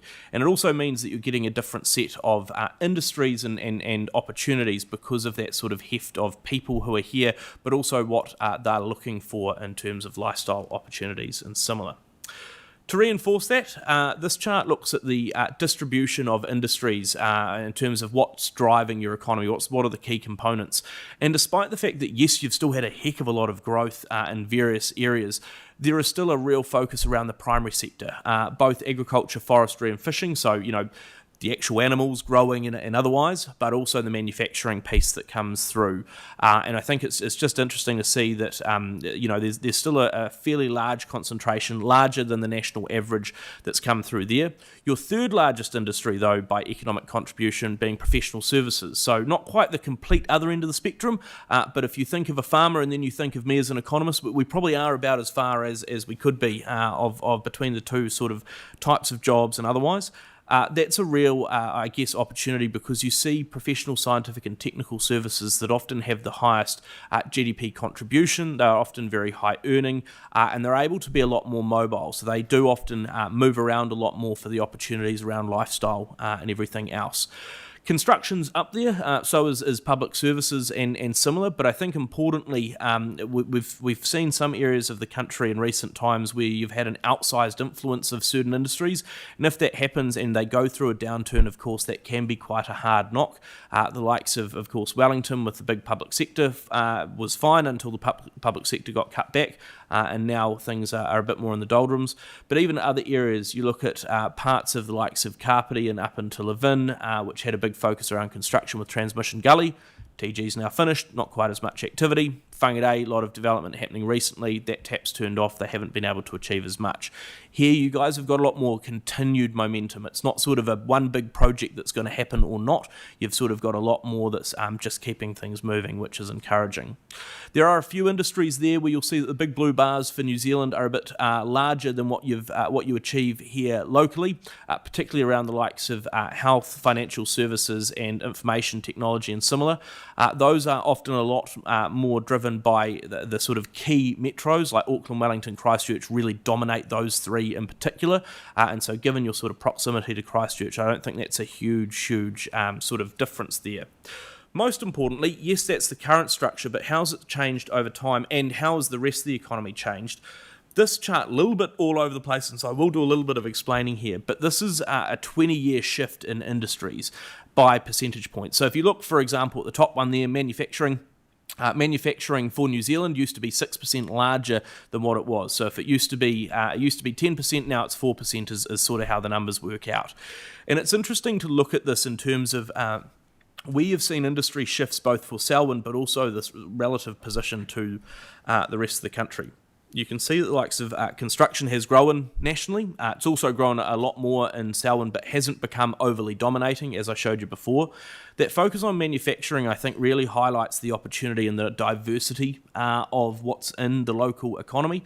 You've got the absolute core of the primary sector itself, but you've got that ability then to add some value. That brings with it quite a lot of different jobs, and then also supports more jobs in other areas like professional services and similar. And you can see the likes of retail and wholesale trade up there as well. More people in the population, again, not only living here, but working here, needing different services, and you start to see things expand out. The most interesting, in a sense, is the fact that you have had a fairly large number of industries that have seen small but not enormous relative shifts in industry over the last 20 years, and that shows that you have sort of again had that more broad-based momentum. It's not like you've sort of developed one whole new industry to dominate and that's completely changed the game. You've had a lift in ships across the board. The three areas, of course, where you've had a bit of a relative decline, the primary sector, the fact that you've lost, or that the relative shift in the primary sector has come back 10% is quite substantial. It means that you are not nearly as exposed if there were to be downturns, and there almost will be at some point in the future, but you've still got a big focus on there. It's just that your sort of exposure has almost halved in some senses. A bit of a pullback in public admin and education as well, not because there's actually been a fall in economic activity in any of those industries, just they're often the ones that you have a larger focus on as the population grows, because you sort of have to put in schools and services first, then private industry comes through as well. So long story short, pretty diverse set of economic options that have been coming through. As highlighted before, the district, of course, is a key part, has been seeing some key population growth, not only locally, but sort of within the context of the rest of the country. When we've looked at population growth nationally, Selwyn does come through as the hottest area at 2.4%. As I said earlier, though, it's not that this is sort of the area that's growing and literally nowhere else is. There is a continued shift, particularly the last 5 years or so, of people moving down to the South Island. And yes, there is a focus around the greater Christchurch area, Waimakariri, yourselves, and Christchurch as well. But there is even a bit of a shift to parts of the West Coast, and then certainly down into Otago, and even Southland, to the point where I'm getting fewer calls from media asking why there's a really cheap house and nightcaps. Still come through, but not to the same degree. But just showing again that sort of relative position there. You are still seeing some growth in the North Island, but generally there's a bit more of a flow out. I've found it really difficult. I'm in a sense, I expect you might all have done as well, even though you live and breathe this. But I've found it actually difficult to sort of try and comprehend the population growth that Selwyn District, and particularly Rolleston, has gone through. And I don't know if this is a better or worse way to try and comprehend it, but this is the way I've approached it. If Selwyn had, if New Zealand's population rather had increased at the pace that Selwyn had over the since about 1996 or so, the population for New Zealand today, instead of 5.3 million, would be 12.8. So you can just see that the size and scale. If you use Rolleston instead, if the New Zealand population had grown since 96 by Rolleston's growth rate, we'd have 100 million people in New Zealand. So, like, the size and scale of that is enormous. Most importantly, though, that hasn't been in fits and bursts. It's been quite continuous, and I think that's quite different from other parts of the country. There's not a huge number of real high growth areas like yourselves. There's elements, but you guys are in a different position because of that consistency. Whereas you look at the likes of Queenstown, even parts of the upper Wellington region around Kapiti and Levin, who've sort of had different transport connections, they haven't been nearly as sustained as the growth that you've had locally over the last sort of 20, 30 years. And so I think that highlights that, yes, there's more growth to come, that's true, but there's also a lot that you've had to manage over the last wee while. And I think actually council's in a fairly strong position having done that, rather than other areas who often have come in a bit too late to the piece. And that means that, in a sense, your population growth, because of the momentum you have, that train's coming, whether or not you are on board with it or not. But it really depends on if the train is on a track that you are able to support and sort of guide, or if it's just going all over the show and sort of making a mess as it goes. And I think that's probably the opportunity that council has in terms of directing some of that growth, not necessarily leading it, but definitely directing it rather than letting it be a bit more roughshod everywhere. The population growth for Selwyn has been driven heavily by internal migration, more people from other parts of New Zealand shifting down into the district. That's again a bit of a shift that you've seen within the region itself in Canterbury. That's been definitely a north to south shift, particularly from Auckland and otherwise. But again, lifestyle opportunities, affordability and everything else a key one. What's interesting is when you break that down by population, by age group rather, is you see sort of a really interesting dynamic where most parts of the country that I get to present in, I say, oh, be very worried about the top of this chart because normally there's a whole bunch of older people there that are a challenge for sort of shifting your workforce and everything. You guys don't have that same problem. You've got a much smaller number of people in that sort of 20 to 30s group, and that's again because a lot of people often will move away for university or for other topics before maybe they come back, because you do actually have a larger group of the sort of prime working age, 30 through 50-ish, and a little bit above that relative to the national population. But you've got a fairly young population as well, and I think again in terms of where you're seeing challenges in the workforce across the country, you've actually got a fairly stable pipeline of up-and-comers emerging through, and so an opportunity I think around how you harness a lot of that. As I highlighted earlier, the likes of affordability is still a pretty key one for the district in general, alongside lifestyle and everything else. At the moment, the average house price in Selwyn's sort of sitting around the 800k mark, still quite a bit back relative to the national average. We've also sort of looked at this in over time in terms of affordability, both for the likes of how many incomes you might need to save a year, but also mortgage affordability. At the moment, the national average incomes to house price multiple is about 6.5 incomes you'd need to save up before you could buy a national house across the country. For Selwyn, it's more around 5.4. So you have a much more affordable option. Yes, your house prices are cheaper, but you've still very much got that affordability. Even on the mortgage affordability rate, which has improved everywhere as mortgage rates have come down, nationally you need to spend about 40% of average household income to afford a mortgage, first year mortgage across New Zealand. Here locally it's more 32.5%. Still, I think higher than anyone would like, but a lot more manageable, which is why you're seeing that sort of shift. That level of interest in the housing market, coupled with the likes of population growth, that supported a fairly consistent and strong level of building activity as well. Of course, that was pretty solid, or has been pretty solid after the GFC through until you hit that very cheap lending environment. House prices have gone up not only here but across the country. There was a much greater focus on building, and yes, things got up pretty high. Pulled back a bit as the economy went into a tougher spot. I mean, for you guys, it pulled back to sort of normal, if you will, and then it started to re-accelerate a touch again, currently up about 15% per annum. And I think, again, that the probably important thing here is the fact that there is such a level of stability for the construction sector. There's still a lot going on, but it is less, again, fits and bursts and a lot more stable. At the moment, I think last time we checked, Selwyn was generating about a quarter of the wider, the greater Christchurch area's consents, up from something like 10% 15 years ago. So there's, again, that level of consistency. That consistency emerges as well when we look at the likes of commercial and industrial and social investment into buildings.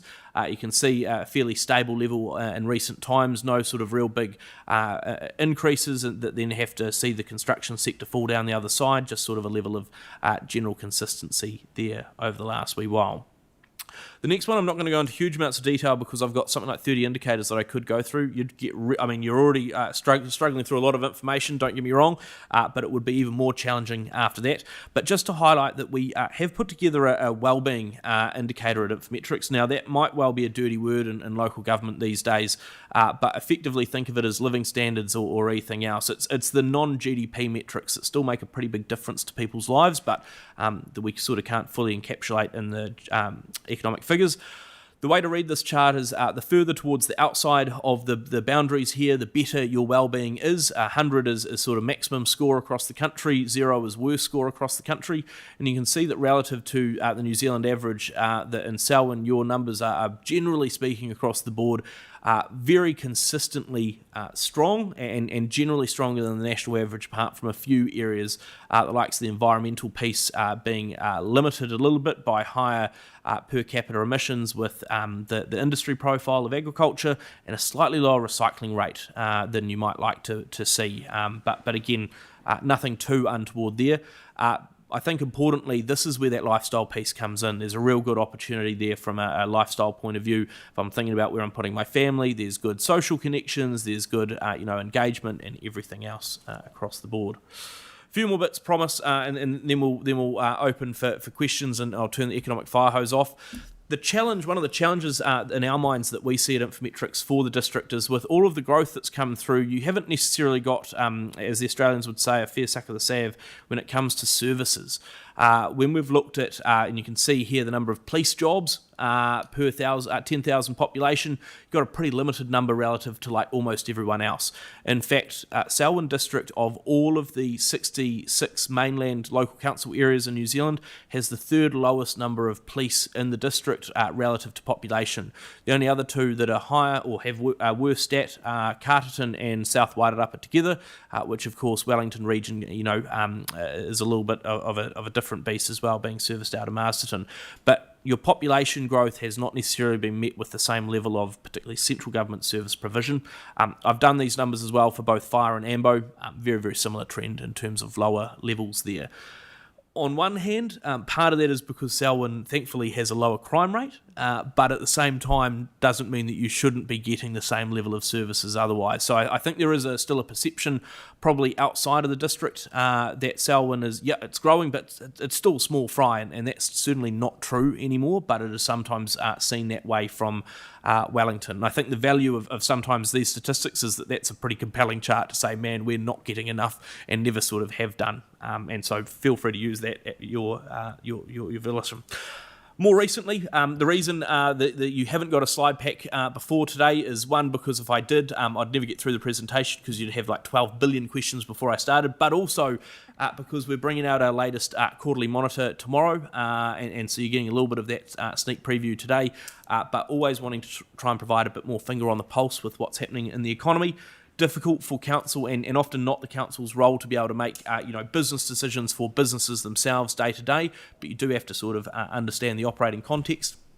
At the moment, card spending in Selwyn District, what's happening sort of going through the shops has picked up slightly, 2.6% over the last 12 months after a bit of a flat period through most of last year, about $700 million a year being spent through in local shops.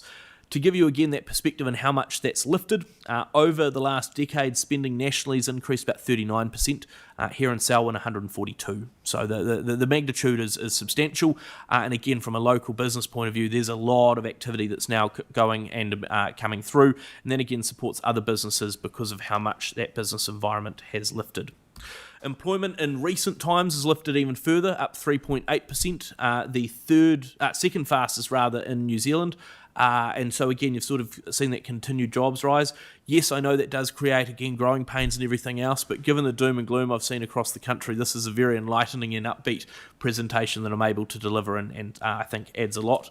And on the tourism front as well, you're seeing that commercial guest nights have come down ever so slightly, but you'll see as well that the domestic traveller numbers are a whole lot more vital to you than the international. Not hugely, but it means that, every time that we're looking at, arrivals coming in from the US or from China, yep, important, but actually for Selwyn, it's the local traveller numbers and looking at the opportunities. Tourism's still not a huge player in the local economy, and that's in a sense probably not a bad thing given that you've got so many different competing pressures, and if you were to try and become a tourism mecca, that's a whole different level of resource that you need to bring in all at once, but there are some good solid opportunities that means you might not have to do a lot to then create additional value coming through in the local economy. Last couple promised. Primary sector, if I didn't cover this off, I feel like I'd be shortchanging you, and that's looking at what we're seeing coming through in the trade space. Of course, tariffs have been the comment and the key topic of the year. So far, we're not seeing a big influence actually on our trade profile internationally, which is encouraging because it means that our primary exporters are still doing not too badly. A lot of colours on this chart. Main thing to say is that trade volumes out from New Zealand to our major key partners, and I've listed the top 5 or 6 up there for you, are generally doing still better than where they were a year ago. US activity not growing as much as we'd want, but increasing focuses or growth coming through from the likes of China, the EU, and the United Kingdom. The latter two driven by free trade agreements, the former by the fact that China's still the biggest export partner for New Zealand by a margin. So encouraging to see that despite the disruptions that's come through, our trade environment is still good. That's important locally because commodity prices have been in a much firmer position. Forestry is still rubbish and on a price point of view, and I expect it will be for a while. But for the moment, there's still a lot coming through on the likes of the meat, dairy, and horticulture front. If you look closely, you'll see that the likes of dairy in particular has pulled back a little bit in recent times. We saw another fall in the global dairy trade auction, I think it was overnight. In our minds, it's now likely all but impossible that you'll see a further $10 a kilogram payout from Fonterra this year. That's not necessarily a bad thing. I mean, it might come back to sort of more around the $9.70, $9.50 mark on current prices, but it is a bit of a psychological barrier there. So an expectation that the primary sector driving things will always do great is a little bit under a little bit more pressure recently. Still a lot of cash coming through though. $765 million coming from the payout directly to Selwyn District, off a touch lower from where it was a year ago, but still generating a heck of a lot of value. And I think importantly, despite the fact that I highlighted that the likes of the primary sector has become a smaller relative part of Selwyn's economy, you've still seen pretty sustained growth over the last wee while. So I'm not going to say you can sort of have it all, but Selwyn has been able to sort of have it all a little bit in terms of that diversity of options. In fact, the number of cows in Selwyn, as another sort of proxy indicator, has increased about 10% over the last decade. So you're still being able to see that growth in the primary sector. You've still been getting a good payout coming through. You've now got more manufacturing that's coming off the back of all of that, but a number of other industries and services as well. And then lastly, just looking briefly at regional growth before I turn to the council piece before ending. Again, you can see that South Island story that I've been reiterating in terms of jobs growth coming through across the South Island, definitely sort of stronger in the mid to lower south, but the lower North Island up through to Gisborne as well, doing it a whole lot tougher. Let's talk briefly about council stuff, because of course there are still pressures.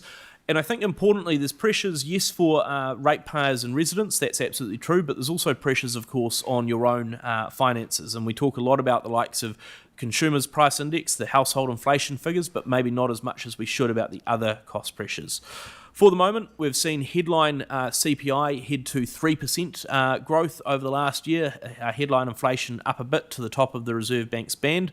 But importantly, you can see that the other various core measures, when we strip out more volatile stuff like food prices and what have you, we are more confident that we're not going to see a really large spike further in inflation. We think that 3% for the moment should be the peak and that things should then pull back. You'll see those various core measures there, I won't go into the details, but they're moving in a very different direction than what they were in 21-22 when inflation really started to pitch up quickly.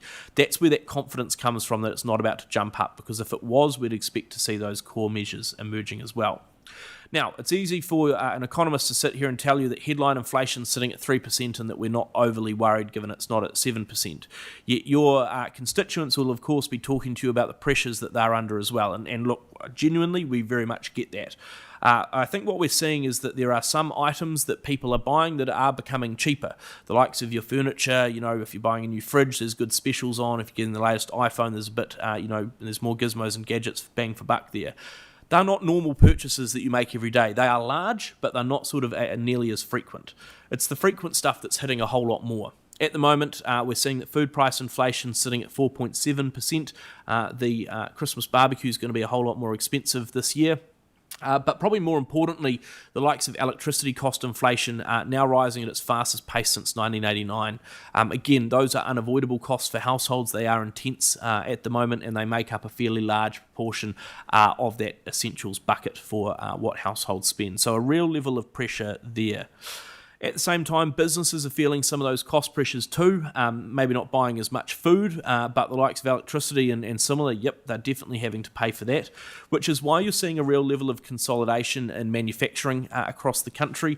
You look at the likes of Nelson in recent times have really faced a number of setbacks with various closures and similar.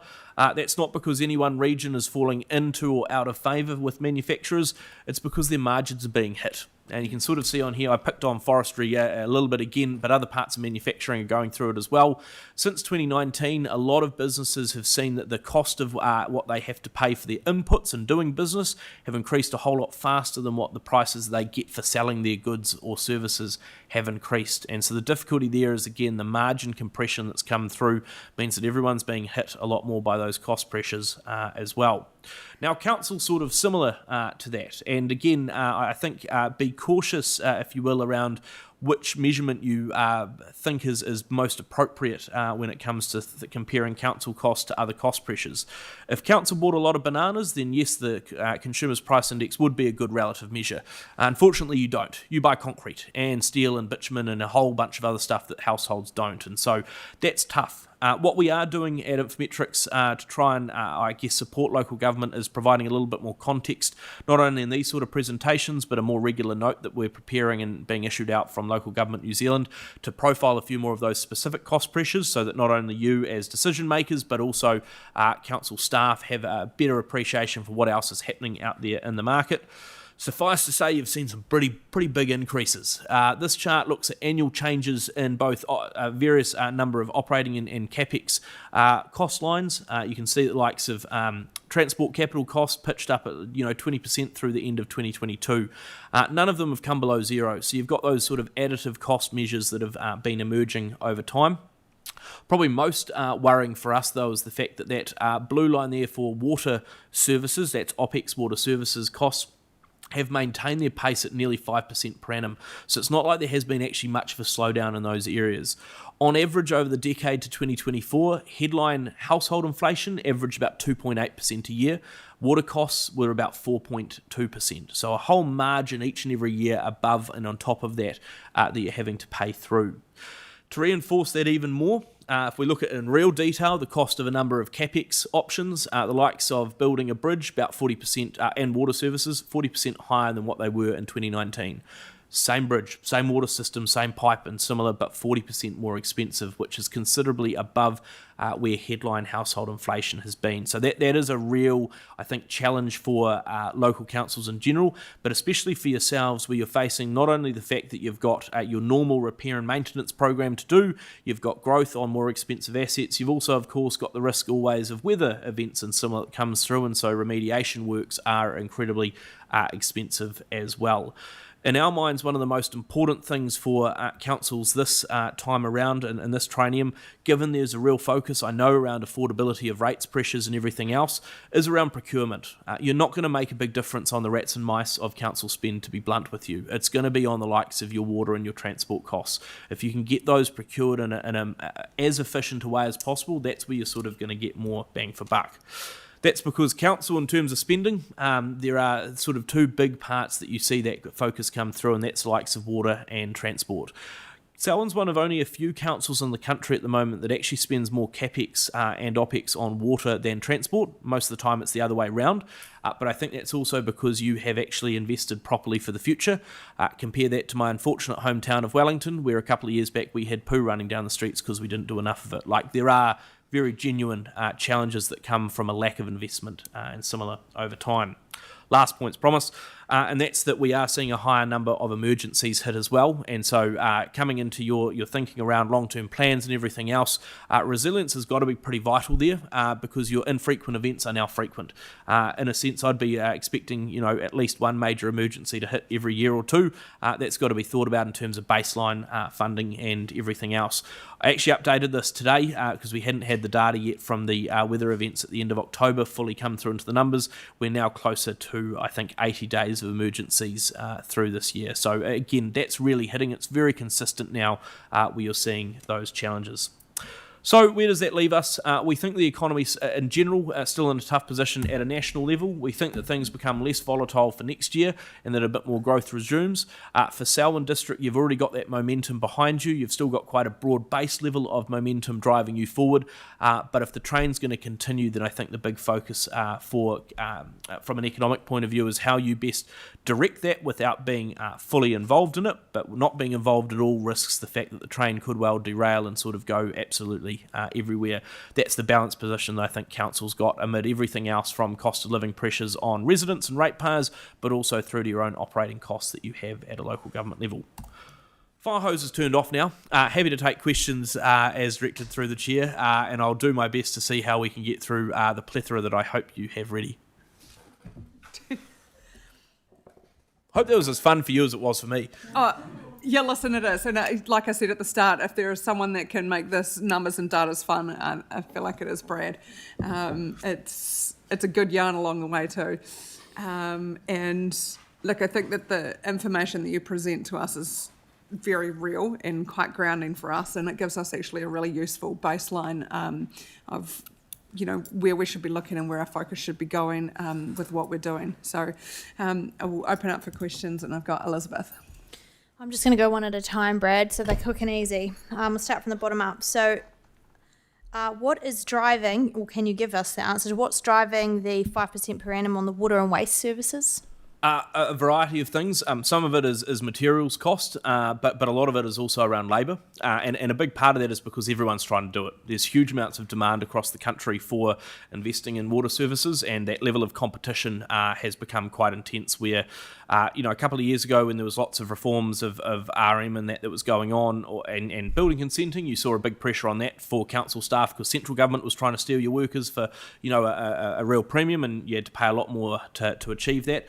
The water tech situation and similar has driven a lot of that pressure across the country, and we're seeing that still coming through, which is why I think the focus around planning and procurement becomes so important, because it means that sometimes you can stagger or readjust your CapEx program.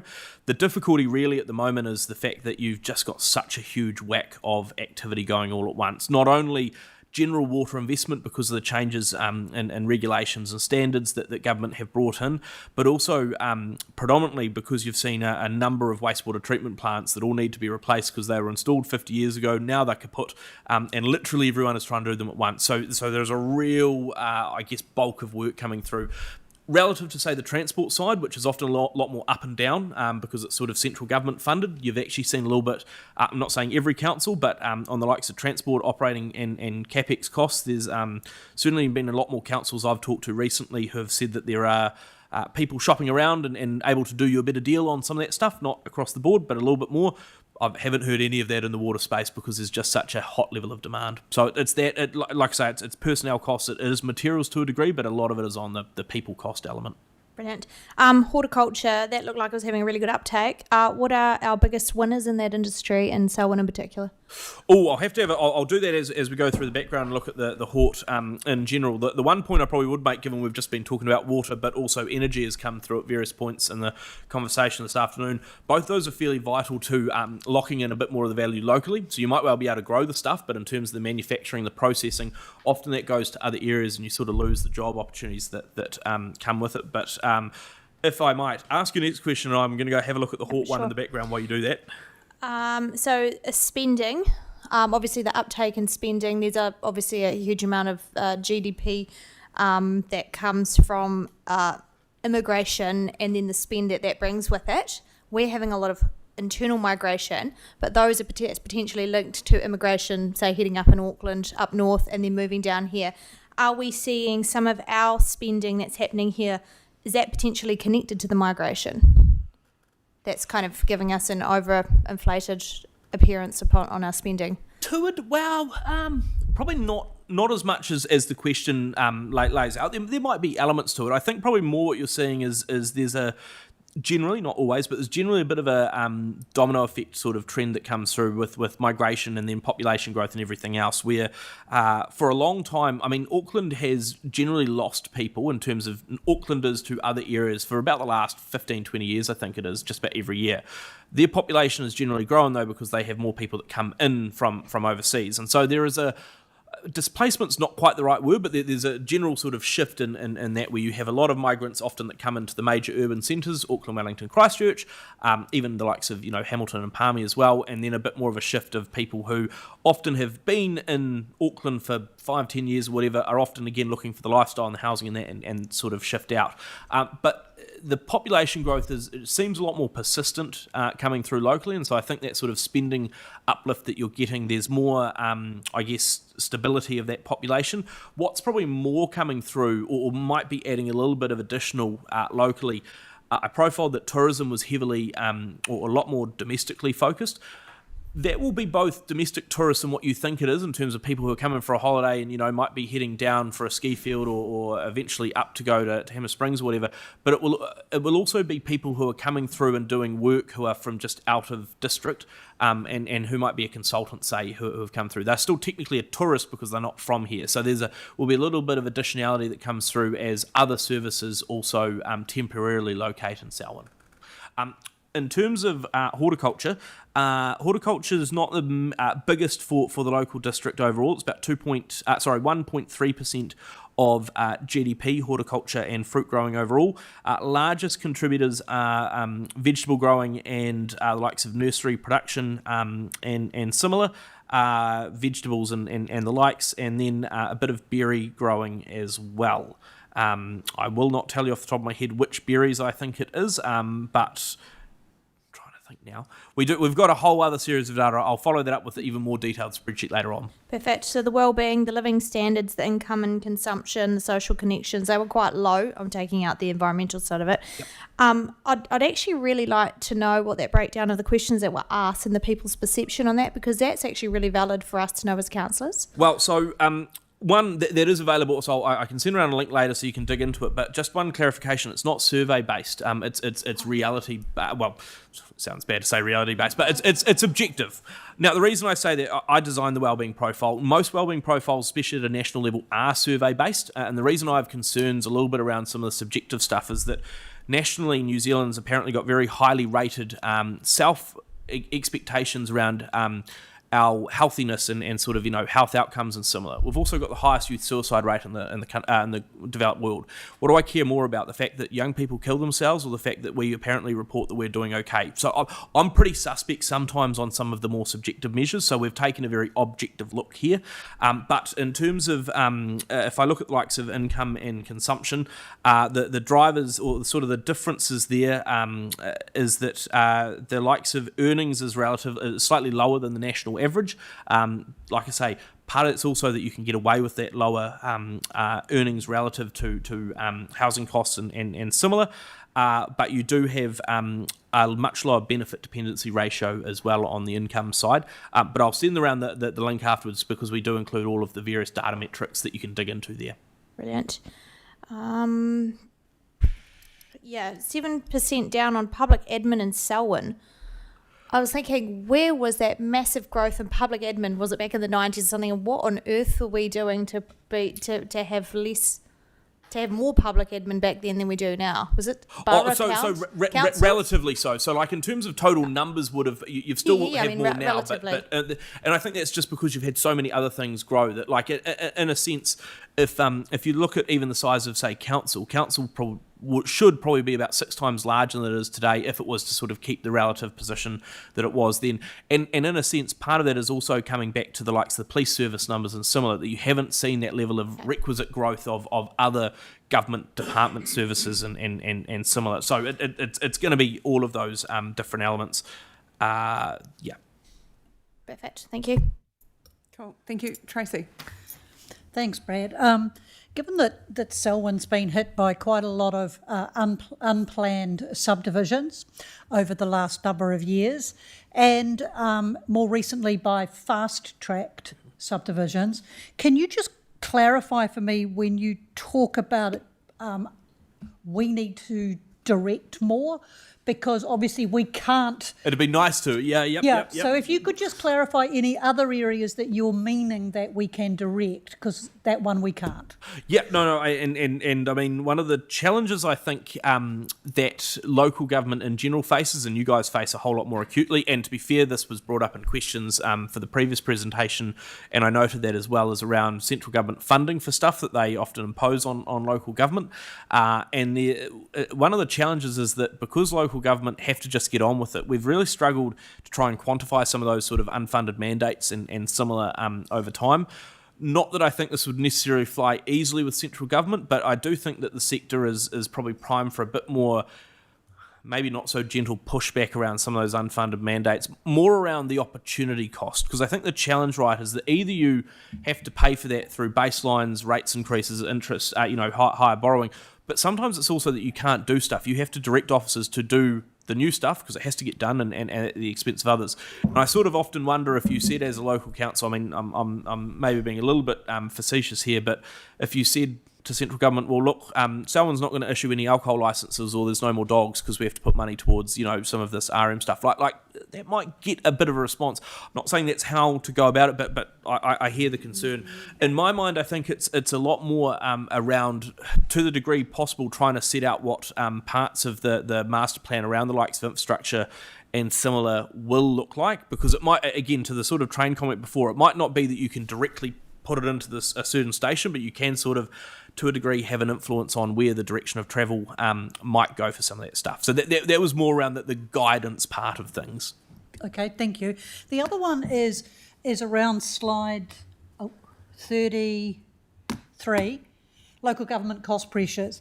And, it's not surprising that the big uptick in the cost pressures came during a global pandemic. So I don't know whether I'm making an observation or I'm inviting a comment from you. But it appears to me that graph also shows us that when the supply problem ended or is ending, that was caused by COVID, the prices didn't come back at all. They've stayed up there. Yes. Fair observation. That is an absolutely fair observation. And I think that's the challenge, right? I've got a lot of people in councils and private business and households who are saying, I'm just waiting for stuff to become like it was before. It won't. And there are some reasons for that. A lot of it is because supply chains have had to adjust completely over time, but also expectations have been changed. As a business, I mean, if I'm a supermarket, I know that I can sell a bottle of Coke for $7 and people start to pay it. Well, even if it becomes cheaper, I know that people pay it. So from a business point of view, there is an element there of maintaining it. There's also that, again, because of how much the supply chains across the world have been changed, that does start to have an influence on us here domestically. And you're actually seeing that sort of continue. It's not necessarily adding immediate further pressure, but it's definitely reducing the potential that those prices might ever come back. The biggest one, though, when it comes back to one of the original questions around cost pressures and similar, because a lot of this as well is based around wage costs and personnel costs and similar, the concept of sticky wages, that you don't cut people's wages. If you go through a downturn, you normally cut people's hours or just people in general from the workforce is a pretty big one as well, because it means that, again, that sort of cost element's still very much there, which will hit you guys as a growth area a lot more acutely than other areas. Again, at the moment, there are parts of the country who don't have a lot of construction work, and again, there's a lot sort of tighter pricing going on and more opportunities and what have you. I still think there's elements around procurement that could be done, around things here, but you don't have quite the same level of spare capacity, if you will, in the economy. Sarah. Fuel. Thank you very much. This has been insanely good. Couple of quick questions. Can we write an ideal equation for the resident versus industry versus, the live, work, play in the same area kind of space? In an economic world, sure. In a practical world, probably not. Only because the horses and courses bit is so important. There's such a variety. you're not going to be able to convince me here personally on a cheaper house price matrix basis, given that I talk about myself very personally here. I've been in my own bed in Wellington less than half this year. So, the housing bit's not as compelling, but the lifestyle opportunities or the fact that there might be jobs and that is, there is a real mix. I think it's more that you want sort of a broadly healthy balance. It doesn't have to be that they are all, 33% focused on equally sort of thing. It's more they're in relative balance. If you get to the place, though, where you had really good housing opportunities and really good lifestyle opportunities and no jobs, completely out of kilter will reduce, I think, your opportunity to develop things locally and to develop other industries, and the same across the board. In my mind, though, there are probably a lot more direct levers that council has access to around the likes of housing, notwithstanding the point that they're not nearly as direct as you sometimes might want them to be. The likes of jobs are generally something that council, again, can help create the right conditions and ensure that the right sort of opportunities come through. And to some of the previously presenters rather, noting the challenge around engaging with central government or other big businesses, there is an element, I think, of being able to be known and speak with one voice. It's probably the lifestyle bit that's important. Now, yes, that's created in a whole lot of other areas as well, but it's also around the likes of amenities that council sometimes directly provides or sometimes plans with other entities. Like that stuff is pretty important, and I think council, to be blunt, has done a really good job of that in recent times. It's impressive to sort of see a bit more of a planned area in Rolleston and across Selwyn compared to other districts that have sometimes sort of gone through, again, that fits and burst stuff where all of a sudden they've had to put something in, it hasn't necessarily been done sort of well thought out, and that's challenging. Here you have had a lot more consistency of the lifestyle elements. The final part, though, is I think the opportunity in my mind for Selwyn as a district is that you do have that much greater ability at the moment to develop different industries. Now, I'm not saying which ones they are. That'd be a fun exercise in a sense, and difficult to sort of direct and say this one versus that one, but more in the broad, the fact that you've had a lift in industries rather than just population does demonstrate there's a lot more going on locally than just the dormitory element. That would, in a sense, be a worry. If I was here and telling you that population had grown massively and you had very, very few jobs, or you were still, very much focused on the primary sector and hadn't seen that relative growth over time, it would indicate that sort of there was a lot being left on the table in terms of the opportunity for Selwyn to develop its sort of culture, if you will. I actually think there's quite a good element around the culture here. Yeah, thank you. The other one, the dairy payout, how much of that stays in Selwyn? How much is international? Oh, I mean, basically all of that should stick around. I mean, so that payout figure, that $765 million, is the money that will get paid to the farmers. That should be, and unless they are, yes, they might go and buy some stuff overseas, and you could argue that if they buy a new ute that's coming through from Japan, eventually that leaves, but that still will support, the local motor vehicle seller in the district and everything else. So yeah, that should be money that comes in. You've also got, of course, the Fonterra sale piece that'll come through and be hitting pockets. The point there, I think, is also, though, to be cautious that it doesn't necessarily immediately see that money spent out domestically or locally like that. We've seen, and these are national figures, about a 10 to 15% increase in the amount of money that the primary sector's holding in their deposit accounts. So they've been getting the higher payout, they're not necessarily spending it all that much yet. And I think there's a level of caution, there's a level of paying down debt. For some farmers, there's going to be elements of succession that now they've got a whole bunch more cash. Previously you couldn't figure out how to pay out child one who didn't want to farm and let child two have the farm. Now you maybe can do that a bit more. So we don't immediately think all of that money then goes into consumption, if you will. And I don't think people will necessarily be buying lots of bouncy castles or other, bits and pieces. But there should be some local spend, a fair bit of that does still come through for local spend.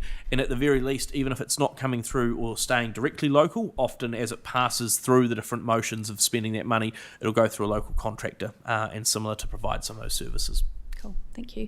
One very quick last one, which relates back to the 5% on water and thinking about procurement. Talking to Phil earlier, it's great that we've got these opportunities to, structure our procurement policies better, etc. But a lot of it obviously depends on capability, in not just our region, but even nationally, to be able to deliver on that. So tricky.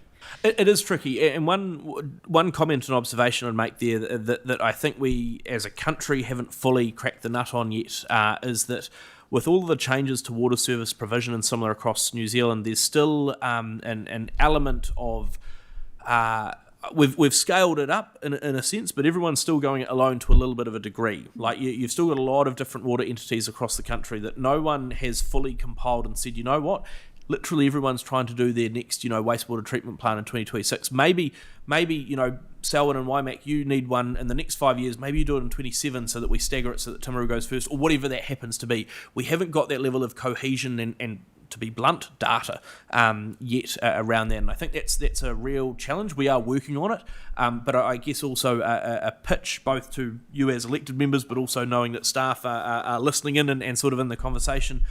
Making that information as available as possible is vital. At the moment, I go through every council's long-term plan, and annual report every year, and we manually type out numbers from the PDFs because they're all done in different ways.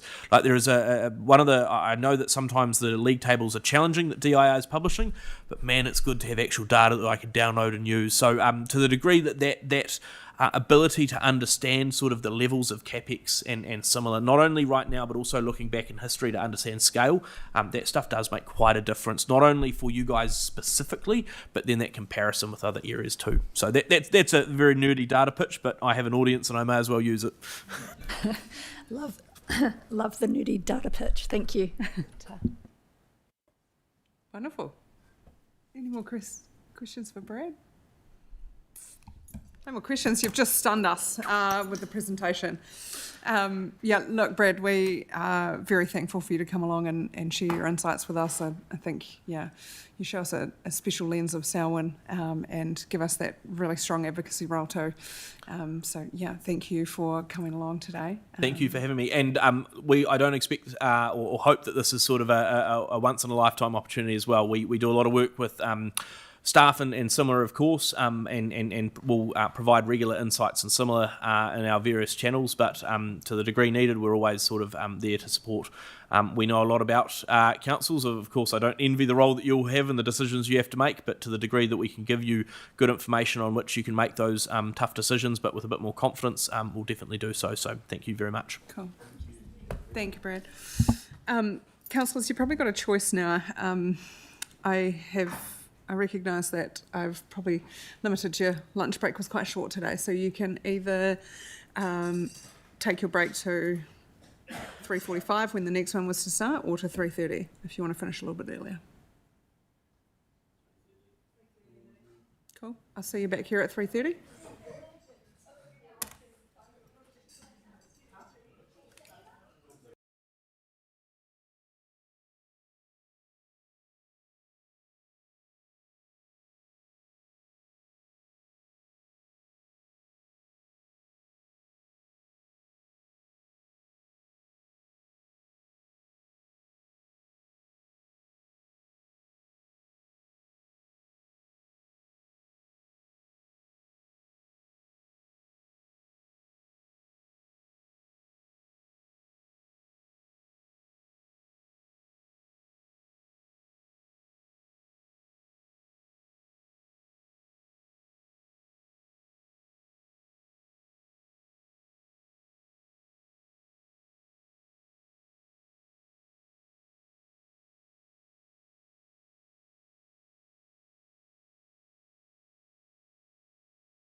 We'll start back with Tim Mason, Executive Director of Infrastructure and Property, to give us an update on the water asset transfer.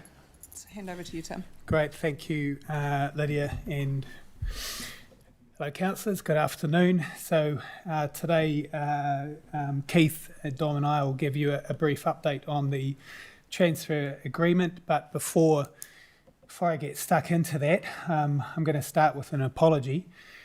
In the body of the paper, under history and background, we've got a couple of the resolutions wrong, and thank you to Lydia's eagle eye for picking up on those.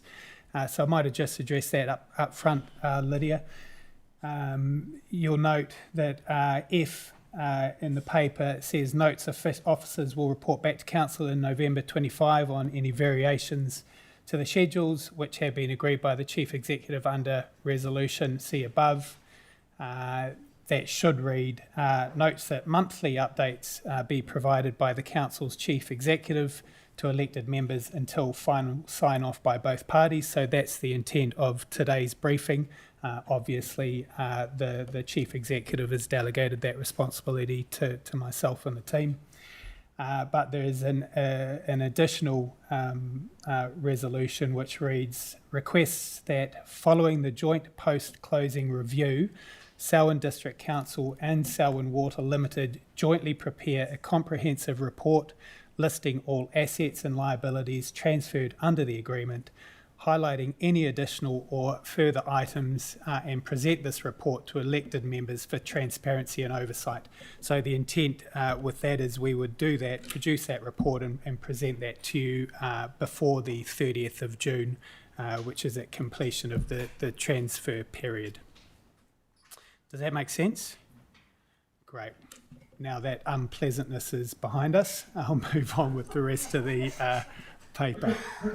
So the paper identifies some key dates, a broad history, and an update of activities undertaken since the 17th of September council meeting to finalise schedules and readiness for the transfer on the 18th of December. There's a bit of information in there, but it's really just a light update with not much to report regarding changes to the schedules since the meeting in September. However, there are 4 key messages that we would like to draw your attention to. In fact, 2 of them have already been addressed through Samuel and Reese in today's financial deep dive. The first, though, and the only actual change to the asset register following the meeting in September is the identification of the SCADA communication system, which will transfer to Selwyn Water Limited with a shared service arrangement back to Selwyn District Council on the 18th of December. So the second, we also wanted to let you know the asset valuations, and Reece, this is what we were talking about a bit earlier on, are currently being updated from the 30th of June 25 figures, and will be reported back to Council in the December 17th Council briefing prior to completion of the transfer on the 18th of December. Samuel, in regard to your question earlier today around LGFA funding, we do note that there is a funding risk if LGFA funds are not available by the transfer date. And to mitigate that, we're proposing a vendor loan agreement between Selwyn District Council and Selwyn Water Limited to cover transferred debt and development contributions until the long-term funding is secured. As the paper notes, it was always acknowledged that LGFA funding might not be available in time, and the use of a vendor loan agreement was contemplated as part of the transfer agreement. And finally, I just wanted to note that we've recently had some advice from Simpson Grierson. We were planning on carrying out a long-term plan amendment, and we were going to need to do that at the time of transfer. So by the end of this year, that was going to put quite a bit of pressure on the team. The feedback we've had from Simpson Grierson is it's not a good idea to do that. They've advised us that we should wait till March. In March, Selwyn Water provide us with their water services strategy document, which outlines how they intend to deliver water and wastewater services, at which point is a much better time for us to understand the responsibilities and carry out a long-term plan amendment at that time. So it's a bit short, but really there hasn't been much to update on since the September meeting. There is another briefing on the 17th of December, and we'll be bringing any changes to you at that point. At this point, I might hand over to Dom and Keith in case I've missed anything, any important information. Right, okay. So I'll hand, I'm surprised, I'll hand back to Lydia for any questions. Thank you, Tim, and yeah, thank you for acknowledging the resolutions up front. I think it's really helpful. Vendor loan agreement, I'm thinking about process around that, and that'll look like a paper back to us. So the previous council provided delegation to Sharon to enter into that document, provided it was within scope of what was contemplated under the transfer agreement at the time. So there's a suite of contracts that will be entered into for settlement. That's the vendor loan, the transitional services, and then the shared services arrangement. But then there will be, when it transitions to LGFA, that will need to come back to full council for its approval as to what those arrangements look like, including as to security that council will need to provide to back those funding arrangements. Okay, and can you tell me a little bit more? And I know that this is stepping a little bit operational. I say don't do this, but I'm just trying to understand what services will be provided back to us in relation to stormwater, land drainage and water races from Selwyn Water Limited, because we were very clear in that transfer agreement that we weren't looking for that, and that we wanted that to all stay quite set in-house with us. I'll try and answer that one. Very limited. So I think, as you quite rightly pointed out, we said at the time that there was an option for that, but it wasn't something we were seeking to do. So at this moment in time, the primary one is the SCADA system. So the SCADA system is a telemetry system that monitors and controls remotely a lot of things at pump stations, wastewater treatment plants, but also around some of our water races. So at this moment in time, the main thing we're looking at for that particular agreement is for them to make a proposal to us for what they would effectively charge us for about 20% use of the system that's currently in place, because we're transferring the whole SCADA system across to them. So they will simply charge us back for that use. So it's a monitoring and control piece. Okay, thank you. Reece. So, thank you. It is around the SCADA system. So we did have Cord saying that they were doing some R&D investment in a monitoring and control system. So is it being discussed that that's what would come in and replace the SCADA system in the long term, or are we looking at this as a long-term solution? Okay, so again, what the agreement will say is it's the provision of services, not necessarily it has to be the SCADA system. No. So if, as you would expect in the development of any contract or services agreement as it goes forward, Selwyn Water can choose to use a different system to provide the services that we need. Our comment back, of course, will be that if they are still providing those services as a value for money service, if they want to invest in a different system. So as long as it meets the specification, if they want to move it to a more modern system. And I suggest, somewhat candidly, that might be a good idea because the SCADA system is probably due for a replacement anyway, so that's fine.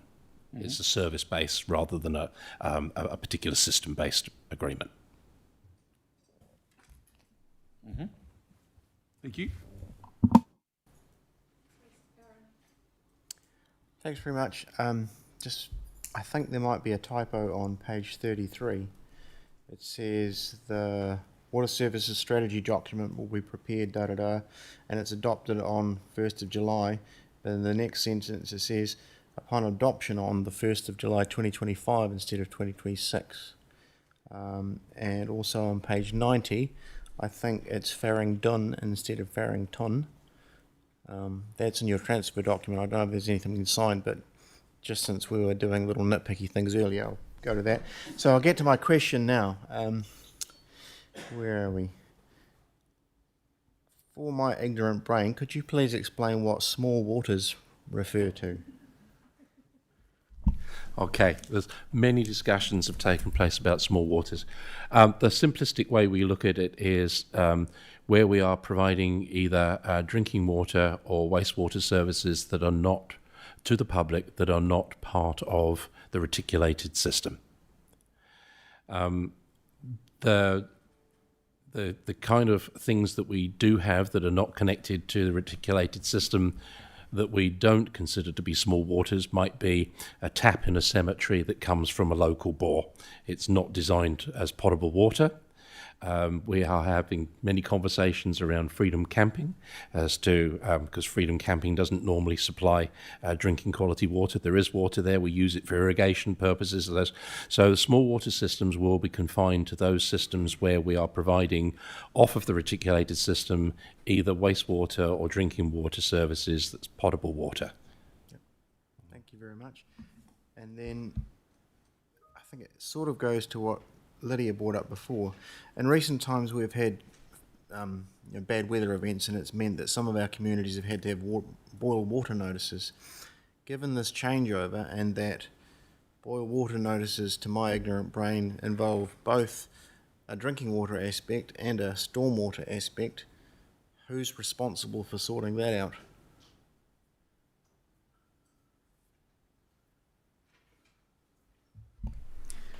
Great question.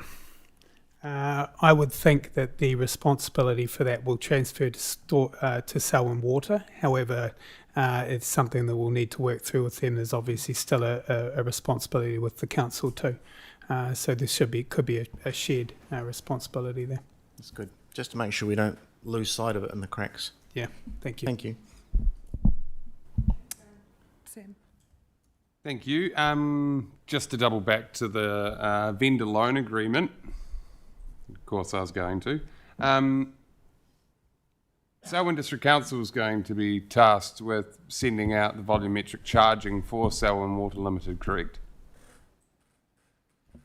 In the interim period, yes. Okay, and cool. And so we will be receiving the funding in the interim period while we have that vendor loan agreement? And then passing that through to Selwyn Water. Okay, not using it to pay down the, because we want it in a lump sum anyway. Yeah, okay, that makes sense. Cool, thank you. Elizabeth. I just wanted some clarity. A while ago we discussed, and this was probably something raised, I think, by Deborah Hassan, so going way back then. The land that the wastewater sits on, that's just for an example, could be extended to other things as well. But where did we land with that decision? Were we giving them right of use to the access? Was it no cost access or a lease agreement? Yes, so the legislation has allowed us to grant a licence to access our land, and so what we've done is taken quite a staged approach to this transition and this transfer to undertake an appropriate assessment as to where there might be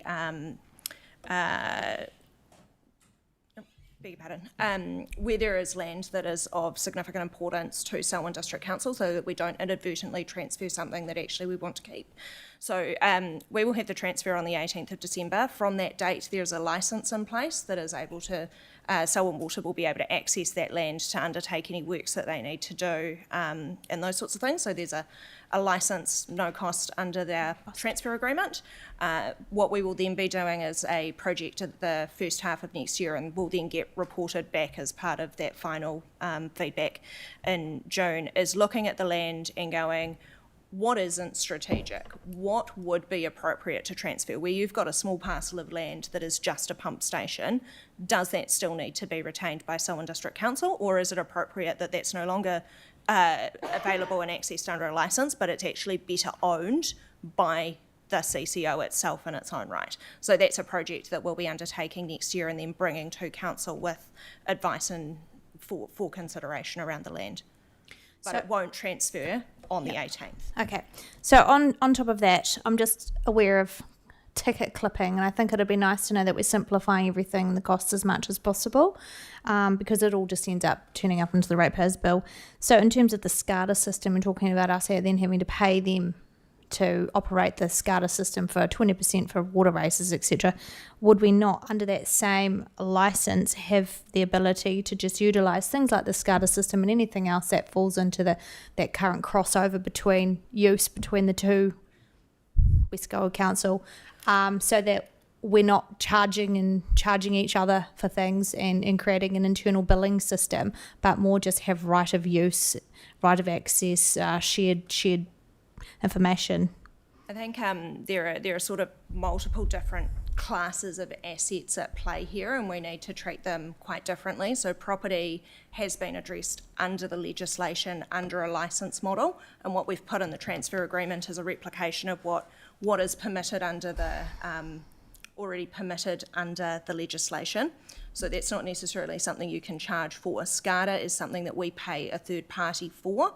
And so if Selwyn Water are paying a third party for, and Selwyn District Council is getting the benefit of it to a 20% amount, that's how that gets kind of managed and why there would be a charge back in that. Okay, that's fair enough. I wasn't aware that there was the third party. Is the third party cord in that case or not? No, it's external. Okay, no problem. It's the software providers. Yep, thank you.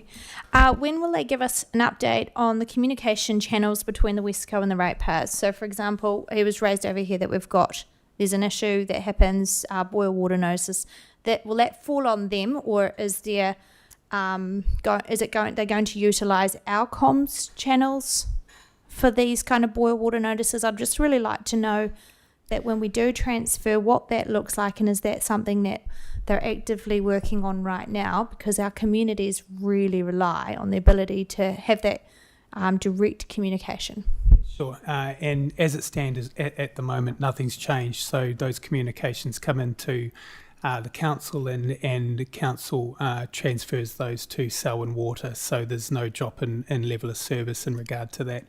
At transition, that responsibility will move to Selwyn Water, however.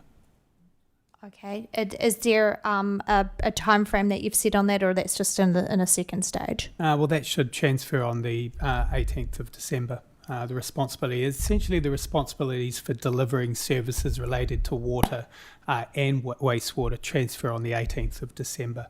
And in some circumstances, like we've discussed here today, there's an ongoing agreement between Selwyn Water and the council to make sure we don't drop our level of service. Right.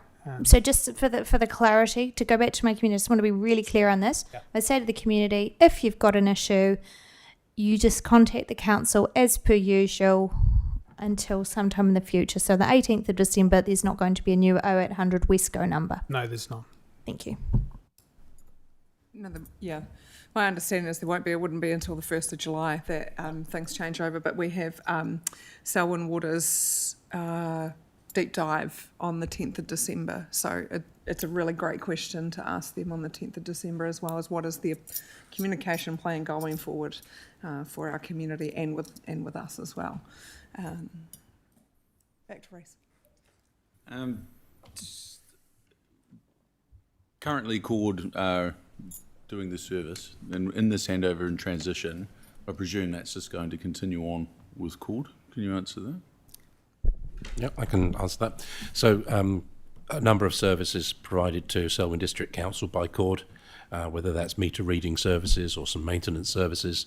The intention is that that element of the Cord contract will novate to Selwyn Water. So that's it's a reasonably complicated process. And what we anticipate is that will go beyond the 18th of December. And within the transfer agreement, There's a section that talks about holding assets on trust, so we will continue to hold that agreement on trust on behalf of Selwyn Water whilst those negotiations conclude. The intent being that they should conclude by the 30th of June, and the novation of that element of the cord contract will then be with Selwyn Water. Okay. Okay. Yep. Hope that helps. Another very simple, very basic one. The land, when we talk about that, the maintenance cost of that land, if we retain the land, that still sits with the council, not with Westco to maintain those properties and assets? If it's pure land or our assets, then it'll sit with us. If it's the structures on our land that have transferred to Selwyn Water, it'll be their responsibility. Fencing? That will be our responsibility. That would be our side. Okay, and finally, the Westco becoming its own CCO has an ability to take greater debt than what we would have as a council. Will that be brought back to council, or will that be in their own jurisdiction to continue their debt increase as required? Yeah. Go on, Tim. The second one, Reece, there'll be decisions that will be taken by the Selwyn Waters Governance Board. Mm-hmm. Thank you. John? Yes, just in relation to disputes, I noticed that in paragraph 13.3, if the parties can't agree, it goes to the President of the New Zealand Law Society. Earlier on in the document, and I can't remember the paragraph, if the parties couldn't agree, it went to the disputes resolution body. Just an explanation of why the variation.